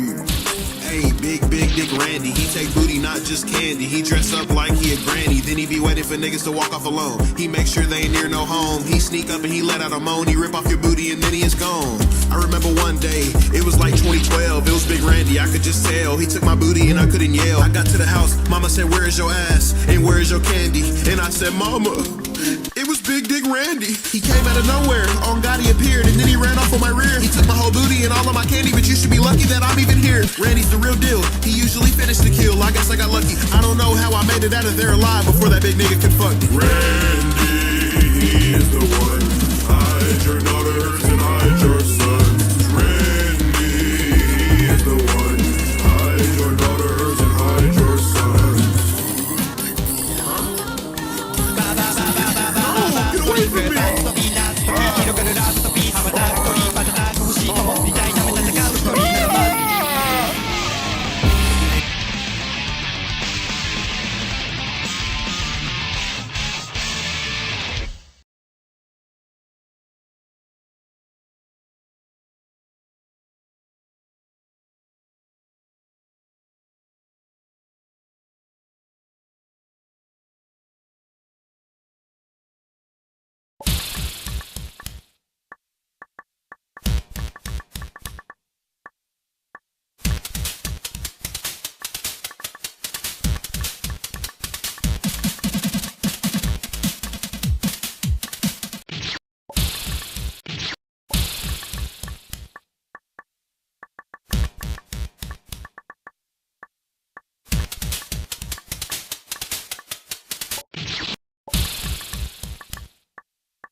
チャンス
広がるラブとピース羽ばたく鳥瞬く星守りたいため戦う一人ならまず主義がガストしたバズっといるのもチャンスとシェア花丸のみんならずこちらからバズ取り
広がるラブとピース羽ばたく鳥瞬く星守りたいため戦う一人ならまず主義がガストしたバズっといるのもチャンスとシェア花丸のみんならずこちらからバズ取りた乾燥しなきゃそうこれこそ科学の進化 Yeah ますます体に毒乗ってもろともプロ人外トーマストーマス堕落の道を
広がるラブとピース羽ばたく鳥瞬く星守りたいため戦う一人ならまず初期化ガスとしたパズっといるのもチャンスとし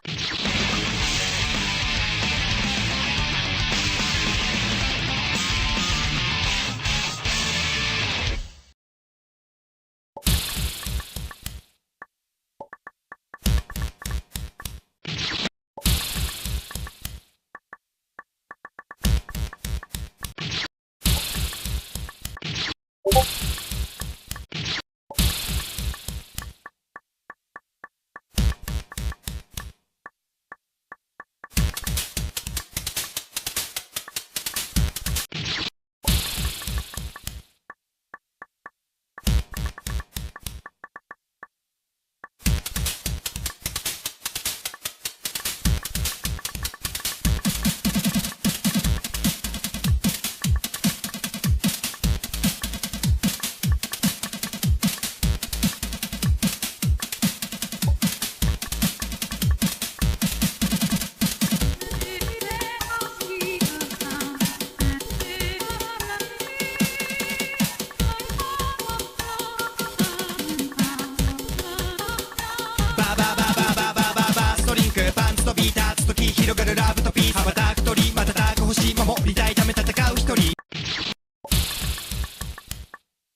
don't think Americans think school is hard.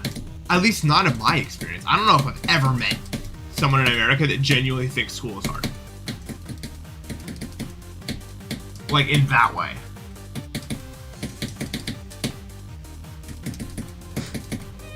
We finally did it. But this shit is not the end. We're far from being fucking over. I finally got him. We finally fucking did it. Before I tell you motherfuckers what the fuck I just did, I just want to say thank you to every motherfucker that hated on that fucking dog with me. Thank you to every motherfucker in the comments, in the fucking likes, in all them fucking dogs. We finally got him. Fuck that dog. Fuck everybody that likes that dog, and just fuck that dog. We got this motherfucker to stop fucking smiling. I wiped that fucking smile right off his fucking face. Look at the fucking tears in his eyes. That shit not fucking enough though. I want every fucking animal, person, every fucking happy thing to look like this motherfucker right here. So just know this shit is not over. This shit is just the fucking beginning. And to you motherfuckers that hate everything just like I do, of me without a beard, but it is something equally as terrifying.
.30 and then you have to go get ready for school. That feeling is unmatched. It's so evil. I hate it. Oh, I'm so glad. I'm so glad that's over with. I can't, dude. Also, one of the main reasons I want to be a college professor too. You think I'm waking up that early ever again? No.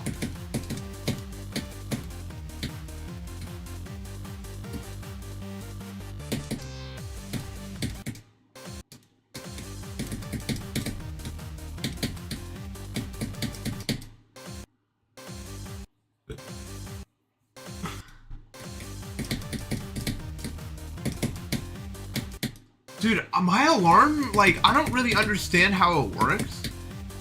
I set my alarm for 12 today, for noon.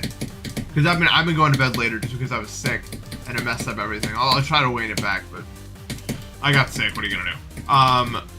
And my what was I gonna say? I woke up and it was like 12:30 and my alarm was still going off. So I had to think to myself, was I really sleeping through my alarm for 25 minutes?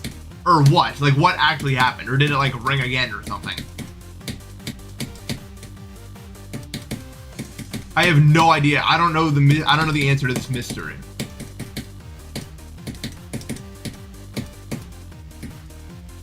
Sometimes I'll wake up and my phone will just be on the alarm screen and no noise will be being made, and it'll be like an hour after I set it.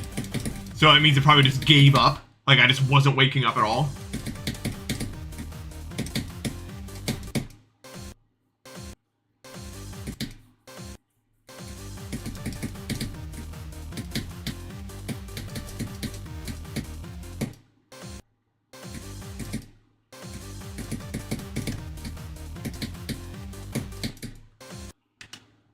No, I definitely didn't hit the... I always remember when I do things in half sleep.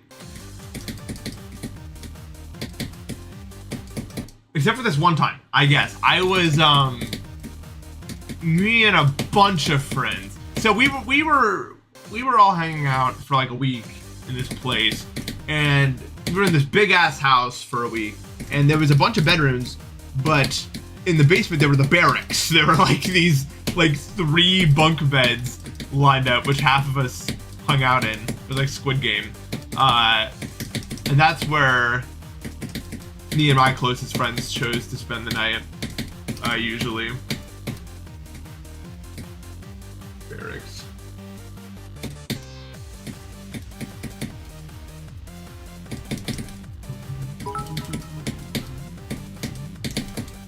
Oh. Light helps a lot, yeah. Suntan fan, thank you for 100 bits. How do I know if I remember? I guess it's a good question. I don't know. But I've been in half sleep a lot and I usually remember things. From what I know of those. But I guess I could be doing things I don't remember. Anyway.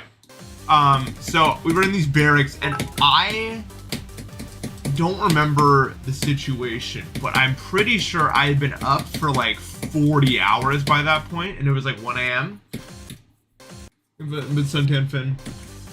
And me, Eli, and Mitch were all in our separate beds, in the bunk bed room, and we started talking about everything, you know what I mean?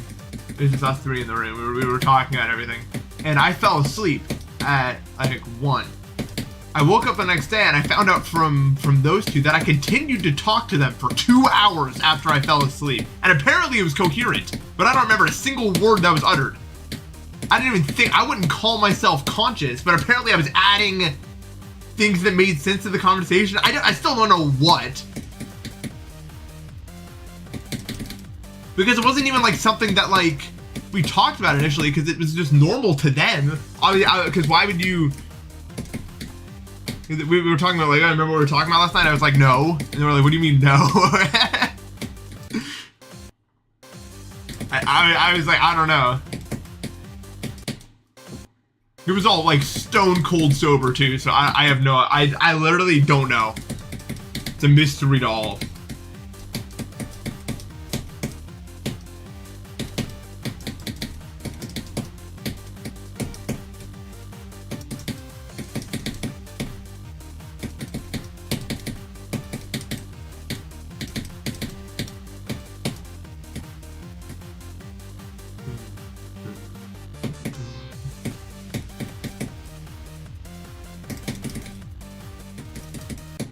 Whoa, this part, dude.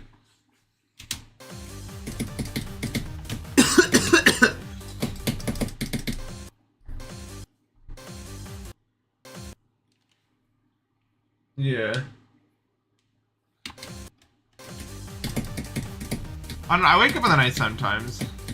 It's rare, but it happens. I had to reset my dream last night because it was bad. Or it wasn't, I guess... It wasn't like, I don't know how to describe it. The dream was not going away that I enjoyed. I was in it, I was driving. Sometimes I think for the 100 bits. I was driving, and then this guy like rammed into me. And then I rammed into someone else, and it caused this like 10-person car crash or something. And it was like on the highway, and it was really bad. And everyone was trying to like pin it on me. And I was like, oh, this is not good, because I didn't do this, you know? It was not good. And then I like realized I was in a dream and I was like, suckers, I'm not paying for nothing. This is me floating away. And then I woke up in my bed at like 8 and I was like, too bad, so sad. And then I went back to sleep and I did another dream.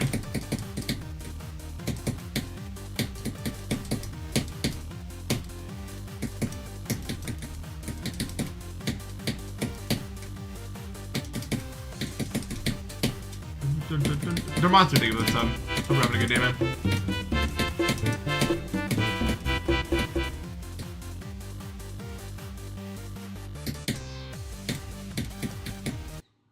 Good job.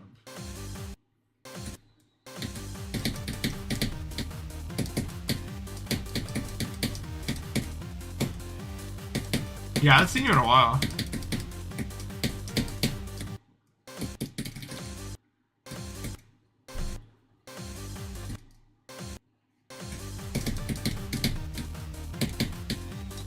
If I don't dream during the night, I probably didn't get good enough sleep. To be honest, is usually how it goes for me.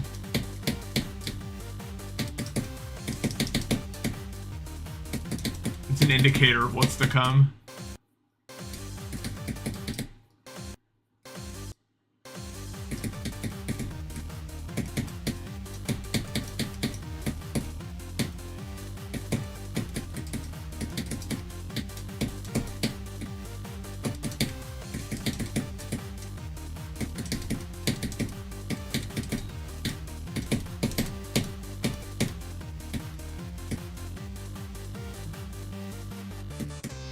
Yeah, if the quality of your sleep is ass, you're not gonna get to the state of sleep in which you would dream.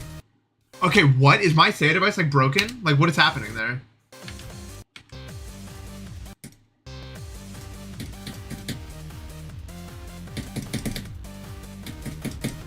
What is happening at all? Hold on, random practice.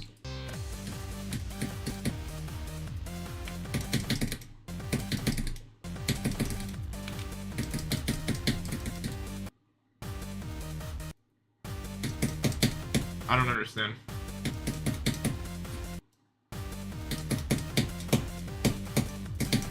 But it's not like it's the first time it happened or anything.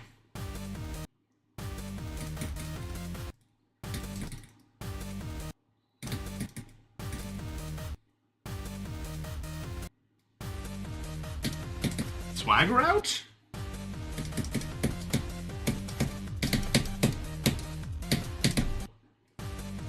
Yeah, 27 months is crazy. On the way to 3 years. I don't have, like, any 3 years.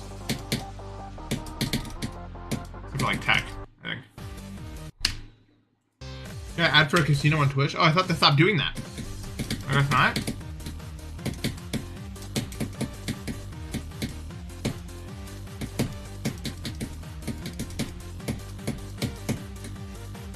Pretty cool.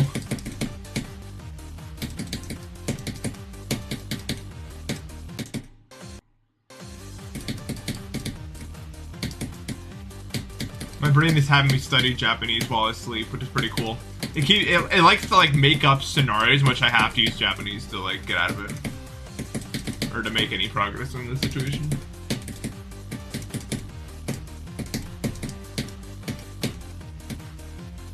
Like making its own examples or something.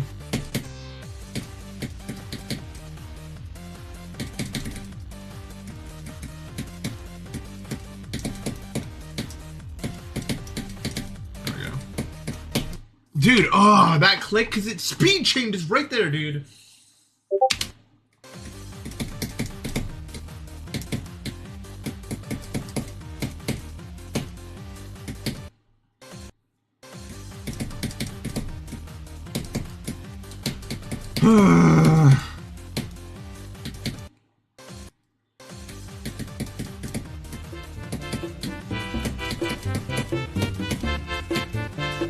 My hope is that I can be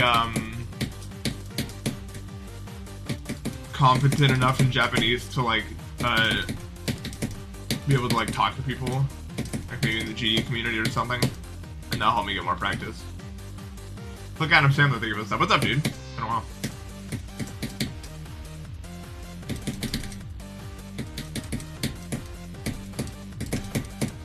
Yes.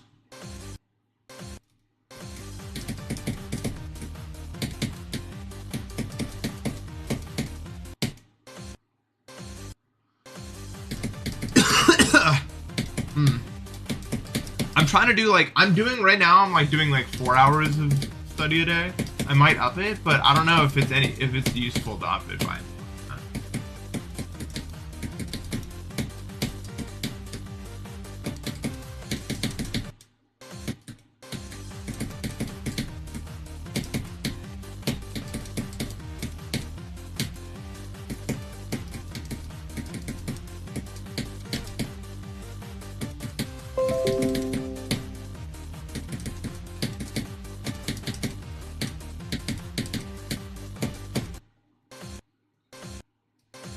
thing about having priorities, like day-to-day life, at least if you're anything like me, is if you show your brain that you're really dedicated to doing something and you put a lot of hours into it, your brain is going to try to help you grasp it further. Or at least in my case, a lot of my subconscious thoughts and like random events that I make up in my head, I'm sure we all do it, right? We all make up scenarios and stuff like that. A lot of what the materials that a brain uses for stuff like that comes to what you do during the day. A really simple example, do you guys ever like go on like a really long hike and then when you go to bed, you close your eyes and you like see yourself on the hike? I'm sure you guys have experienced that before if you've ever been on a long enough hike. That's a simple example, but the point being, if you do something for a significantly large enough chunk of your day, it's gonna be front and center when your brain needs to create its own stuff.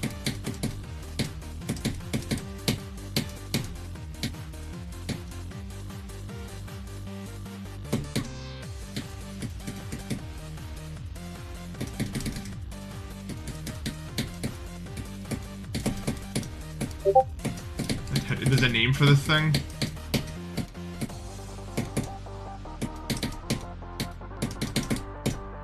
That I did not know about. That part.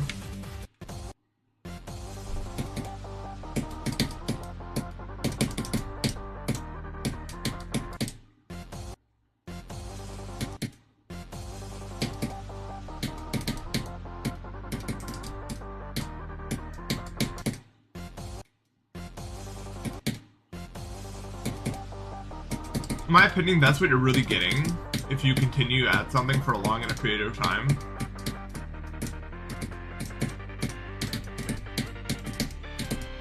Because after so long, you're not going to improve any that day. It's not really going to happen anymore.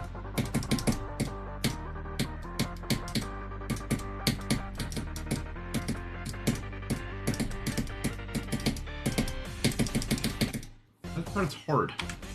Like 1, 2, 3, 4, and then you fall into it. It's just awkward, to tell you the truth.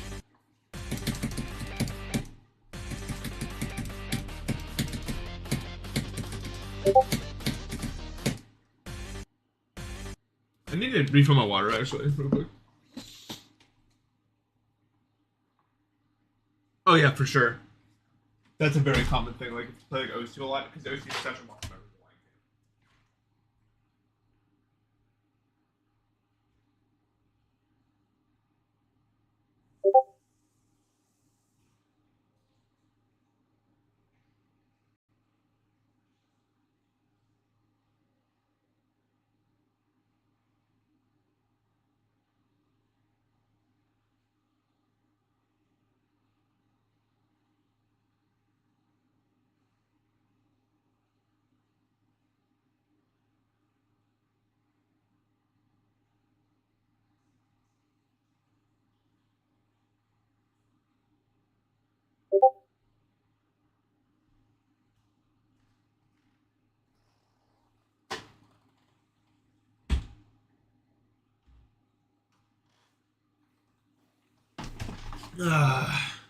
I need to update my chair. It's kind of old, to be honest with you.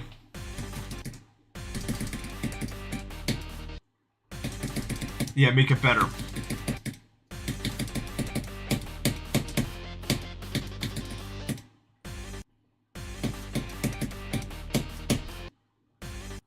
That's so funny.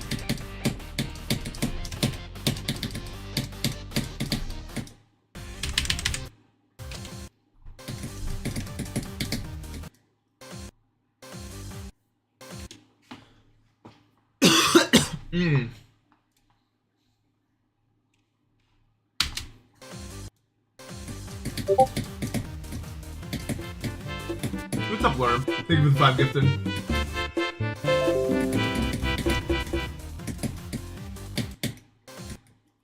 My goat.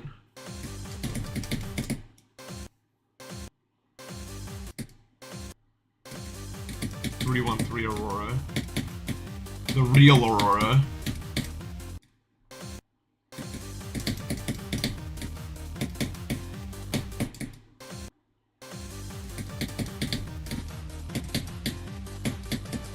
It was jarring. I was watching a Super Mario World playthrough the other day. And they went to the Star World and that song started playing and I was like, oh, that's right. It's used here.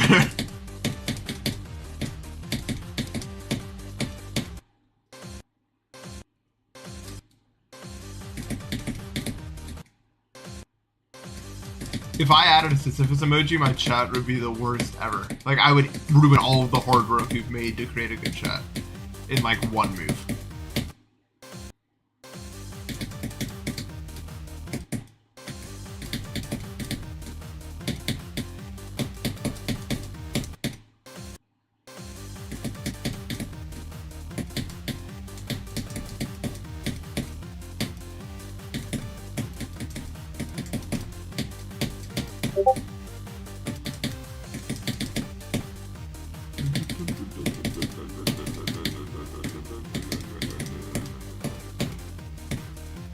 This song repeating the same noise over and over again does eventually get annoying, I found. Good night, thank you for the raid.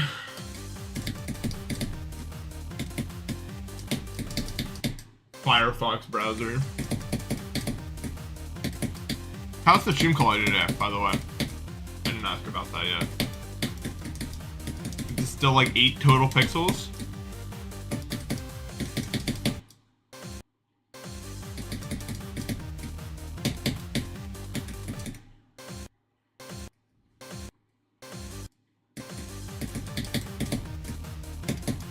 Okay.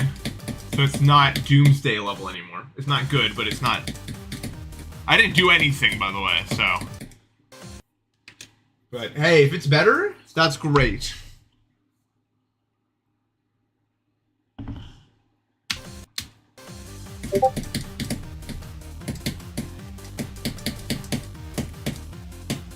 I should just stream in, like... I should just, like, make the number, like 20,000 or something, see what happens. Bitrate. Just absolutely fry my computer.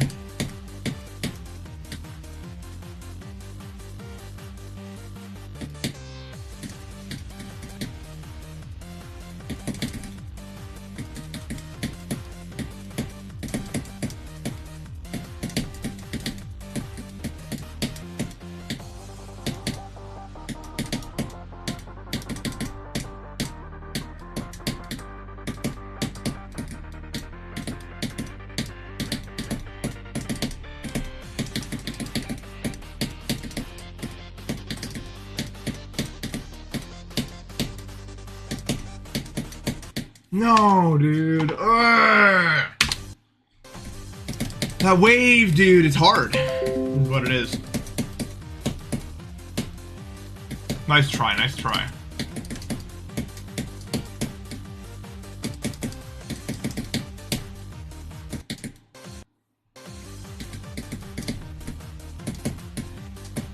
It was a good attempt.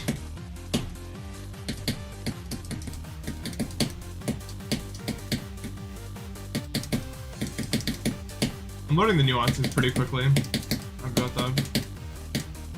I really like nuance learning, for the most part. What? What did I... See, people will call me neat, but I say not to, and then they don't do it anymore. Suntan fan, thank you for the 200 bits. I remember sometimes in school I'd be like, don't call me Nate, and they'd be like, okay, Nate, and I'd be like, okay. And then they would just stop eventually, but then I'd get a reaction out of it.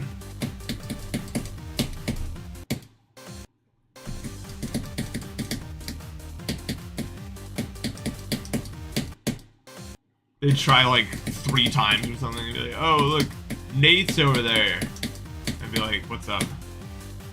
And then eventually they're just like, okay.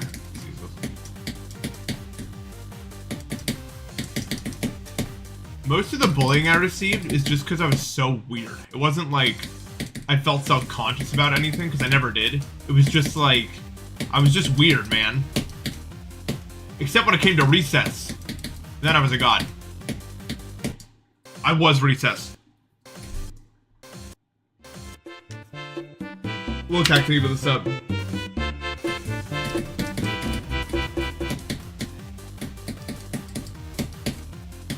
I don't know, I wasn't bullied for too long because, like, I don't know. I never really made a big deal out of it, I guess.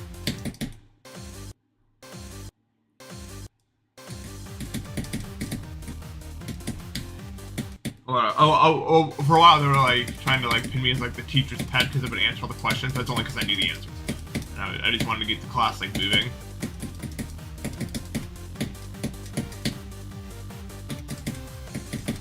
And I was just kind of like, well then answer then, bro. I don't know. What do you want from me?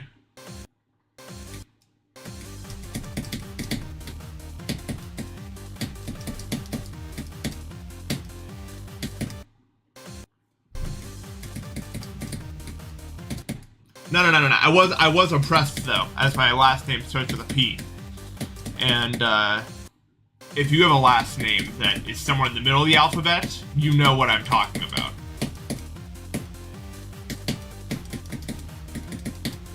Very clear oppression going on.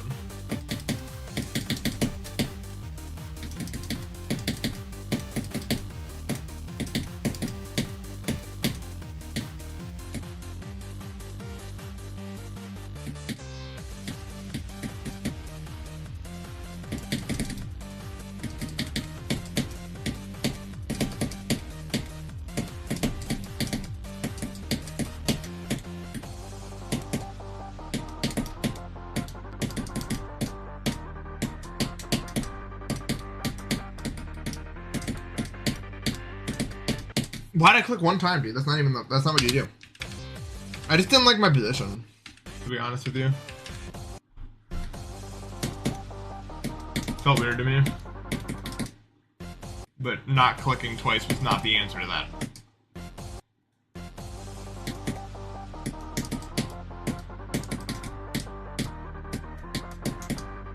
It's hard for me to remember things about elementary school very clearly now.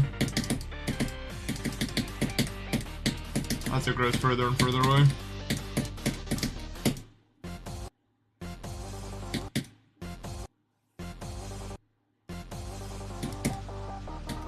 I still remember the hallway though. You see, I was in a really small... I don't count everything before 4th grade. That doesn't count. I was in every grade for a while. And you notice I haven't really talked about that too much. That's because I don't know what to even say about it because it doesn't really make any sense. There was one year in which I went from 2nd grade to 5th grade to 3rd grade to 5th grade to being homeschooled. Like literally in the span of 1 year. I don't know the order of these events at all. There's nothing I can even realistically, competently say about that year.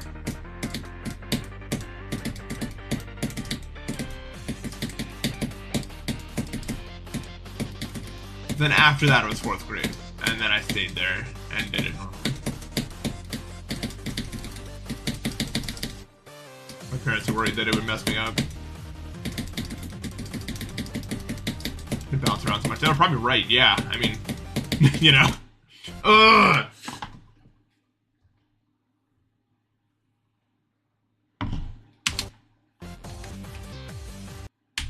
Let's die there.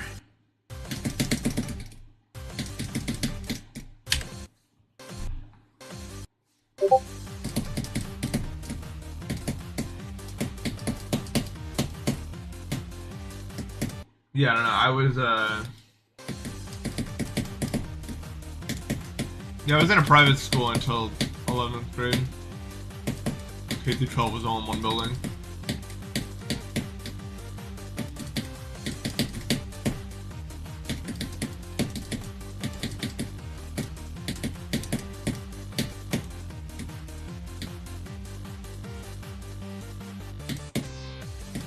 I think my parents wanted to send me to one early, but they just didn't have the money at the time. We didn't really start out. This family is very not poor now. We're definitely more middle class, but until I was like, kind of like halfway through being a teenager wasn't always the case. And most of that money went into me getting into that private school.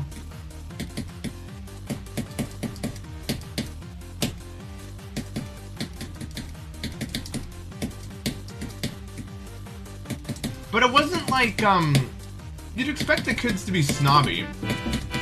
It wasn't the case here specifically. I don't know what it was. Nip Cream think of this up. Maybe it's just because this school gave out a lot of opportunities for people to enter the school without paying like anything. It was probably a big factor. Also probably one of the reasons they eventually had to shut down. That was much later, but but no, because we would visit the other schools for like, we would use their track because we didn't have like a track like that. I mean, it wasn't like a super high-end private school. It was only private in the fact that it wasn't public, but it wasn't like this like. It was quite a rather quaint environment. You know what I'm saying? And so we'd have to go to other schools if we wanted to like use their track, and they were always so snobby over there, dude. You would hear them like talking about like literally. I was in the lobby once, and me and my friend overheard these kids talking about like helicopters, like they were gonna buy, like completely seriously, and like their mega mansions and stuff. I was like, oh my god, what in the hell am I even overhearing over there? Like, it was weird, man. Every school that I visited had this like plastic, if you guys have ever been to school ever, you know what I'm talking about, like this like plastic white concrete look that just felt like musty and had like, sometimes it'd be like lines of green in places for decoration.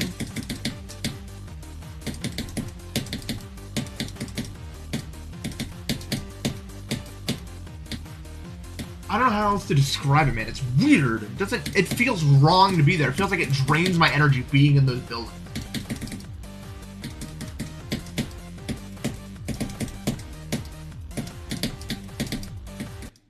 My favorite part, the school I went to was small, man. K through 12, there was like 30 people per grade. And as a result, it didn't have to be such a big building. It didn't look standardized. It looked more, the colors in that school were more warm.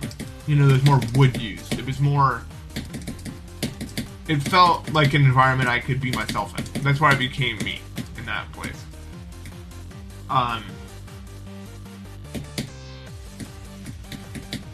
Yeah, it was, you know what? Most of the money they got was from their acting program. Because a lot of the kids that they raised went on to be like really successful actors who would then give like grants back. So most of the money actually went into an entirely separate building that was for the arts.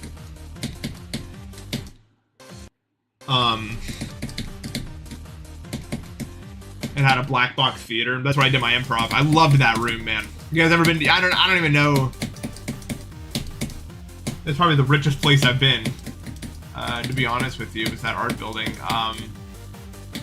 They had a room, a black box. If for those who don't know, it's just a room covered with these like black surfaces, but they're like soft surfaces. Like you could fall on them and nothing's really gonna happen, but they're not like padded. But like, I don't know. It's almost like it's a blank canvas. You can do anything in that room. I put in a bunch of school productions in there.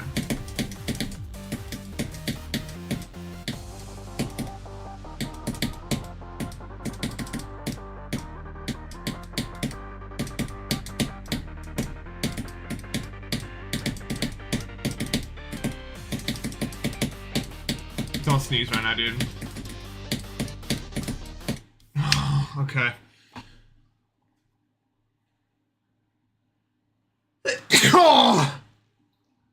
Oh my god.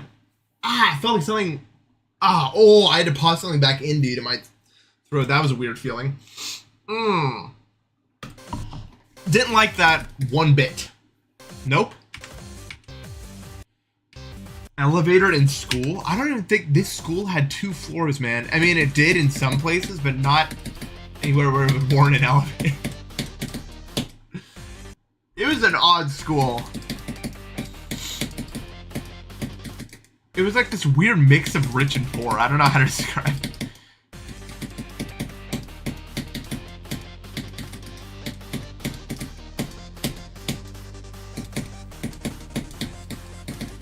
I could describe it all out, but until you see it, which you can't, it's gone forever.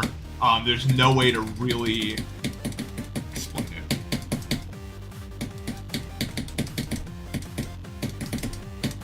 I'm pretty sad that it's gone forever.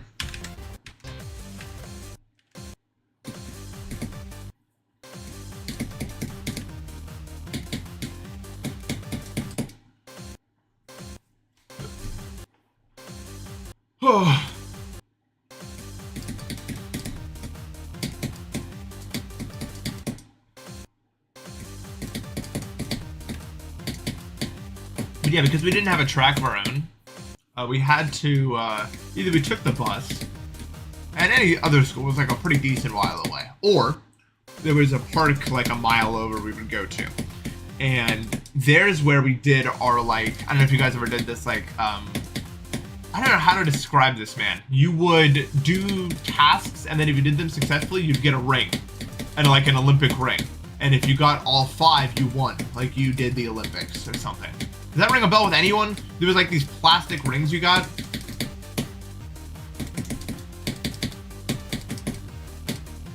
I was really attached to these rings, I guess. They looked really cool to me. You could like put them all together and they would make like the Olympic symbol or something.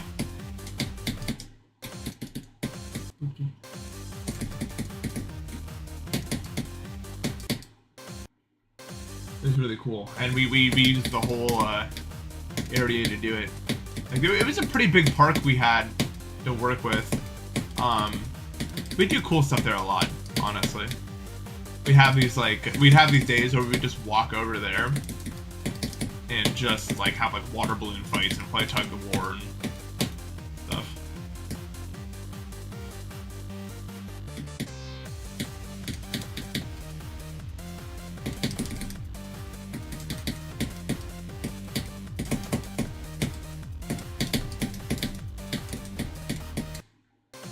I wish I could have a water balloon fight again.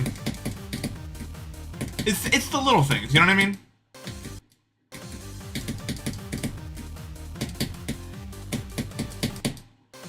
When you grow up, no one wants to have water balloon fights and play tag. Even though everyone does, but they just don't want to admit it. If we could all teleport into a sunny park right now and there were water balloons, we would do it, right? Why not? Hi, I'm Al. This is a video. Hello!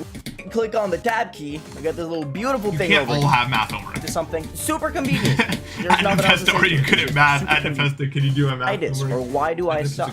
This right here is, to me, one of the absolute most convenient things to ever release. And it's mostly because it's easy to keep track of stuff. If we look at Conical Depression here, it was the first level that I played fully using Widus. You can see my total playtime for the level. I spent 10 hours, 51 minutes on it. You can see my total attempt count, and you can check my start position attempts, you can check practice mode attempts, you can check normal mode attempts. If you want to see how many attempts I used in normal mode, I used 3,900 of my attempts in normal mode, and you can see every single death I had. I had 2,000 deaths to the first click, or first clicks, expected. I have 855 in the first percentage. Physical violence was ever going into 5%. It was not ever the smart 6%. idea. I was always tall. I only had about 500. And compared to everyone else, I had, much more drop is about 20%. I had 7 attempts to the drop, and you can see my biggest death point right here, which was 53%. And you can see that I had a 28% pass rate. So you can very easily tell like where you struggle the most. If I go into Rust here, which is what I'm currently playing, which I have almost 30 hours of playtime in already, you can like very clearly tell where like your biggest choke points are. I have a 64% pass rate. On the second degree, yeah. I have a 40% pass rate for 13%. I have a 45% pass rate 5 years for or something. so on and so forth.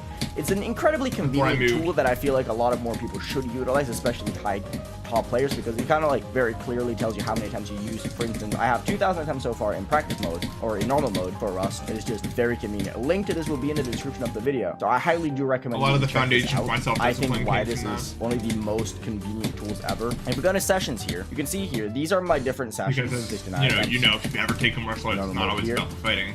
You can like see where all my attempts go. 73% pass rate for 4%, which means I've been improving at 4%. 50% pass rate for 13%, which means I'm improving at that as well. You can very clearly tell like where things go wrong and what you have to work on, and you can tell where your improvements come from as well. As you see here with Sigma interface, this was like my practice run of it before I went into normal mode the day I beat it. And I just kind of like went into it, just practiced everything that I needed, and then this was how I went about beating it. I died like a few times here, I died a few times here, and there, and there, and there, and there.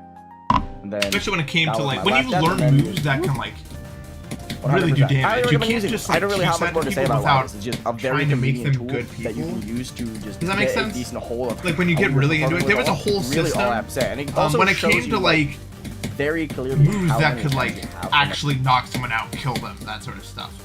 Like certain types of like chokeholds and stuff like that. They had like a whole program, like an honest program that you're basically like invited to. So they didn't want to like teach that to anyone, I guess. And a lot of that class wasn't even about that. It was just like the ethics of all of that.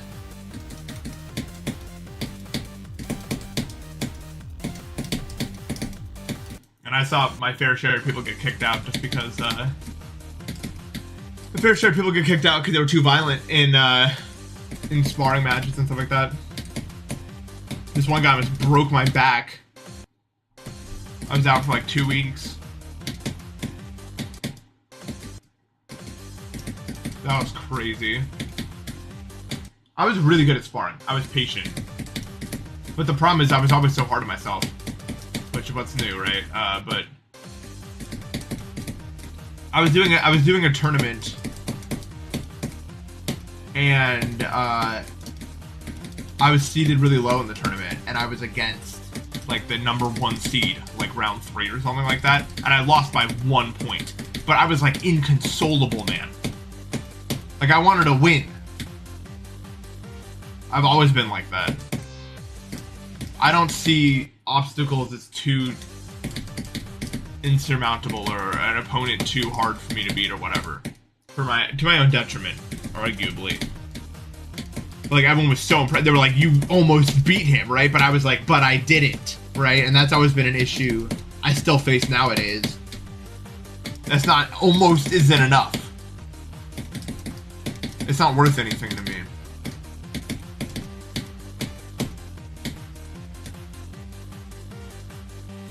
This sparring matches are fun though.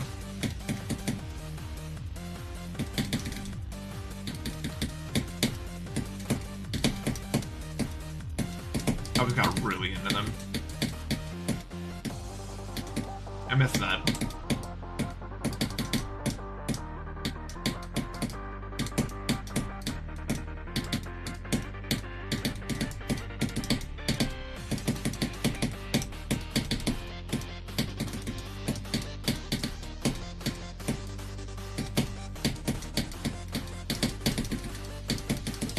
Nice.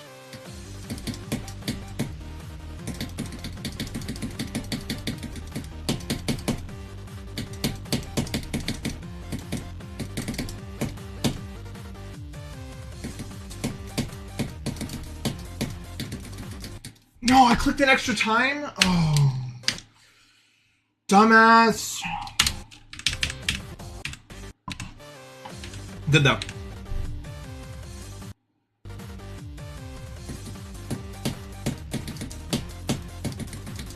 I did click an extra time.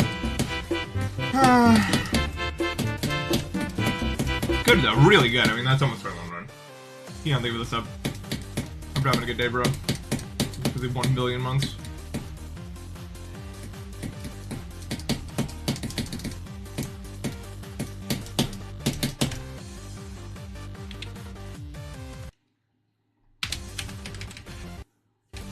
Well, that's good. That's what I wanted from that. Start playing from zero. Sorry. I'm really playing from zero.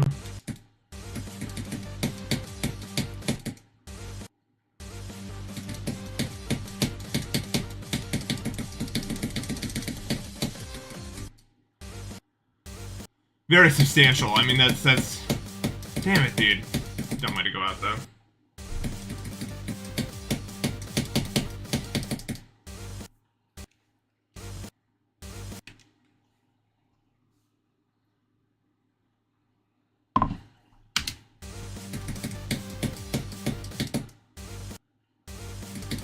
Enjoyment or improvement?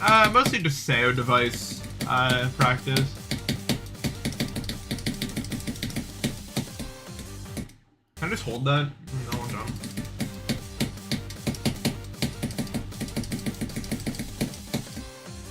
Yeah.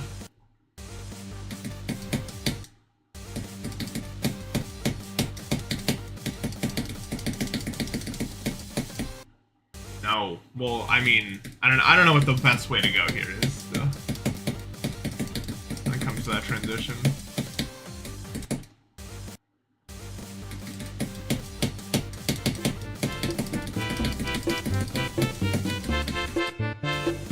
Onyx, thank you for the 15 months. Appreciate it, bro. No, I've never played with keyboard before this.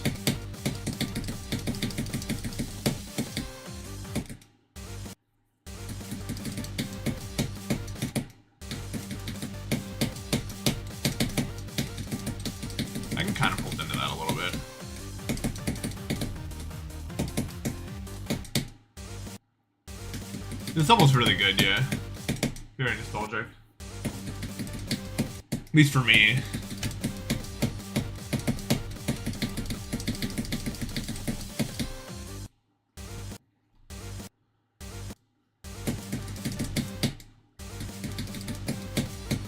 I still don't understand that part, dude.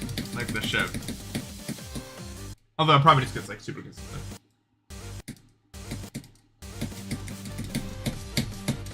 If I was Rockstar and I could say one thing, I would say we're adding an option for 360 FPS in 2.2, and then you'd have to do it.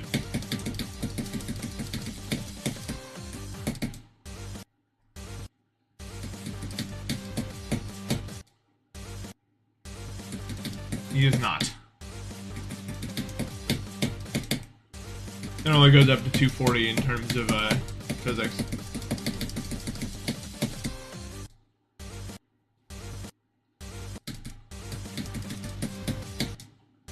So that's gonna be fun. Good luck, everyone!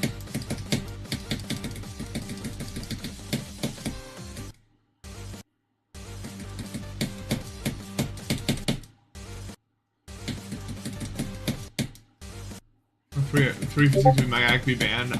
We don't know at all what's gonna happen. For the first time in ever, things are not going to go in a way that is predictable at all. Like, there's no set possible options. You know? We don't know anything.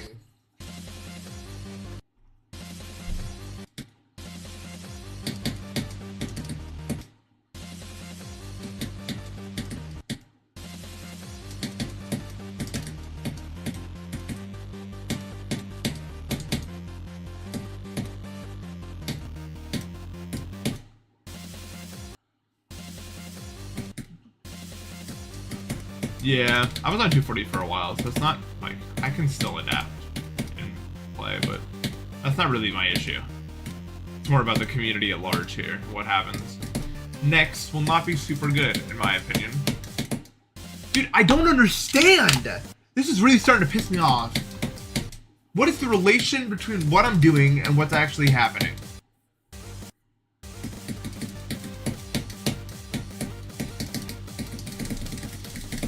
Why did you like hold into it, but then immediately let go once you've done that? Otherwise that happens. But if you're not holding when you enter the portal, you're dead.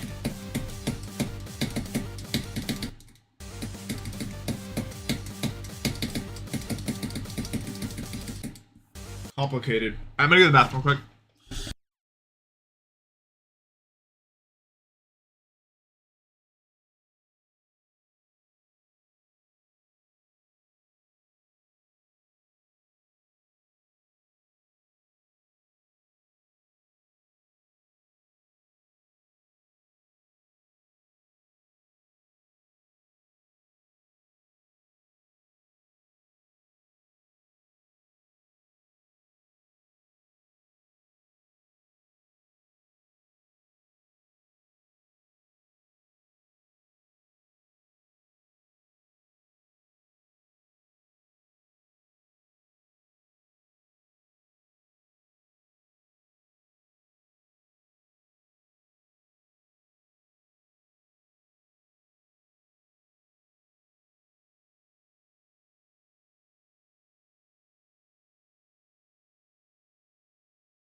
Okay.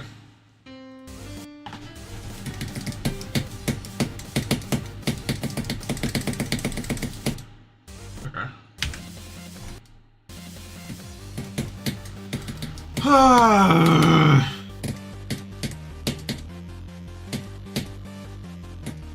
just don't like that one part specifically. Everything else in well, I've been fine with. Or the theory of Zoanon. Ancient level.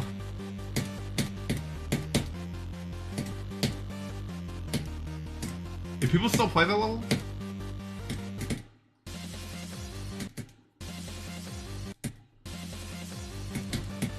Who be knowing what Theory of Zoanon is?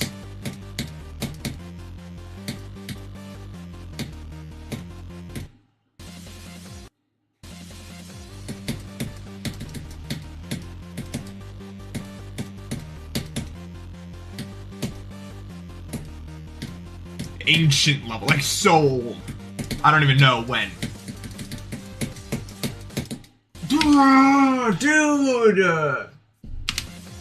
For some reason, this is really pissing me off. It's like the only thing in the level that just feels like I don't understand what's going on at all.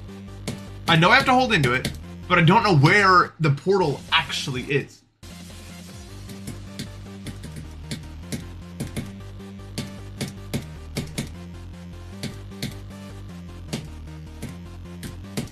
And that is annoying.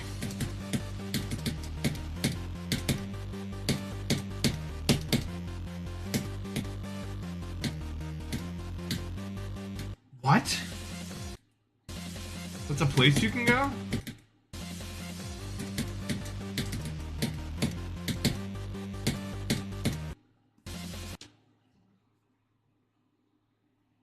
It's just this, man. This part doesn't make any sense there.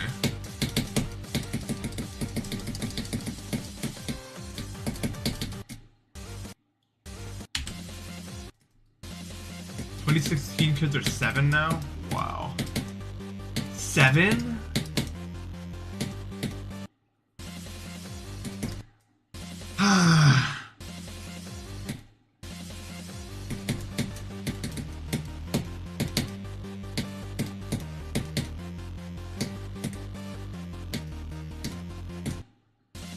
I mean, people are gonna be very soon playing Bloodbath, like,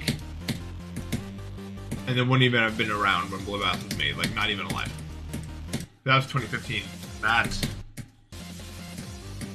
That's rapidly approaching. You'd be 8 then?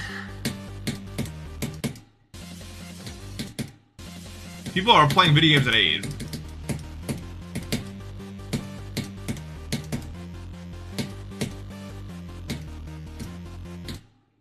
Like, not even alive, dude. Yeah, like, wow. 3? I didn't touch a video game until I was double digits, I'm 95% sure. Maybe alive.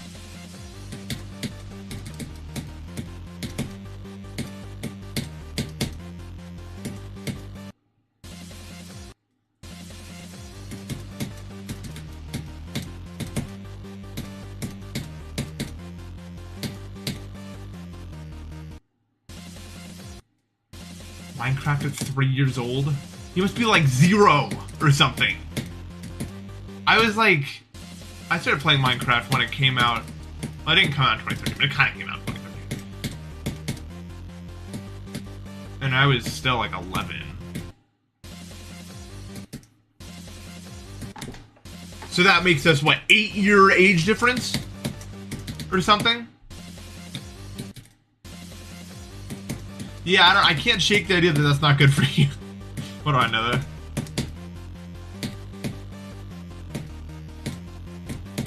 This is my least favorite part of playing a new level. Is like that awkward day where you just can't play from 0 yet, but you know this won't even be a challenging part like this. But you have to do this. This is the worst part.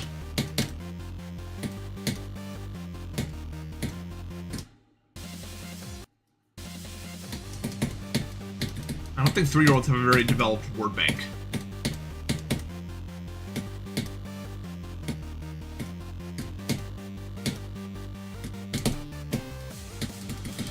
Hold into the portal. There you go. Jesus. That transition is so bad, dude.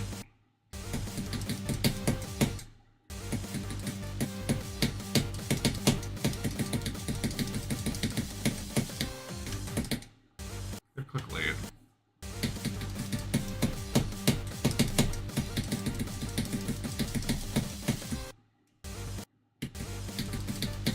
I wanted to. Felt like a crime I'd never be visible right back in the day. 2 years old is like when chess grandmasters start playing chess. There's no way you can't get good at chess, even if you're like old. I just don't believe it.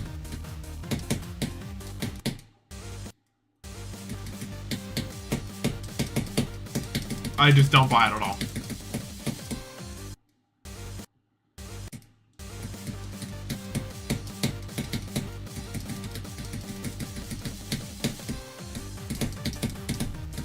Look, y'all are not gonna like this, but a lot of child neuroplasticity being such a big thing is just the amount of free time you have in your hands. Like, yeah, your brain is more malleable and everything like that, but a lot of it comes down to the free time. And the fact that you don't really have anything else going on at that time. That's just how it is.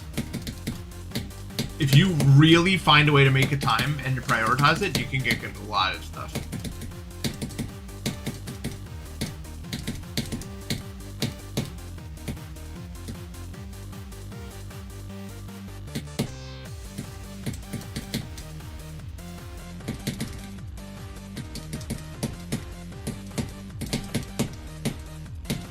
I think language is a lot of the same too.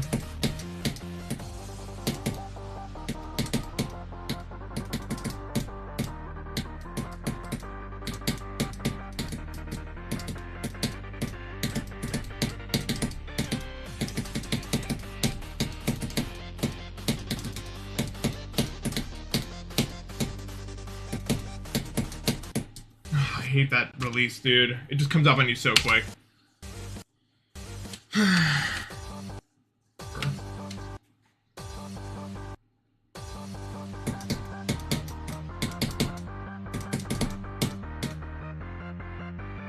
Whatever. Dude, this is gonna be so boring today. But then tomorrow will be fun. But like, I just have to, I have to just do it. This is how it is. You guys know. I don't need to explain nothing to you. You know exactly what this feeling is.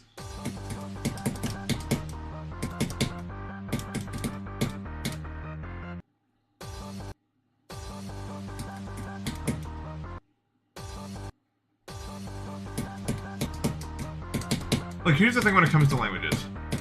Yeah, neuroplasticity plays a pretty big part. But also, if you don't understand the world around you, you're gonna be a lot more motivated to figure it out. When you're older and you're learning language, you already understand the world around you in the language that you're learning in the first place. One of the reasons why immersion, like, if you, like, move to a place, you're gonna learn the language real quick. Because you're actually motivated to, like, do it. Because you're there. And you don't understand nothing.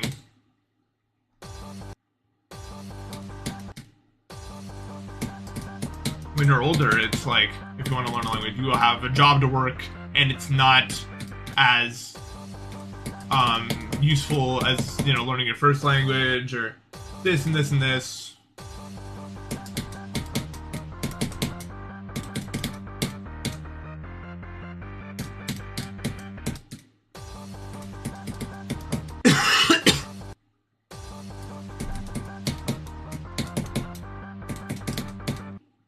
We're gonna see if we can get to Thor mode. This is indeed a new hardest. Welcome back to 2018. We are out here.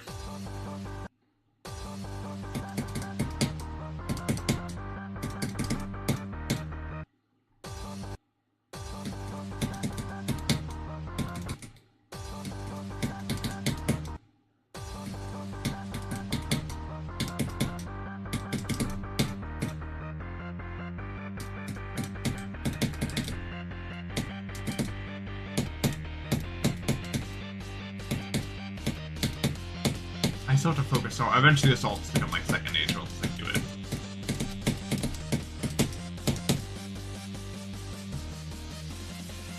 Cetera's right. I guess my game crashed yesterday. If that's my new best. Pretty cool.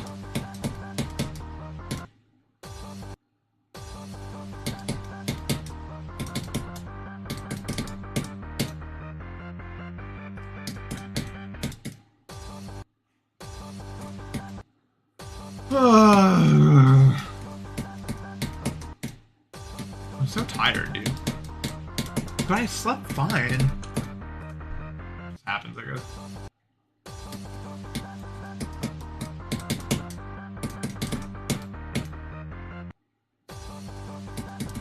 Oh, maybe I did, actually. That's probably the real answer. You're probably right, I definitely did that. Is it like a sleeping tired? Exhausted. Exhausted. I don't know. Probably the sickness. Just beating my ass. I don't like being sick. Not very fun.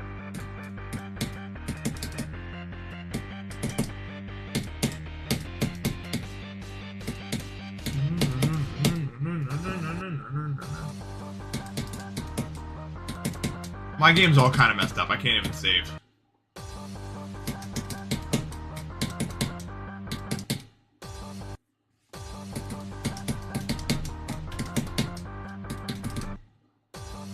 I'm close to 300k, like 500 away. So, not too long from now. I really want to do another subathon at some point, but I don't have it right now. But like, I was thinking about it. It's like, it's something I would want to do. But just like, how in the world would you do that? In my current state. It would be sick though. I have a lot of games to play. I mean, you can brainstorm some like ideas. What's up, WizKid? What are you up to these days? Did you beat Son of Infinity or was that someone else?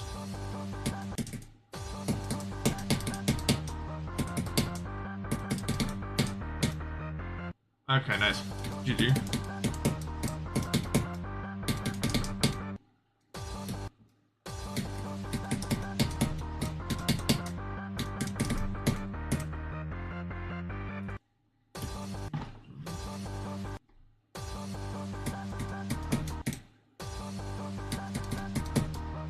I don't remember that. I just remember you beating it.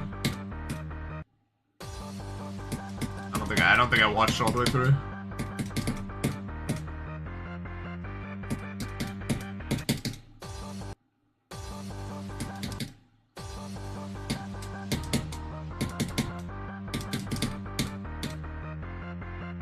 I like just started it, so I don't really know. I did like 20 to like Moonlight Eve, like 80. So not bad, but I just can't like play from zero. You know what I mean? Like it's just not clicking yet. All that's gonna happen today is just trying to get this whole area to click.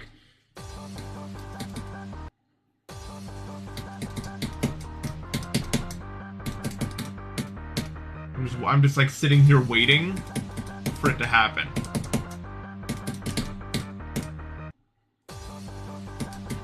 It's just awkward, and like with awkward stuff, it just takes time.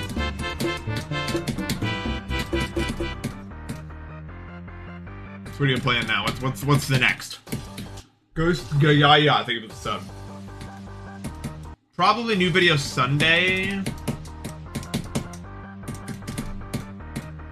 Oh right, we were talking. Oh, Unknown. That seems perfect for you. It's right up your alley, right there.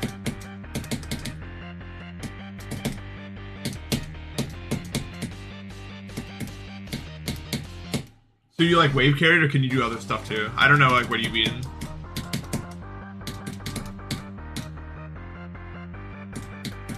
I mean, I know you beat Silent Club, but you know what I mean. Really? You just like it?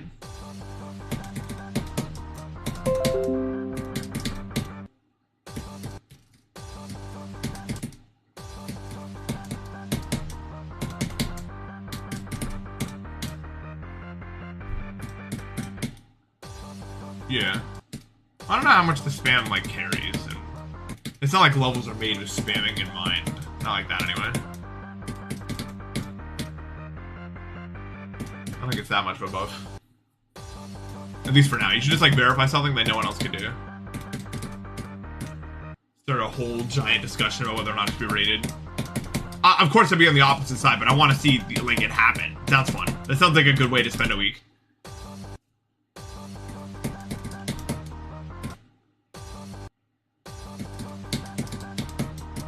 You know, it's not gonna get rated. You gotta beat something that like looks really good. Because I don't think that discussion has ever been had.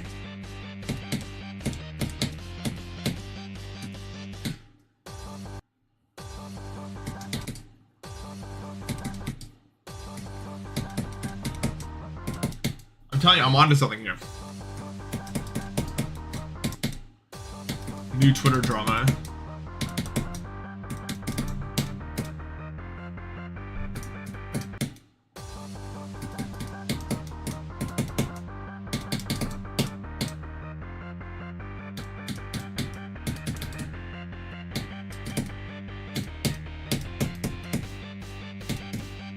I want to get into 2-player too, especially with the SAO device. I feel like this is a good like having one on left and having like the left button and the right button both do different players, and the middle button does nothing or something like that. So you don't like miss input, but it sounds good.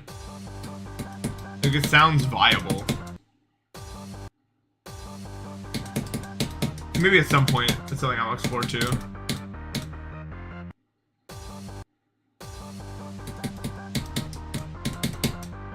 New best. Dude, it's so brutal. Yeah, you guys will catch me at a bad time. I don't know what I'm doing yet. You know how it is. I gotta sit through until it works. I think Zoink's probably gonna struggle to some degree with codependence. I mean, he'll figure it out, but he's probably having fun with it, if I had to guess. Probably something refreshing. I mean, you play the game for that long, things start to probably become boring because it's just like same old stuff. I wouldn't be surprised if Zoink's having a merry old time over there.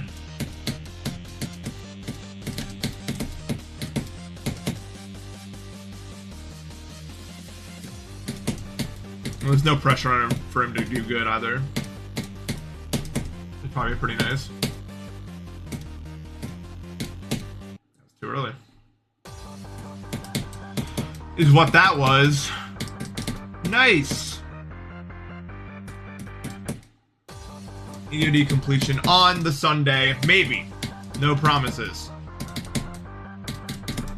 But, you know, check your inbox.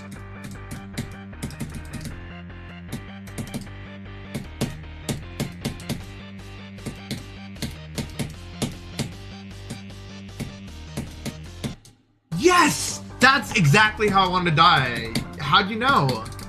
Thank you so much. I don't know what to say. I'm all flustered over that. Thank you so much for dying that way. I want to get a good attempt. Like, give me to Thor mode at least. Best pizza and why? I've never had a chain pizza better than the kind of pizza I can get locally somewhere like New York. But if I had to pick a best chain pizza, it'd Papa John's. But like, I would never order from there. I can get something better, cheaper at all times. I'm in New York, baby. There's like 3 good pizza places not far from me that are all cheaper. Actually, 0 point.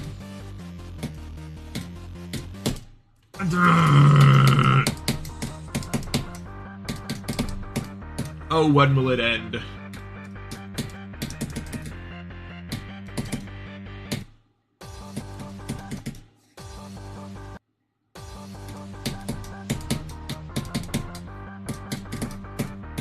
What did I eat today? Just my normal meal. Chai, oatmeal, banana, granola bar, yogurt.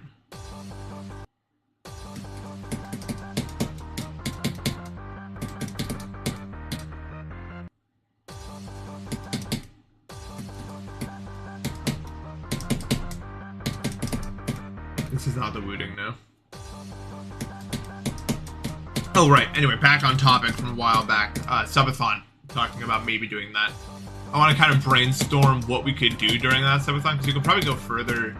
If it would ever happen, we need to plan, I think, what the kind of activities we can do. Because last time was good, but it was still a little disorganized. Probably do better than that second time around. I see you, bro. Thanks for the raid.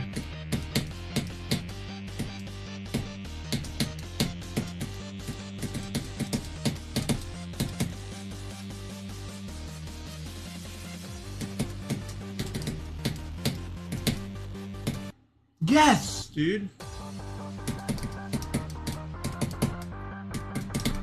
We could. I'm not.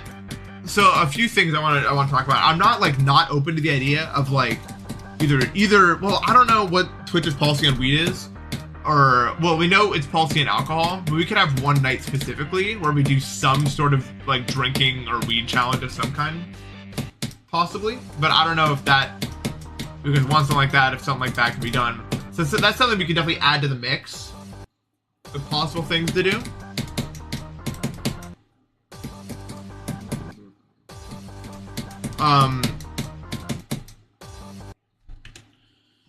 Yeah. I had another policy on weed though, but like, I've always wanted to do like the Escapist 2, but like every time you get sent to like solitary, you have to take a hit or something.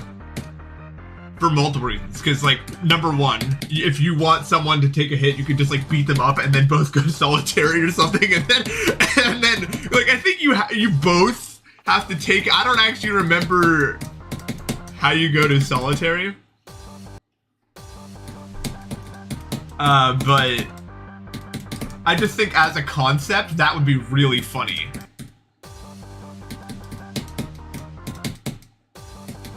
And then of course as it progresses, because the Escapist 2 allows for a lot of different ways to escape, and I don't remember them at all. So yeah. So that's something we could do. I never had chat on screen now. But it depends if people are comfortable with that, if Twitch even allows for that, which I don't know.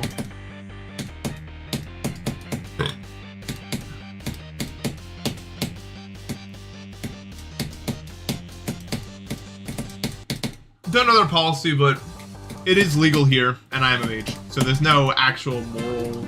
It's all good in that regard. Garmin, bro, thank you for the sub.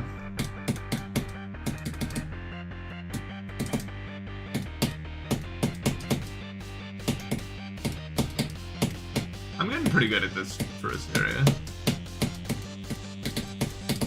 We're figuring it out.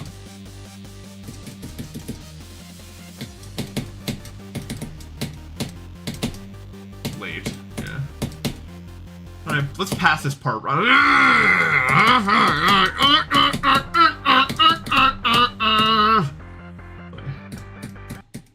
The being came out. We're not talking about carts, bro. I don't like carts. They do nothing, right? Like, let's be real. What does a cart do other than like a slight head high? Maybe. If you hit it like a